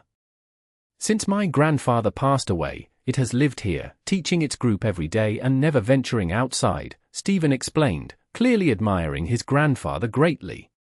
To have such a powerful Pokémon under his command, your grandfather must have been an incredibly strong trainer. Cain remarked, glancing at the towering Aggron again. That's right. Although I don't remember much about my grandfather, the stories I've heard about him speak of his great power. Wow, looks like capturing an Aron will be harder than I thought, Cain said with a resigned smile. Earlier, when Stephen mentioned the need for a Pokémon's approval, Cain hadn't fully understood. But after seeing that Aggron, he could only laugh bitterly. It definitely wouldn't be easy. Stephen nodded, recalling his own struggles when capturing his Aron. End of chapter. Chapter 387. Aron. All right, we've already greeted them. Now go find an Aron you like, Stephen said, waving a hand toward Aggron. It turns out capturing an Aron involves several steps. Cain followed Stephen as they walked through the mining area. There was no denying that the Stone family was incredibly wealthy. Using his system to assess the quality of the Pokémon, Cain noticed that not a single Aron had a quality rating below light green. If all the Pokémon in this mining zone were like this, it was truly impressive. If they were to sell them all, it would probably add another substantial asset to the Devon Corporation. No wonder people say the Devon Corporation is just one of the Stone family's many industries. It really is. Amazing! Compared to the Miltank farm in Goldenrod City, Johto, the Stone family could probably outclass dozens of those farms. After all, while Miltank farms have many Pokémon, their quality isn't as remarkable. Moreover, Miltank isn't particularly suited for battle, whereas the Pokémon in this mining zone are different, they can really hold their own in a fight. It's no surprise the Stone family has stationed so many guards here. If poachers were to take even a portion of this mine, the losses would be unimaginable. However, if any poachers did come across an Aggron like the one they'd just seen, they'd likely be wiped out. It's a double-edged safety net. With that in mind, Cain felt at ease searching through all the Arons. Having the system gave Cain an innate advantage in selecting Pokémon. Once Aron evolves into Aggron, Cain believed the most useful ability would be Rock Head. However, the sturdy ability wasn't bad either. So when choosing, Cain didn't fixate too much on the ability. The main priority was quality, followed by inherited and taught moves. Thanks to the system, he could see detailed information about Aron's development and physical growth. Eventually, Cain focused his attention on an Aron quietly eating rocks among a pile of minerals. It seemed a bit out of place, as even while eating, the other Arons were usually accompanied by companions, chatting as they munched. But this Aron had been silently eating ever since Cain arrived, something he'd noticed right away.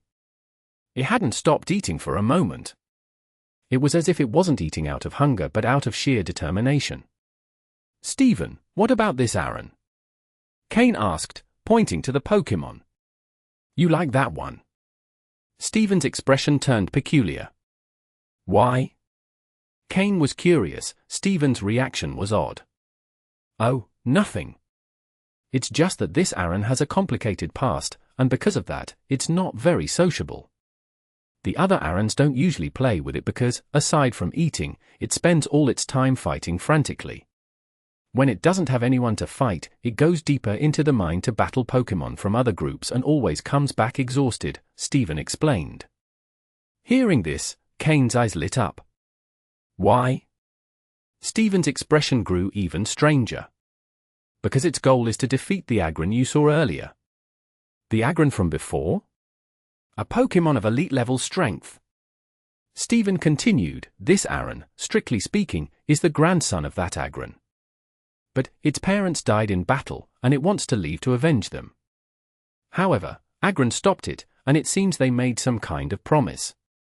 I don't know all the details, but it's something like that. Its parents died in battle. You know, the Arons here don't mind becoming a trainer's Pokémon and going off to fight. In battles, accidents can always happen. Its parents died fighting against another faction, and it's been wanting to take on that underground organization to get revenge. But at its current level, it's far from capable, so it's always been held back. Instead, it spends its time eating and fighting, trying to grow as quickly as possible. Perfect! It'll be him. Cain's eyes sparkled with excitement. A love for fighting was ideal. So this Aron was the grandson of the elite level Aggron. No wonder it was so talented. Pokémon. Aron, dark blue. Gender? Male. Level. 16. Type. Steel plus rock. Ability. Rock head. Held item. None. Egg moves. Dragon rush, head smash, stealth rock, screech, body slam. Basic moves. Tackle, harden, mud slap, headbutt, metal claw, rock tomb, protect. Learned moves. Iron head, earth power, iron tail, snore. TM moves. None. Examining Aggron's abilities revealed traces of dragon-like traits, which explained how it could learn so many powerful dragon-type moves. And this Aron was one of the few in the mine to inherit Dragon Rush. Its quality was exceptional. Even in a mine filled with Pokémon of remarkable quality, Cain hadn't seen any with a blue quality rating. It seemed dark green was the limit. However, even with the Stone family's wealth, they wouldn't leave a blue-quality Pokémon in the mine for just anyone to pick. At most, someone like Steven would have access to such Pokémon. After all, Steven's Metang was only of dark blue quality. Although Cain suspected Steven now had two Metang, one of which might be of even higher quality. Are you sure? Steven asked, still wearing that odd expression. I'm sure, Cain replied without hesitation. Having such an outstanding Pokémon was an opportunity he couldn't pass up. Clearly, Steven didn't know the exact details about Aron, he could only guess that it had notable talent. But the important thing was that this Aron was Aggron's grandson. The reason it hadn't been allowed to leave wasn't because it wasn't valued, but to protect it. Wait here, Steven said before heading off to find Aggron. Meanwhile, Cain approached the Aron, which continued munching on rocks without pause. Cain crouched down and said, just eating these things won't help you grow any faster, no matter how much you eat. But Aron didn't pay him any attention, continuing its meal. Crunch, crunch. Even the hardest rocks and metals seemed like simple biscuits in its mouth, and it ate with gusto. Cain wasn't bothered, smiling as he pulled out a poke block prepared for Steven's Metang and placed it in front of Aron. Kerr. Finally, Aron stopped eating and fixed its large blue eyes on the poke block in Cain's hand. As a steel-type Pokémon, it could sense the energy contained within. End of chapter. Chapter 388. Capturing Aron.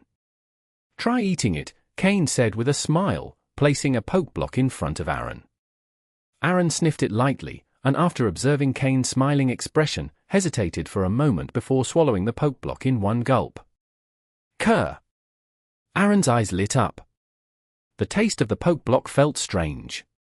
While rocks and metal were plentiful, they were tasteless, like rice to humans. However, this poke block had a unique flavor Aron had never experienced before.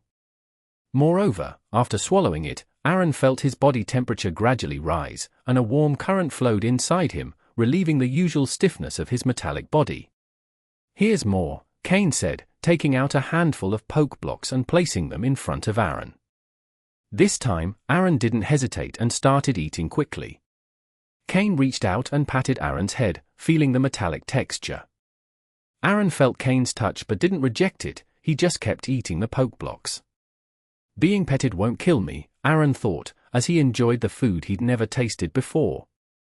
When Aron finished eating, Cain asked with a smile, "What do you think? Tasty?" "Kerr." Aron nodded. "Have you thought about following me? With me, you won't lack these poke blocks. You've already felt the energy they contain, they'll help you grow much faster than eating rocks. Besides, I'm a trainer, and I've heard part of your story. I can train you to become stronger than that Aggron you saw before," Cain continued. Aron looked at him with his big blue eyes, showing a doubtful expression. "Train me to be stronger than an elite-level Aggron?" Aron didn't seem convinced, but he really liked the poke blocks. "You must understand that if you stay here, not only will you grow slowly, but you'll never be able to find those you want revenge against. By the time you leave, they may already have been eliminated by someone else, and then how will you take your revenge?" Cain asked. "Kerr." Hearing talk of revenge, Aron grew much more serious. "If you trust me and come with me, I'll train you and make you stronger. You'll eat the best food for your growth. What you just tasted isn't even the best, that was made for other Pokémon. But if you join me, I'll create poke blocks designed specifically for you," Cain added confidently. As he spoke, Cain took out a glass jar that he had kept in his storage space. The jar contained a rare elixir collected on the trial island, originally meant for Larvitar but also very appealing to Aron. When he opened the lid, a peculiar aroma began to spread, but the scent only covered a 2-meter radius before disappearing, detectable only by Aron and Cain. "Kerr."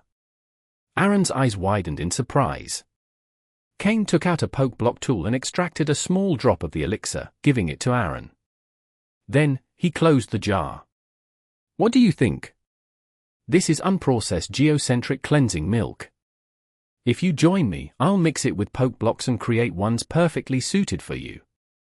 I'll also train you to fight and make the most of your body in battle," Cain said confidently. Aron was undecided. At that moment, loud footsteps were heard. Stephen appeared alongside Aggron, approaching Cain. Seeing Cain talking with Aron, a spark of surprise crossed Aggron's eyes.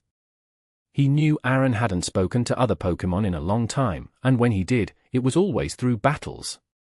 "Cain, Aggron is here. If you want to capture Aron, you'll first need his approval," Stephen said. "Grr. Kerr."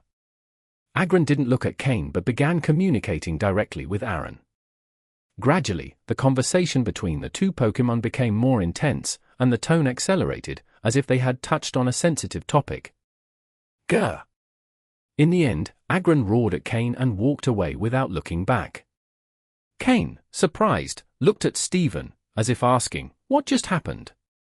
Stephen smiled and patted Cain on the shoulder.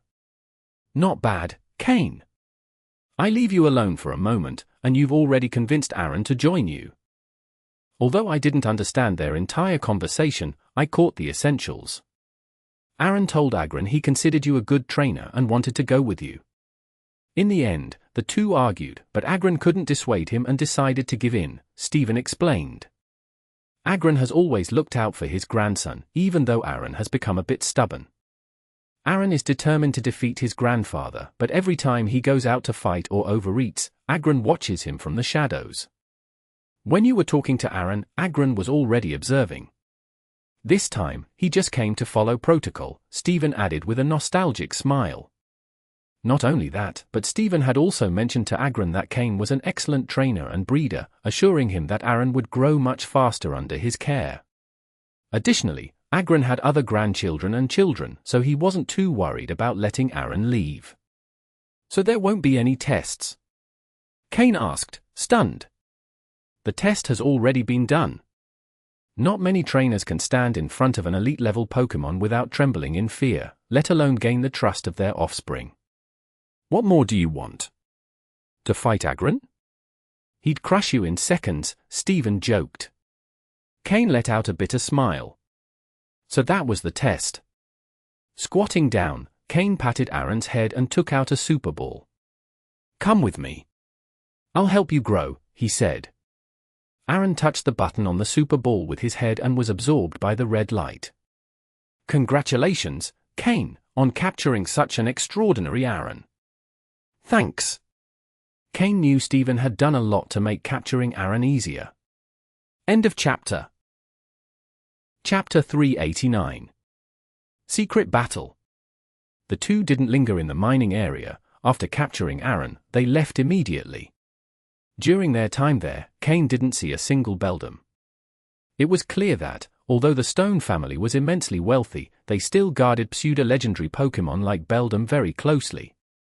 With Aron successfully captured, Cain now officially had 9 main Pokémon for battle. However, if Miltank, who served as support, wasn't counted, the number was 8. Additionally, if he managed to hatch the Larvitar egg, he would have a total of 10 Pokémon. The burden of training so many Pokémon increased drastically, more than Cain had anticipated. After all, both Aron and Larvitar were known for being capable of devouring entire mountains. Suddenly, the pressure on Cain doubled. However, where there's great effort, there are also great rewards. The Pokémon Cain had recently captured had superior aptitudes, surpassing the light blue level. With proper training, their strength would increase exponentially. They left the mining area and got into Steven's stretched car, heading to his house. "Cain, you said last time that when we met again, we'd have a battle." Steven had a slightly teasing expression. Although Cain had improved rapidly, it had only been less than 2 months since their last meeting, making it hard to imagine that Cain had reached Steven's level in such a short time.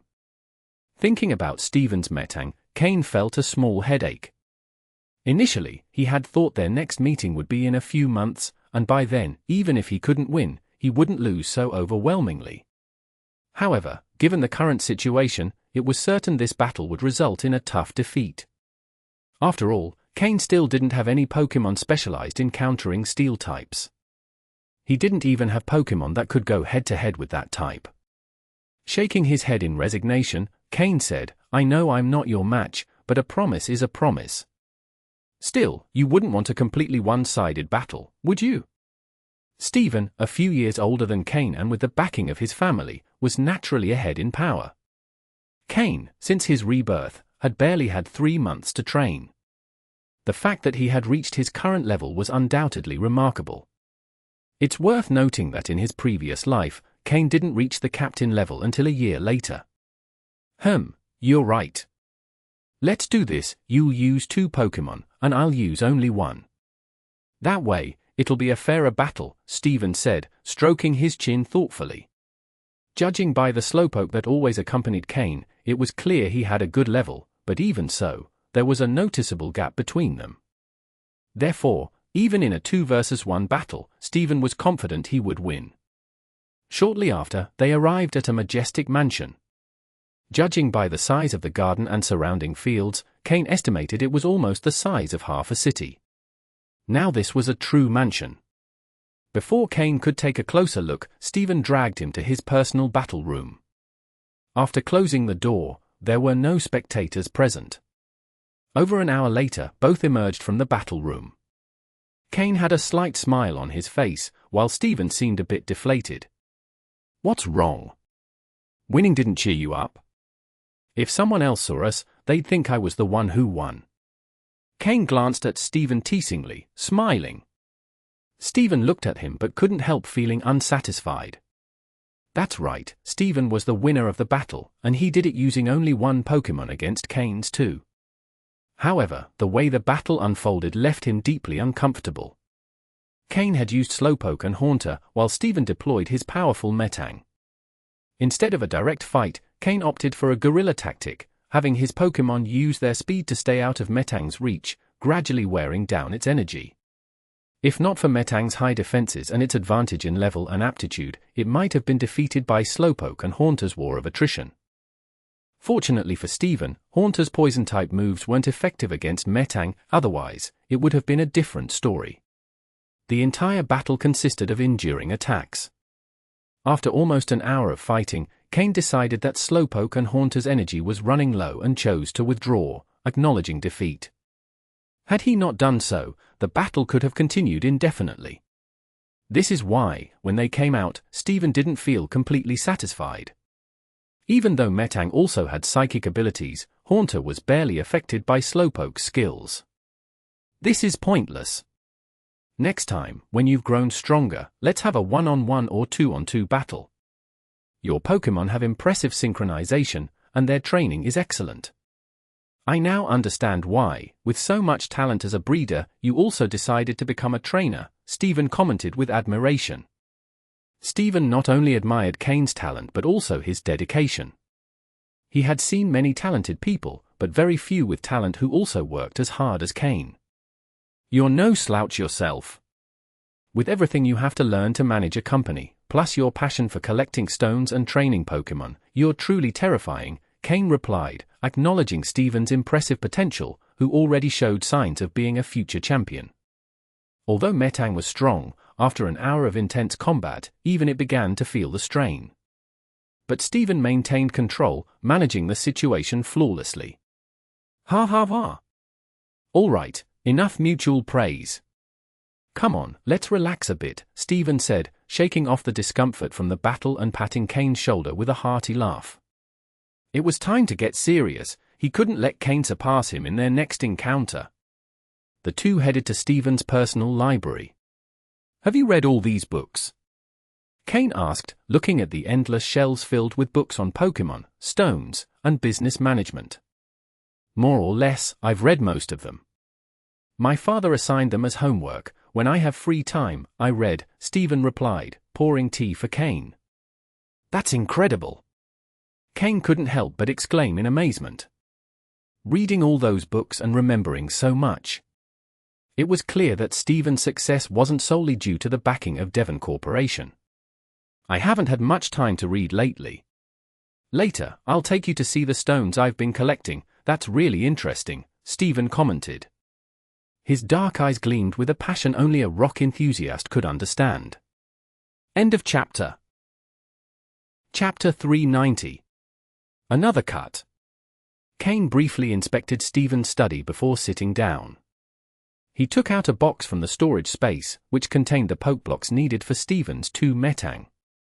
Here are enough Pokeblocks for 4 months, sufficient for both of your Metang to eat for 2 months.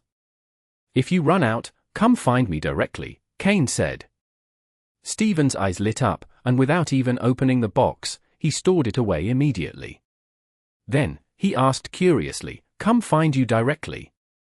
Yes, I think I'll settle in the Hoenn region for a while, Cain nodded. Really? Will you settle in Rustboro City? You could work directly at Devon Corporation. Do you want me to pick a house for you? Steven sounded somewhat excited. If Cain moved to Rustboro City, he'd have a good friend nearby. No, Rustboro City isn't suitable for me, and I can't afford to relax right now. Training my Pokémon is the most important thing I need to do, Cain declined immediately. Hearing this, Steven nodded in agreement. It made sense. If Cain stopped striving to grow stronger and settled in Rustboro City, it wouldn't align with his personality. So, which city will you move to? Mauville City? The battle environment there is quite good. No, I'm not going to Mauville City, but I'll be nearby, in Leafy Town, between Mauville City and Verdanturf Town. I plan to develop myself there. Leafy Town. Steven frowned slightly. He had heard of Leafy Town, a small town in the Hoenn region. Not only was it small, but it also had poor infrastructure. There wasn't even a Pokémon Center, which showed how little attention the league paid to the area. Yes, Leafy Town. Although it's a small place with underdeveloped facilities, it suits me for now. I can train my Pokémon without disturbing anyone, and there are some small businesses I can develop there, Cain explained, nodding. Well, if you've already thought it through, I don't have much to say. Besides, the distance between Rustboro City and Leafy Town isn't too great. By car, it'll only take a few hours. I'll come challenge you to a battle as soon as you're settled. Between Rustboro City and Verdanturf Town, there was a tunnel, making driving very convenient. The distance between Verdanturf Town and Leafy Town wasn't far, and a flying Pokémon could cover it in no time. If you need help, just let me know. After all, you're already part of Devon Corporation, and a high-ranking executive at that, Steven said. Cain thought for a moment before saying, actually, there's something I'll need your help with, or rather, Devon Corporation's help. He continued, I plan to develop in Leafy Town and will likely apply to open a gym there. Although my strength isn't enough yet, I should be ready in time. So, I hope you can help establish some commercial areas in Leafy Town to help the locality grow. Steven was about to respond, but Cain interrupted him. Let me finish first. I know you'll agree, but now isn't the right time. When I'm settled in Leafy Town and ready to apply for the gym with the league, I'll let you know so you can conduct market research. We're friends, but I don't want to put you in a difficult position.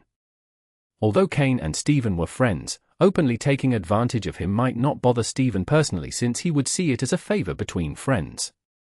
However, other directors of Devon Corporation and members of the Stone family might view it as a blatant attempt to exploit Steven. This could affect their friendship in the future. After all, the wealthy need to be exploited gradually. Steven nodded, recognizing the logic. Although he had the authority to agree immediately, and with Devon Corporation support, business could develop even in a place as underdeveloped as Leafy Town, it wasn't the right way to handle things. As Devon's heir, acting like that would draw criticism. Besides, Steven was confident that with Cain's strength, if he managed to establish a gym in Leafy Town, league facilities would follow, boosting the area's development. Everything depended on Cain securing the gym.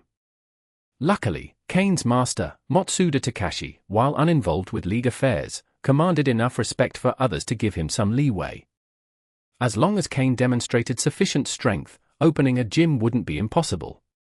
Once again, if you need anything, tell me directly, Steven said.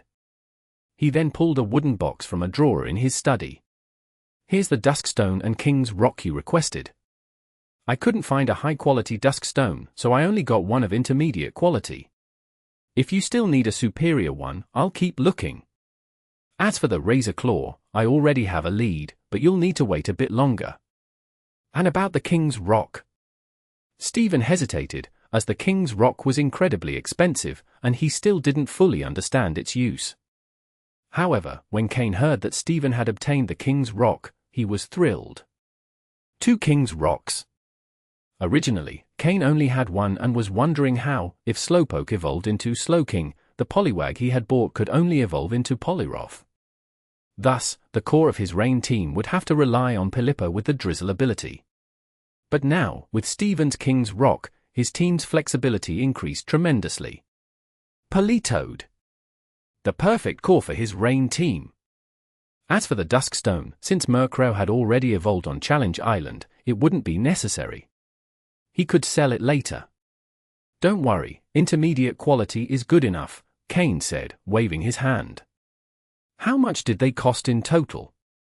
I might not have enough money right now. Don't worry about it. Although the price was high, it's not essential. You can pay me gradually with Pokeblocks. Besides, you have a salary, I'll just deduct it directly, Steven laughed. Although the cost amounted to several million, for Steven, money was just a number. Let's do this. I originally wanted to use the recipe for Miltank's Pokeblocks to negotiate with Whitney's family to obtain the method for improving Miltank. Didn't they say they were willing to buy it for 10 million? Take it and make the deal with them. After some thought, Cain decided it was time to exchange the Miltank Pokeblock recipe. With the help of energy crystals, his Miltank's potential had improved to green. With continued use, it would likely reach dark green quality. As for advancing she to light blue quality, Cain didn't have such high expectations for his Miltank. Although the recipe wouldn't cover the entire debt, as Steven said, he could pay the rest with Pokeblocks in the future. Cain no longer held back with Steven. If there's a chance to exploit it. After all, it's not his own money. End of chapter. Chapter 391. 3 Objectives. The next day, after spending a night at Steven's mansion, Cain got into his new car and left Rustboro City. However, before leaving Saffron City, he had sent Alec and Sky to Leafy Town to investigate the situation. Alec had lived in the Hoenn region for a while, so he was quite familiar with local customs. Additionally, Alec's uncle owned property in Leafy Town, which meant entering the area unannounced wouldn't raise unnecessary suspicion. The purpose of his subordinates was to help Cain handle those tasks that, while necessary, were tedious and didn't offer any tangible benefits. After briefly observing Rustboro City, Cain learned about the situation of the underground forces in the Hoenn region. Since there wasn't a single power capable of commanding respect across the entire region, no one obeyed anyone, and every group was vying to become the strongest. It was utter chaos. He hoped that a small town like Leafy Town would be somewhat better, otherwise, there would be too many issues to resolve. The car was new and high value, so it traveled at high speed. In the world of Pokémon, such vehicles weren't very popular, so it was rare to encounter another car on the road. Between Rustboro City and Verdanturf Town, there was only one tunnel called the Rustturf Tunnel. 2 hours later, Cain arrived in Verdanturf Town. Without stopping, Cain continued along a somewhat bumpy road toward Leafy Town. If we want to develop Leafy Town, these kinds of ordinary roads must be improved. With such difficult routes, who would want to come to such a remote place? Cain thought as he drove. After 2 full hours of jolting along, he finally arrived in Leafy Town. How to describe it? When Cain arrived, he truly felt that it was a place too remote and rudimentary. Verdanturf Town and Leafy Town were both towns, but the difference between them was night and day. At least in Verdanturf Town, there were some tall buildings as reference points. In Leafy Town, as far as the eye could see, the tallest building was no more than 5 stories high. Many houses were small 2- or 3-story homes, built by their owners. The streets of the town weren't easy to navigate either. The center of Leafy Town didn't have bustling streets or crowds passing through. It felt as if one had left a luxurious city for a small, forgotten village in the mountains. Following Alec's directions, Cain headed directly to the lands and houses that Alec's uncle had purchased. Half an hour later, Cain finally reached the site. Seeing 6 people waiting at the entrance, Cain got out of the car immediately. Mr. Cain, the 6 greeted him respectfully. There was no need to worry about being seen since there were almost no people around. The house was quite unique, 5 stories high, consisting of a front and rear building connected together. Behind the house was a massive empty area, with mountains in the background. As for the front and surroundings of the house, there were several kilometers of vacant land. According to Alec, the entire area belonged to his uncle, purchased at a very low price due to its remoteness. "Let's talk inside," Cain said, nodding and entering first. Alec followed behind, giving Cain a brief explanation of the house's layout and the use of each room. First, the first floor was a large, open living area with no furniture. The second floor had a large meeting room equipped with a massive conference table and some necessary tools. Other rooms on the second floor served as offices for the team. The third floor housed a training room, a kitchen, and a dining area, all spacious and well-equipped. The fourth floor had a library and a rest area. Alec's uncle had been quite meticulous when designing the house. The fifth floor was dedicated to bedrooms. There were enough rooms to accommodate 20 or 30 people without issue. The rear building belonged entirely to Cain. Although it had only 2 floors, it was fully furnished and equipped with all the amenities. Alec's uncle had planned this house as a final refuge, but before he could use it, he was killed by Lucius. Overall, Cain was quite satisfied with the place, as it had all the necessary facilities, saving a lot of time. "Let's go to the meeting room on the second floor," Cain said. The 6 followed him to the second floor, where they sat around the elongated conference table. Cain took the head seat, while Sky, Fox, Kai, and Rand sat on one side in that order. Alec and Miyamoto sat on the other side. "First, I need to say something. From today onward, I want you all to get rid of any Team Rocket symbols you have, whether on your bodies or elsewhere," Cain declared. Hearing this, the 6 exchanged glances, their expressions changing. What did Cain mean by this? Was he planning to leave Team Rocket? That would put them at risk of being hunted down, even in the Hoenn region. I have no intention of leaving Team Rocket, Cain clarified. The Hoenn region is quite resistant to outside influences. If people find out we're from Team Rocket, do you think they won't hunt us down immediately? Although Hoenn's underground forces are fragmented, all it would take is external pressure for a leader to emerge and unify them. After all, nobody likes foreign forces. So it's absolutely essential to remove any symbols or references to Team Rocket, Cain concluded. The others breathed a sigh of relief, realizing he wasn't planning to leave the organization. Now, I'll talk about what we need to do moving forward.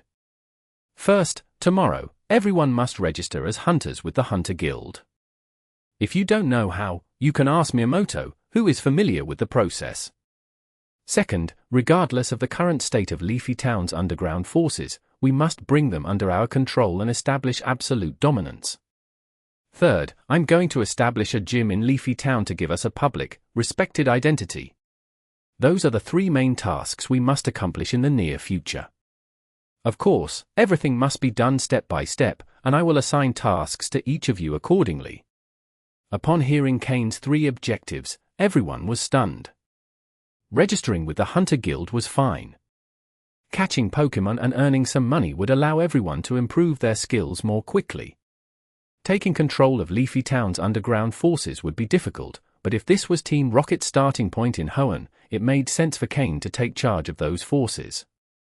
Though challenging, they were willing to do it. But a gym? They were from Team Rocket, they didn't even have an official identity within the Pokémon League. Let alone establish a gym, something only trusted League members could do. How could that be possible? End of chapter. Chapter 392. The situation in Leafy Town. As for the matter of opening the gym, don't worry. I'll handle it. Your main focus should be on the first two tasks, Cain said, aware of his team's surprise. If they knew that one of Cain's closest friends was the only son of the Devon Corporation president and that his mentor was a veteran breeder associated with the League, they might not see it as such a tall order. After all, even though he started late, he had already become an ally of the League. However, a Team Rocket member opening a gym. So far, no one had managed to do it without reaching at least the elite level. Cain continued, now, how is the investigation I asked you to conduct going? Allow me to report. In these past 2 days since arriving in Leafy Town, we conducted a preliminary investigation. We discovered that not only are the visible forces here weak, but the underground forces aren't particularly impressive either. The most powerful man on the surface is the mayor's son, who is around 30 years old and equivalent in strength to a Team Rocket captain. He is currently the town's chief of police, responsible for maintaining order, Alec explained. Alec went on, additionally, there are two underground factions. One is the Black Snake Gang, which primarily funds itself by collecting protection fees. About 80% of the shops and merchants in Leafy Town have to pay a monthly fee if they want to keep doing business, which has been a significant barrier to the town's commercial growth. The other faction is a hunter group called the Sky Hunter Guild, registered with the Hunters Guild. They use Leafy Town as a base of operations and hunt Pokémon in the surrounding forests for profit. After hearing about the three main forces in Leafy Town, it became clear that, while the League had a presence, only one of these forces was affiliated with it. Fortunately, the hunter group didn't interfere much with the daily lives of residents, preventing the town from devolving into a ghetto. Have you investigated the actual strength of these two factions? And, Miyamoto, what have you found about the black market in Leafy Town? Cain asked. Given the short time, we haven't delved deeply into the exact strength of these factions, but since the mayor's son can keep them under control, we estimate they're at a similar level, Alec explained. As for the black market, I conducted a preliminary investigation and discovered that it's essentially a front for the Black Snake Gang. It's in a very fragile state, and calling it a black market would be generous. Additionally, Leafy Town doesn't get many outside visitors, so it doesn't have much real impact, Miyamoto added. Among Cain's subordinates, Miyamoto was the only one experienced in handling matters related to black markets. Neither Sky nor Alec had specific knowledge of these areas, as their initial training was on Trial Island. Even though Alec had spent some time with his uncle, that period focused more on learning about Pokémon and preparing to survive on the island. Today, your task is simple. All of you will infiltrate the town and assess the true size and power of the Black Snake Gang. Find out the strength of their leaders, and with that information, we'll decide how to handle them, Cain ordered, assigning the day's task. Understood, the 6 responded energetically as they stood up. All right, go, and remember to remove any Team Rocket symbols. The 6 nodded and left quickly. It was their first mission under Cain's leadership, and everyone wanted to perform their best. Cain, on the other hand, headed to the rear house. Although he trusted Alec, the same couldn't be said for his late uncle. So, he had Haunter inspect the house from top to bottom. In the end, nothing suspicious was found. Cain always followed the rule of better safe than sorry. Instead of entering the house, he went straight to the empty land behind it. Clearly, this area hadn't been maintained for a long time, weeds covered everything, and the old training fields were completely hidden. Still, the area was extensive, though it lacked a pool. Cain had several water-type Pokémon, and while they could survive out of water, having a pool would be beneficial. He released several Pokeballs, freeing Pokémon he had captured earlier but hadn't had time to interact with properly. Everyone, continue with the tasks you already know. Gyarados, Skorupi, and Slowpoke, you'll be in charge of digging a large pool here. Make sure it's deep and spacious enough for Gyarados to move comfortably. Tropius, I know you don't like working, so go to the roof and keep watch. If anyone tries to enter, stop them. If someone attempts to force their way in, chase them off. If you let anyone in, you'll go without food for 3 days, Cain instructed. The Pokémon were well acquainted with this type of work, having done it before in Mauville City, so they adapted quickly. While his Pokémon worked, Cain took out 3 more Pokeballs. Inside were Torchic, Poliwag, and Aron. He released the 3. Although Poliwag needed water to move properly, it quickly dug a small puddle and settled in. Torchic, I believe this is the first time we're meeting. My name is Cain, and from now on, we'll be working together, Cain said, placing some high-quality Pokeblocks in front of Torchic.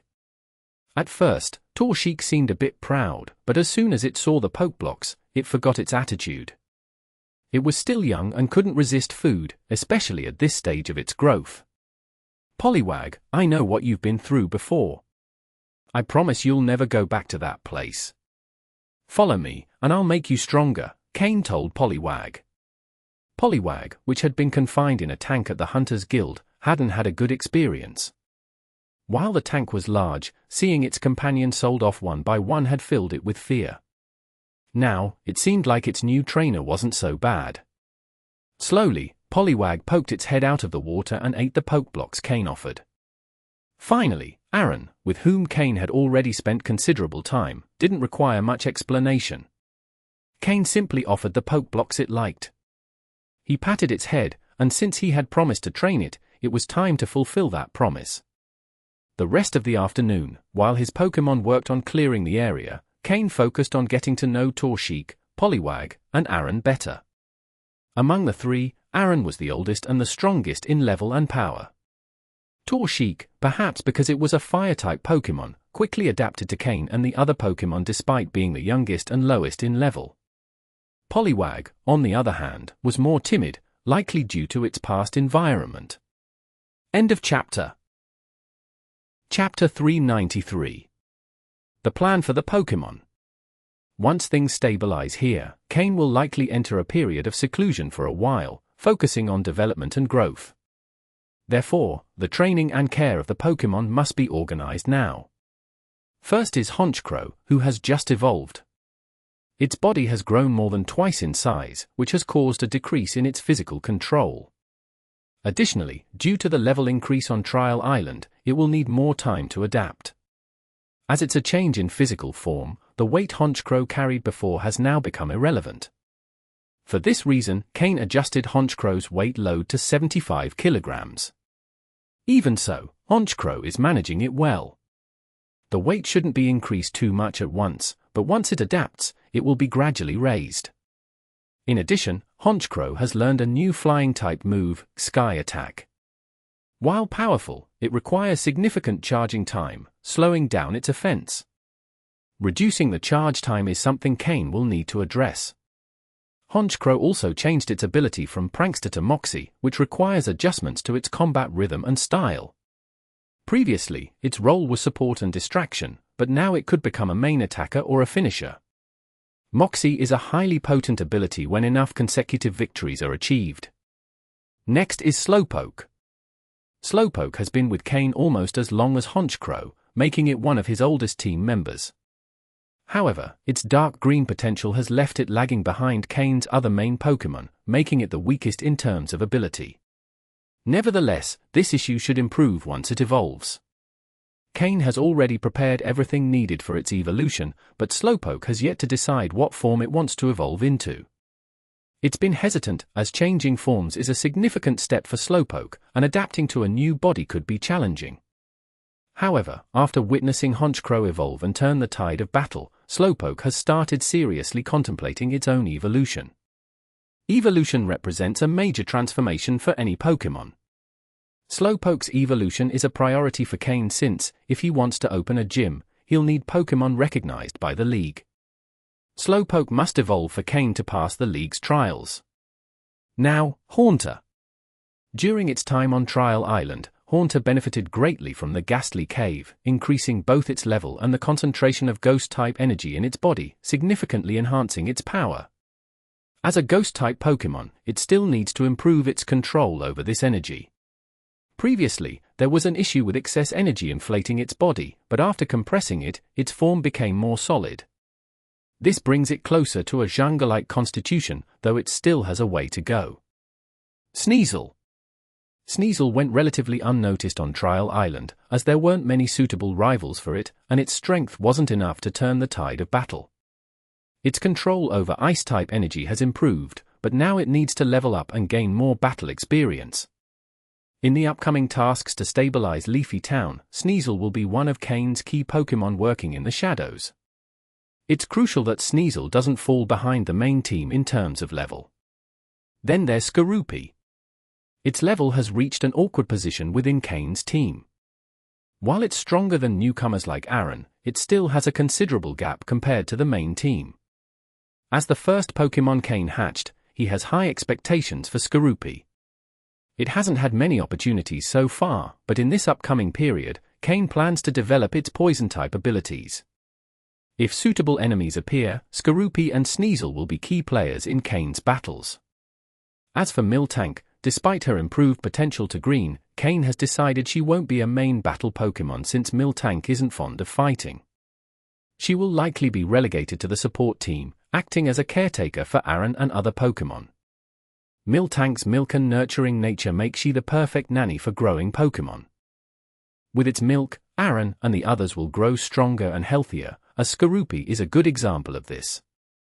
Cain's main team is temporarily organized this way. Now, about the three newcomers. Aron is the least concerning for Cain. As long as it has enough food, it will train on its own without being asked. However, if Cain doesn't earn money quickly, Aron might drain his resources. Despite its small size, its appetite is voracious, far greater than a large Pokémon like Tropius. When it has nothing to do, it follows Cain's instructions for training or challenges other Pokémon like Skorupi. Torchic is Cain's biggest concern. It's in an abnormal condition that Cain has been trying to resolve. Tonight, a new solution might emerge, and Cain hopes it will have a high success rate. If Torchic's situation isn't resolved, Cain won't be able to train it intensively and will have to stick to light physical training. Lastly, Poliwag. The pond is still under construction, so its movement space is limited. Despite its short life in a tank with other Pokémon, Poliwag has developed an unusual maturity for its size, making it very popular with Aron and Torchic. In summary, Cain's Pokémon are progressing well, and their growth path has already been meticulously planned. In time, Cain will see a significant leap in his strength. That will be the moment Cain sets all his plans into motion. End of chapter. Chapter 394. Preparing to act. By nightfall, the work in the backyard was almost complete. All the weeds were removed, clearing some pre-existing training areas. The space was now large enough for all of Cain's Pokémon to train. In the future, Cain planned to add some more specialized equipment. The pond had also been preliminarily dug. Although it still didn't meet Cain's requirements, it was expected that the Pokémon could finish the excavation by the next day. Once it's ready, both Poliwag and Sheldo will be able to live in the water. Slowpoke and Gyarados could also rest in the pond. If Cain decided to expand his rain team in the future, this pond would be further enlarged. Additionally, he had plans to develop the mountain behind the yard. With Aron and the soon-to-hatch Larvitar, devouring a mountain wouldn't be a problem for them. They might even run out of mountains to eat. At night, Cain and his team, led by Sky, gathered once again in the conference room on the second floor. "Tell me, what did you find out?" Cain asked. The three looked at each other, and finally, Alec decided to report, as he was the most familiar with the area. "We disguised ourselves and split up to gather information in different places. We went to the police station, shops paying for protection, and bribed some members of the Black Snake Gang, and all reports match. The Black Snake Gang is led by 3 people. The boss, known as Black Snake, is probably at a captain level, as it said he fought the mayor's son for nearly an hour without a clear winner. That's why the police station can't get rid of them and merely tolerates their presence. The deputy leader is a woman nicknamed Green Snake, supposedly the boss's lover. Her abilities aren't remarkable, but thanks to her relationship with him, she's risen to the position of second in command. The third leader is someone nicknamed Viper, whose abilities are second only to the boss. It said he's at captain level as well. He doesn't get along with Green Snake, and their rivalry is quite obvious, so we might be able to exploit this enmity. The Black Snake Gang has about 50 members with highly varied skills and abilities. They have no real standards for recruitment, making them seem more like a third-rate gang than a serious organization. In Leafy Town, which isn't a place with great resources, these are the ones controlling the situation." Alec finished recounting their findings. Cain nodded, pondering the situation. Although Leafy Town was just a small village, it seemed odd that the Black Snake Gang had grown so much without intervention from the League. Generally, the Pokémon League acted quickly when its authority was threatened, no matter how small the town or city. Unless the situation hadn't been reported to the League. Since the gang wasn't causing major harm to Leafy Town, only collecting protection fees, albeit frequently and at high rates, the citizens likely endured it silently. Additionally, Leafy Town had neither a Pokémon Center nor an official Pokémon store. The League's authority in the town rested entirely with the police station. Could it be that the Black Snake Gang and the police station were colluding? It wasn't a far-fetched possibility. If that were the case, Cain saw it as an advantage, as he could eliminate all factions and take full control of Leafy Town. "Have you distributed the Pokémon left behind by Daisha?" Cain asked Miyamoto. Miyamoto quickly nodded. "Yes, I've distributed them. Sky and Alec each received 2, and I kept 1. As for Fox and the others, they're not ready to handle any yet." The distribution seemed logical. Daisha's Pokémon were strong and of high level, and Fox and the others weren't yet capable of handling them. Even Sky, the first to join Cain, barely received his share, but Miyamoto decided to give him 2 due to his loyalty. Alec, having lost almost everything on Judgment Island and with little time to catch Pokémon, also received 2. Miyamoto, who specialized in fighting-type Pokémon, wasn't particularly interested in Daisha's rock types but needed to cover his gaps, so he kept 1. With this distribution, the 3 now had the power of a captain, Miyamoto leading, followed by Alec and Sky. The other 3 were still far from reaching that level. "Prepare tonight, especially with medicines and healing potions. Fox and the others, follow Sky's orders. Miyamoto and Alec, you'll act independently. I'll handle the 3 leaders. We'll wipe out the entire Black Snake Gang tonight," Cain said decisively. To Cain, the gang was just a minor obstacle, and in his past life, he had dealt with many similar groups. The others responded enthusiastically. Even Alec and the others seemed a bit nervous. They were excited. This would be their first battle, and also the first step in their expansion throughout the Hoenn region. It had to be a flawless victory. Cain was beginning to show his true leadership. In the future, he wouldn't just be a Team Rocket captain. His next goal was to establish a gym in Leafy Town and take full control of the town. With a base like this, his growth would be much faster. Remember, eliminate all the useless and immoral ones. Those with enough potential can be recruited, but we can't rely solely on this gang to control the town. It's better to kill too many than to let any escape. Cain ordered coldly. Cain wanted to establish order in Leafy Town's underworld from scratch. And if possible, he also wanted to dictate the rules in plain sight. To achieve complete control, there could be no room for parasites or the weak. Everyone had to be eliminated. It was a way to instill respect. Yes, the 6 responded in unison. Get some rest, we'll start at 1 in the morning, Cain said, standing and leaving the conference room. The battle would begin at 1 in the morning. While his opponents didn't pose a significant threat, Cain couldn't afford to let his guard down and needed to prepare. Besides, he still had some personal matters to resolve. End of chapter. Chapter 395. Uprooting the problem. After returning to his room, Cain took out a special Pokeball. It was a customized Pokeball he had purchased specifically from the black market in Saffron City. Designed primarily to enhance comfort inside the Pokeball, it also increased the bond between the Pokémon and its trainer. It was similar to a friend ball, but not quite on the same level.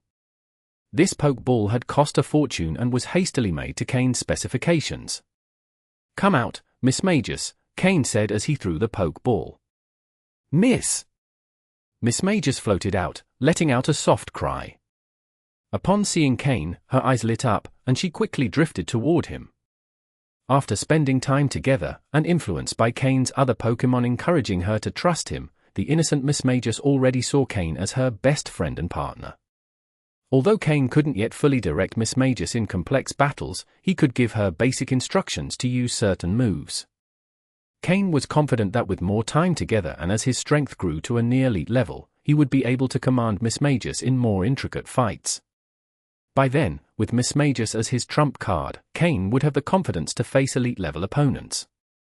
Although Miss Magus already possessed the strength of an elite-level Pokémon, her lack of combat experience made her akin to a newborn Pokémon. She lacked a defined battle rhythm, giving Cain the opportunity to shape her as he wished without having to train her from scratch but still with immense power. If anyone else knew about this perfect training opportunity, they would undoubtedly try to take it away. Even elite trainers wouldn't hesitate to act. "If you get bored in the Pokeball, you can stay in my shadow with Haunter. Just make sure to hide your presence, or you might attract the wrong kind of attention," Cain warned Miss Magus. "Miss Tilda." Miss Magus nodded obediently as she ate the Pokeblocks Cain had prepared. While staying with Haunter wouldn't increase her bond with Cain as much as being inside the Pokeball, Haunter, as one of Cain's oldest Pokémon, would foster trust and obedience in Miss Magus toward him. This could even accelerate the time it would take for Cain to fully utilize Miss Magus in battle. Leaving Miss Magus in the room, Cain began studying the system's proposal for correcting Torchic's anomalous condition. First, he needed to address Torchic's internal issues. However, after closely monitoring its interactions with Aron and the other Pokémon, Cain noticed that Torchic was gradually improving its mental state. Thus, Cain wasn't overly concerned about Torchic's emotional condition. Regarding its physical state, the system had provided a formula to create special Pokeblocks. With consistent use, these would gradually enhance Torchic's physical condition. According to the system's analysis, there was a 70% chance that, once Torchic's anomaly was resolved, its overall quality would rise to a higher level. This probability exceeded Cain's expectations. If, with a 70% chance, Torchic didn't improve, it would mean its potential was inherently limited, and it would be better to let it grow more peacefully. However, regardless of everything, Torchic's speed boost ability guaranteed a hidden boost to its quality. This meant that as long as Torchic successfully evolved into Blaziken, its quality would automatically increase. In addition to Torchic, Aron and the recently added Poliwag also required special Pokeblocks. For Aron, Cain could adapt the formula he had created for Steven by adding geocentric cleansing milk, further enhancing Aron's talents as a rock type. In the long term, this would make Aron, once evolved into Aggron, an unstoppable beast with unbreakable defenses and devastating attack power, even capable of wielding dragon-type moves effectively. Poliwag, as a water-type Pokémon, was simpler to care for, and adding energy crystals to its Pokeblocks would complete the formula. Currently, Cain added a small amount of energy crystal powder to all the Pokeblocks he made for his Pokémon. While this didn't enhance their quality, it helped his Pokémon grow faster without any side effects. Mismagius played cheerfully in the room, entertained even by a simple vase, while Cain crafted the Pokeblocks. Mismagius was considerate enough not to disturb him, creating a harmonious atmosphere for work. Cain knew that the time he spent each night strengthening his bond with Mismagius would be crucial when the time came for them to fight together, a synergy greater than the sum of its parts. As the clock approached 1 a.m., Cain put away the tools and Pokeblocks he had finished. "Let's go, Mismagius. Do you prefer staying in the Pokeball or accompanying Haunter in my shadow?" Cain asked with a smile. "Miss Tilda." Mismagius quickly responded, vanishing into Cain's shadow to play with Haunter. Smiling with satisfaction, Cain noted how his relationship with Mismagius was growing stronger day by day. Cain donned a black hooded cloak. At this moment, it didn't matter whether he was part of Team Rocket or the League, it was best not to reveal any of his identities to avoid unnecessary attention. He called out Honchkrow and Sneasel. For this mission, they were the most suitable. In the meeting room, Alec and the others were already prepared. They all wore black stealth suits, some with hoods and others with black masks to obscure their identities. Remember, tonight's goal is to completely eradicate the Black Serpent gang. Only those deemed useful should be captured, the rest, eliminate them, Cain said coldly from the shadows of his hood. Yes. Everyone who had emerged from Judgment Island carried a murderous aura with them. End of chapter. Chapter 396. The Black Serpent. A group of people, all dressed in black cloaks, moved through the night. If it weren't for the poor security in Leafy Town and the lack of people at this hour, someone might have called the police upon seeing them. The Black Serpent gang's headquarters was in the northwest corner of the town, while Cain's house was in the southwest corner, both on the western side. Each member rode their Pokémon, moving along the muddy paths, while Cain waited in his room. Slowpoke had marked all 6 of them with psychic coordinates. Given Leafy Town's small size, Cain could teleport at any moment.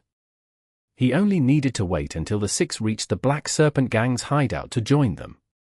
Soon, half an hour later, at the speed their Pokémon were moving, they arrived at the entrance to the hideout. Due to the town's economic stagnation, there weren't many recreational activities. Even an underground group like the Black Serpent gang spent their nights at their base, entertaining themselves. When Alec and the others reached the gate, there was no battle as they had expected because the 2 guards were already fast asleep. As the village's self-proclaimed rulers, the Black Serpent guards didn't anticipate anyone attacking their hideout in the middle of the night. They were used to relaxing and dozing off after midnight. Thus, they failed to notice Alec and the others' ambush. "Kill them," Alec ordered with a frown, thinking the Black Serpent gang was even more pathetic than he had imagined. Following his command, Fox and 3 others released their Pokémon, who eliminated the sleeping guards before they could awaken from their sweet dreams. Suddenly, a psychic wave slightly distorted the space. Thanks to Slowpoke's teleport, Cain appeared beside the 6. "Sir!" The 6 greeted him respectfully. Cain returned Slowpoke to its Pokeball. It wasn't the time for it to fight. "Let's go. Let's see just how worthless this gang is," Cain said, glancing at the 2 corpses on the ground. Summoning Honchkrow and Sneasel, he moved forward. The 7, clad in black, looked like death itself emerging from the underworld. In the courtyard, some people were playing, others snoring, and others drinking with friends. But not a single person was on guard. When Cain and his group appeared before them, instead of reacting in alarm, they rubbed their eyes, showing no signs of panic. It wasn't that they were calm, they simply couldn't believe someone had stormed their hideout. Living recklessly, they didn't think about their safety. Kill them all, Cain ordered quietly, frowning. Initially, he thought there might be someone useful within the Black Serpent gang, but he was wrong. Without experiencing the trial of blood and life-or-death struggles, no real talent could emerge. The six, following Cain's command, released all their Pokémon and attacked those who hadn't yet reacted. Immediately, the smell of blood filled the air, and screams echoed everywhere. The slaughter had begun. Cain ignored it and kicked open the building's door, stepping inside. The screams finally woke those inside. A middle-aged man hurriedly dressing ran out with a woman only to find Cain in the lobby. The man's face darkened. Not only had they interrupted his affairs, but judging by the sounds outside, his gang wasn't even putting up a fight. "Damn it! Who are you?" the man roared while fumbling to dress himself. The woman beside him didn't seem in a hurry to fix her clothing. Instead, she looked at Cain with interest. "The one who's going to kill you," Cain said calmly. "Idiot! Where's Viper? Did he send you?" "I'll pay you double whatever he offered," the man shouted, assuming Cain had been sent by his rival, Viper. After all, as a local leader in Leafy Town, he had never intended to expand or offend anyone. He was confident that his connections in the town were unshakable. Under his hood, Cain raised an eyebrow. It seemed the rivalry between Viper and this man had reached a breaking point. At that moment, Viper stepped out from another room. Seeing Cain, he showed slight surprise. He looked at the enraged man but remained silent, observing. He glanced at the woman with disdain. Cain wasn't interested in their drama and had no time to waste on it. "Honchkrow, Tailwind. Sneasel, Agility," Cain ordered coldly. The man quickly threw out 2 Pokeballs, from which emerged 2 snake-like Pokémon. Cain's system scanned them and displayed their stats. One was a level 35 Arbok with light blue quality, and the other was a level 36 Seviper, also of light blue quality. It seemed the Black Serpent gang derived its name from these 2 Pokémon. At least the man had some fierceness in him, as he didn't hesitate to bring out his strongest Pokémon without holding back. "Listen, friend. This is your last chance. If you leave now, I won't retaliate," the man shouted, sensing the pressure emanating from Cain's Pokémon. Cain had been overestimated. Having come this far, he had no intention of negotiating. "Honchkrow, Wing Attack on Arbok. Sneasel, Icy Wind. Grah!" Honchkrow cried, flying straight toward Arbok. At its current speed, it closed the distance in the blink of an eye. Meanwhile, Sneasel unleashed a gust of icy wind, which, combined with Honchkrow's movement, reached Arbok and Seviper even faster. In an instant, both Pokémon were covered in small ice particles. Even the man felt the chill and adjusted his clothes. His expression quickly changed. Honchkrow's speed had exceeded his expectations. Arbok, Thunder Fang on Honchkrow.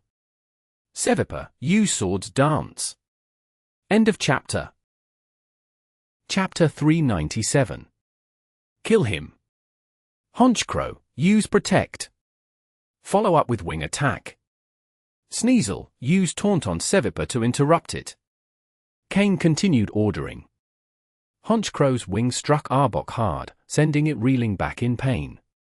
However, Honchkrow didn't stop and quickly dove in again. Under Black Serpent's orders, Arbok endured the intense pain as its fangs began to accumulate electric energy. But it was evident that Arbok wasn't well trained in using Thunder Fang. Before it could fully unleash the move, Honchkrow struck it again with wings imbued with flying energy. Even so, Arbok, showing the resilience of a venomous snake, bore the pain and, at the very moment Honchkrow attacked, launched Thunder Fang. However, Honchkrow, having anticipated this move, formed a green energy barrier around itself, blocking the attack with Protect. Immediately after, Honchkrow struck Arbok again with its wings. Meanwhile, Seviper was about to use Swords Dance, a move it could learn at level 36. But due to the slowing effect caused by Sneasel's icy wind, it couldn't complete the move before Sneasel interrupted it with Taunt. "Damn it! Arbok, use Thunder Fang again." Seviper, use Poison Jab on Sneasel. Black Serpent's face was as dark as his nickname. At the same time, he slowly reached for 2 other Pokeballs on his back, ready to throw them if things didn't go well. Cain noticed the movement but didn't react. In fact, he was hoping Black Serpent would summon more Pokémon. Both Honchkrow and Sneasel desperately needed a fight, one to solidify its current strength, and the other to enhance its combat abilities. Let's finish this. Honchkrow, use Dark Pulse. Sneasel, Ice Beam on Seviper. Dark energy quickly gathered around Honchkrow, emanating strong malice. The Dark Pulse move formed in an instant and was launched at Arbok, who, weakened by repeated attacks, couldn't withstand it. Meanwhile, Sneasel crossed its claws and launched Ice Beam toward the fast-moving Seviper, which was still slowed down. The Ice Beam hit Seviper hard, reducing its speed even further.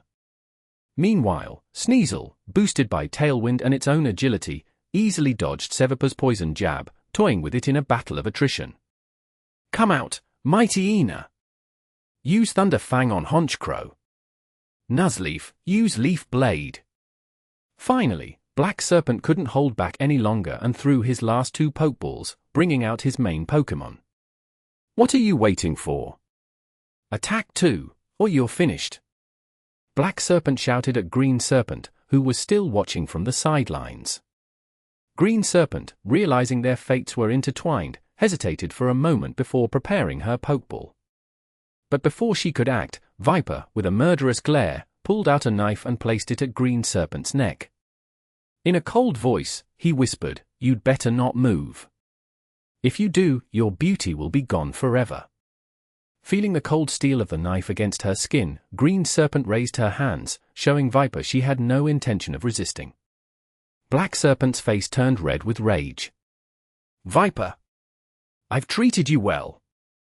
And now you're siding with strangers to kill me. When I'm done with him, you're next," he shouted furiously.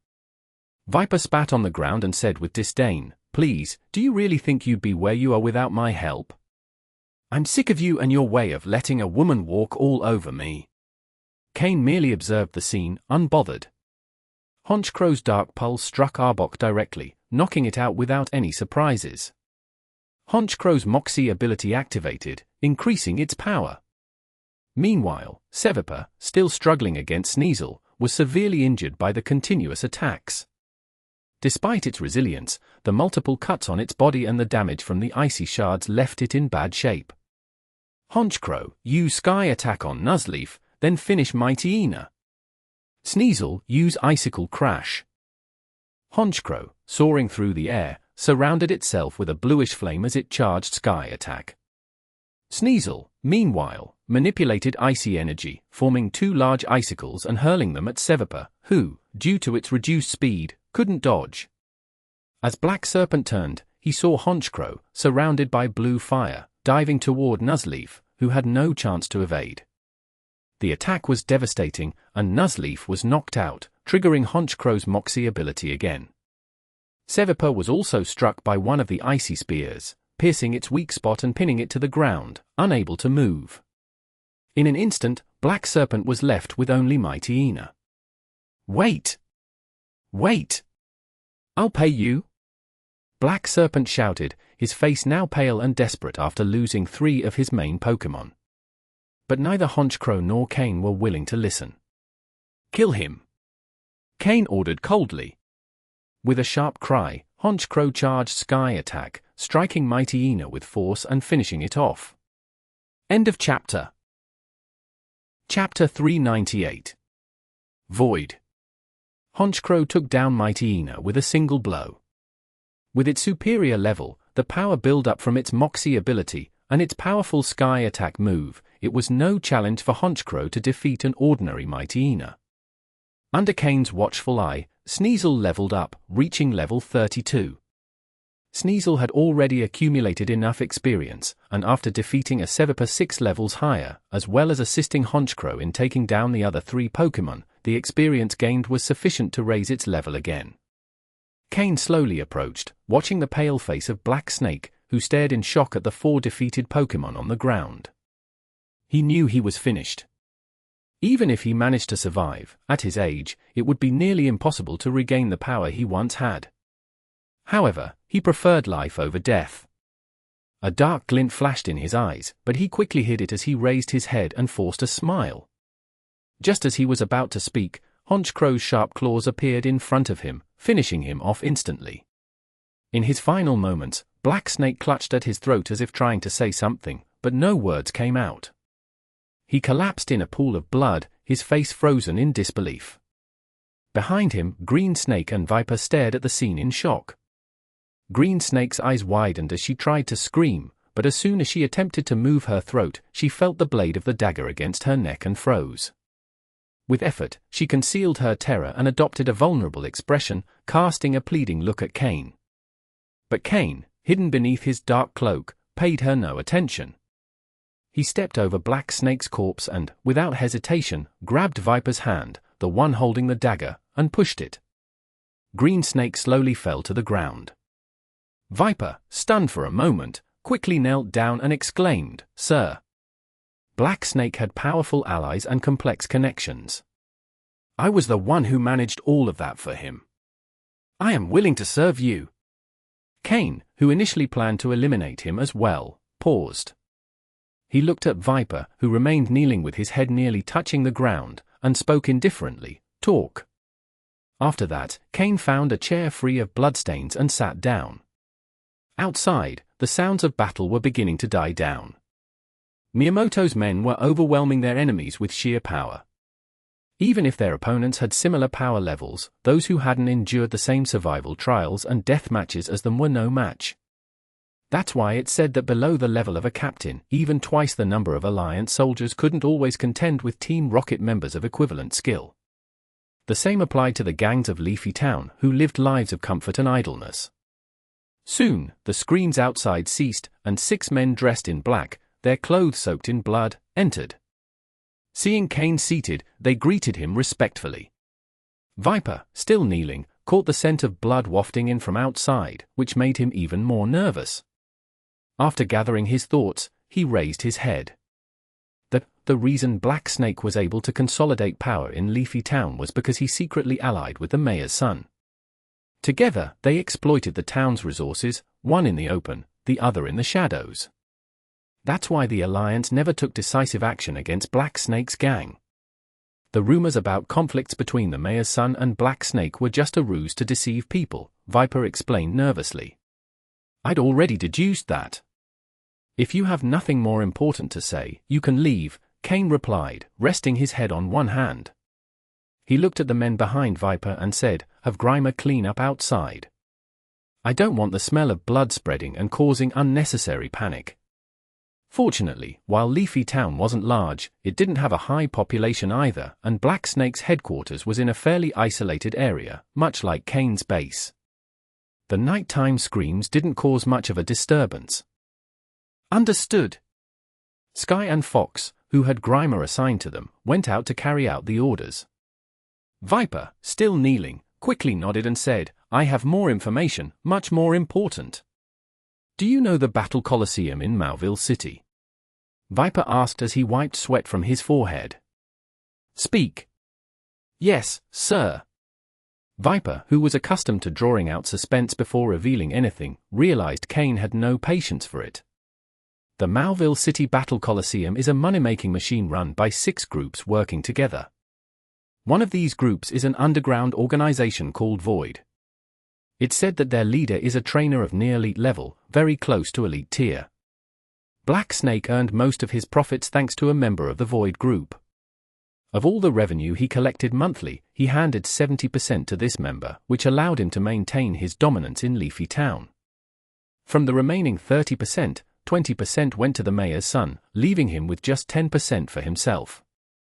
Over time, he managed to save enough to buy 2 Pokémon with decent potential, but after dividing the leftovers among his subordinates, barely anything remained.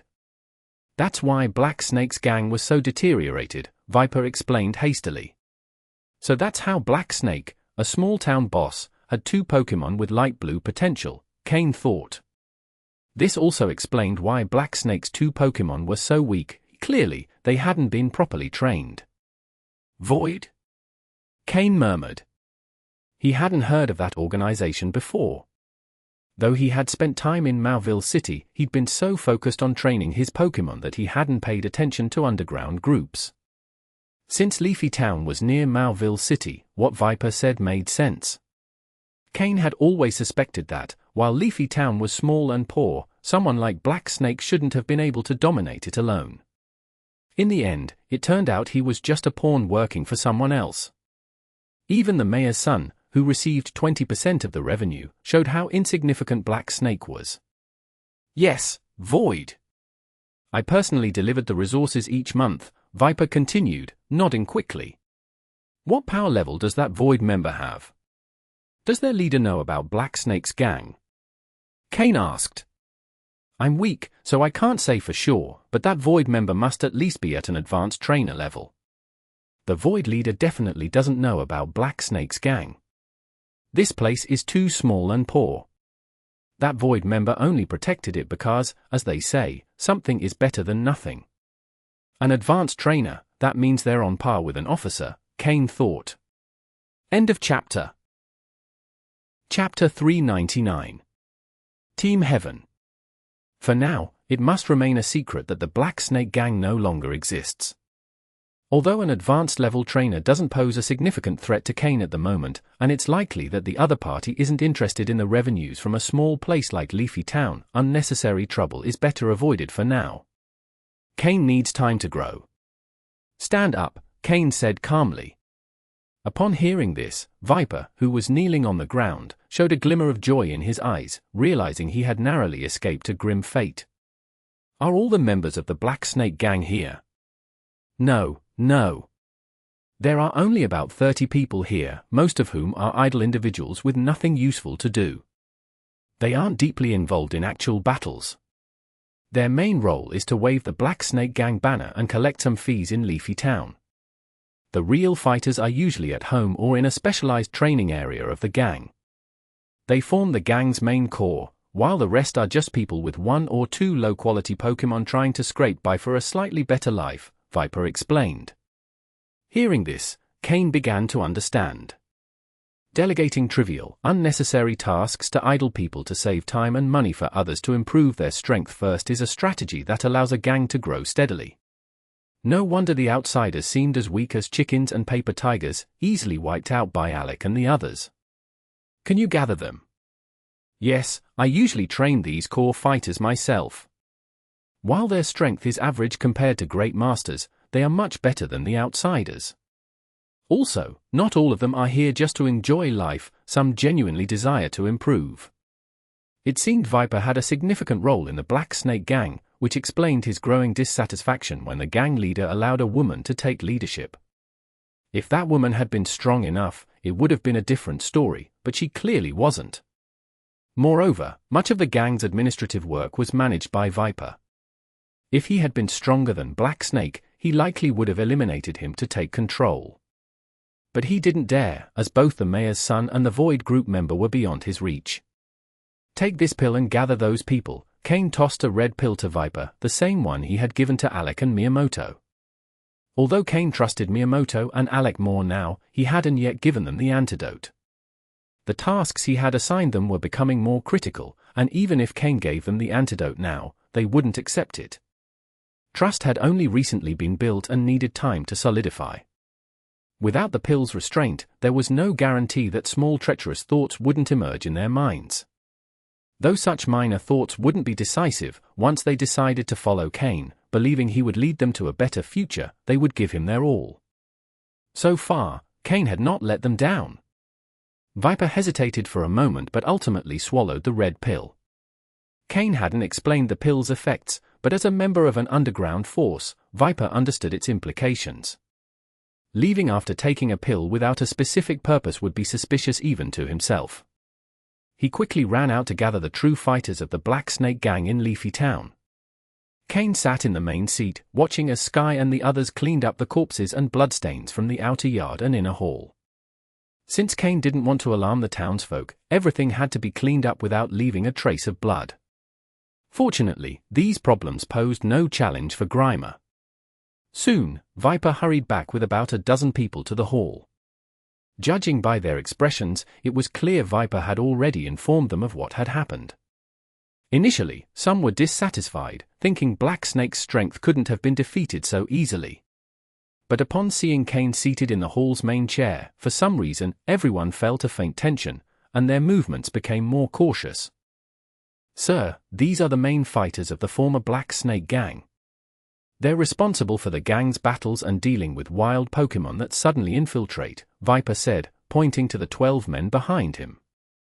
Cain observed the energy and spirit of the 14 people present, noting that they were indeed much better than the weaklings from the courtyard earlier. Just by looking at their aura, one could see they barely qualified as trainers. At least they weren't just pleasure seekers. They understood the importance of strength. "I understand that you were members of the Black Snake gang, but the gang no longer exists. From now on, you won't work for the Black Snake gang but for me. If anyone has objections, you can leave immediately," Cain said coldly from his chair. A dozen people exchanged glances and then looked at Viper, who stood at the front with a respectful expression. To them, Viper was somewhat of a guide in their journey as trainers, often providing guidance during training. However, not all respected Viper, some were loyal followers of Black Snake, not the gang itself. 2 of them hesitated, slowly stepping away from the group. After slightly bowing to Cain, they prepared to leave. Just as they were about to exit, a mighty hyena and a primate jumped on them, killing them instantly. The sound of bodies hitting the ground was the only noise. Viper quickly wiped the sweat from his forehead, knowing that some here were loyal to Black Snake, and they had just been swiftly eliminated. The remaining 12 were paralyzed with fear, not daring to move. "Good. The ones who remain, continue doing what you used to. Fox, Kai, and Rand, choose for people from these 12 to form 5-person teams. From now on, you will lead them. Sky, here's a card with 3 million $. Use it as the initial fund and manage the finances. Fox will assist you. Miyamoto, Kai will be under your command. Alec, Rand, and Viper will be under your supervision. Since you're familiar with Hoenn, you'll also handle new personnel recruitment. If you need anything, report it to Sky. Once the new personnel have been trained for some time, they'll be redistributed under Miyamoto and Sky's command." "Understood," everyone responded in unison. Cain had established a simple chain of command to ensure orders were executed more efficiently. As for Viper and the 12, they repeatedly nodded, not daring to voice any disagreement. Otherwise, the 2 corpses on the ground were a clear example. And they had all seen how lively this place used to be, now it felt empty and quiet. "As for the name of the Black Snake gang, keep it externally for now, but our true name will be Team Heaven. The Hoenn section of Team Rocket will temporarily be called Team Heaven. I'll request a team number from headquarters," Cain said improvisationally. End of chapter. Chapter 400. Return to the forest. Anyway, the name isn't important for now, it's just the initial stage of an organization, with only a basic group of people. They don't even have the capability to manage a black market yet. Although the black market in Leafy Town isn't worth mentioning, in the future, as the town develops, it will be essential for the black market to come under Cain's control since it's one of the main sources of income for an underground organization. As for protection fees, the monthly amount isn't significant, so it's no surprise that when Cain pulled out 3 million, both Viper and the rest showed expressions of disbelief. This demonstrates how ridiculous the Black Snake Group's income had been in the past. For the Cain of before, those 3 million would have been a considerable amount, but now it's manageable. In the coming days, the goal will be to make money, and Cain will look for ways for Team Heaven to generate their own income, allowing them to sustain themselves. The initial investment of 3 million will allow everyone to switch Pokémon, ensuring that each person has at least one of acceptable quality, with a minimum aptitude of dark yellow. This will ensure their growth potential is slightly higher. For those who join in the future, they won't have to capture their first Pokémon either, they'll be provided with one of the same quality, saving time and accelerating the team's development. For tomorrow, Alec, you and the others will take everyone to Verdanturf Town to process hunter licenses on the black market. Sky, buy a batch of useful Pokémon with good aptitude. Then, everyone head out to capture Pokémon in the forest. For now, set aside the protection fees, spend some time in the field. That will speed up your growth and help weed out the weaker ones. Cain gave orders for what needed to be done in the coming days: strengthen their power and capture Pokémon to make money. Those with little strength or who couldn't keep up would be eliminated immediately. If their loyalty proved sufficient, they could work in support roles. Otherwise, it was better to remove them right away. The new members felt a chill upon hearing Cain's words. The new leader seemed generous with money, but his expectations were high, and those who failed to meet them would be mercilessly discarded. Having seen how Cain had wiped out the members at the Black Snake Group's base, they knew he wouldn't hesitate to kill. Sending Alec and the others to the forest with the new recruits would not only give them a chance to improve their skills and capture Pokémon to make money but also help eliminate those with less potential. It was similar to the trial on Team Rocket's island. Surviving in the wild was like sifting through sand; those who remained would be truly valuable. Cain's small group was just beginning; they didn't need many people, but they did want each one to be capable enough. The requirements weren't too high; it was enough for them to reach the level of an ordinary Team Rocket member. Of course, for Alec and the others, expectations were higher. That same night, Cain established the foundation of his future underground organization in the Hoenn region. His role within Team Rocket would depend on his strength. If Cain reached the level of executives like Sabrina or Koga, he could oversee the entire Hoenn region. With Giovanni's determination, this wasn't impossible. But if he didn't reach that level, they'd likely send someone else to take control. If his group developed properly and Cain demonstrated the necessary strength, they could become a team like the so-called Void Group in Mauville City. When Leafy Town's growth stabilized and accelerated, that would be when this new organization officially made its presence known.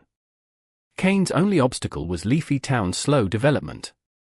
To overcome that, the fastest and most effective method would be to establish a gym in the town.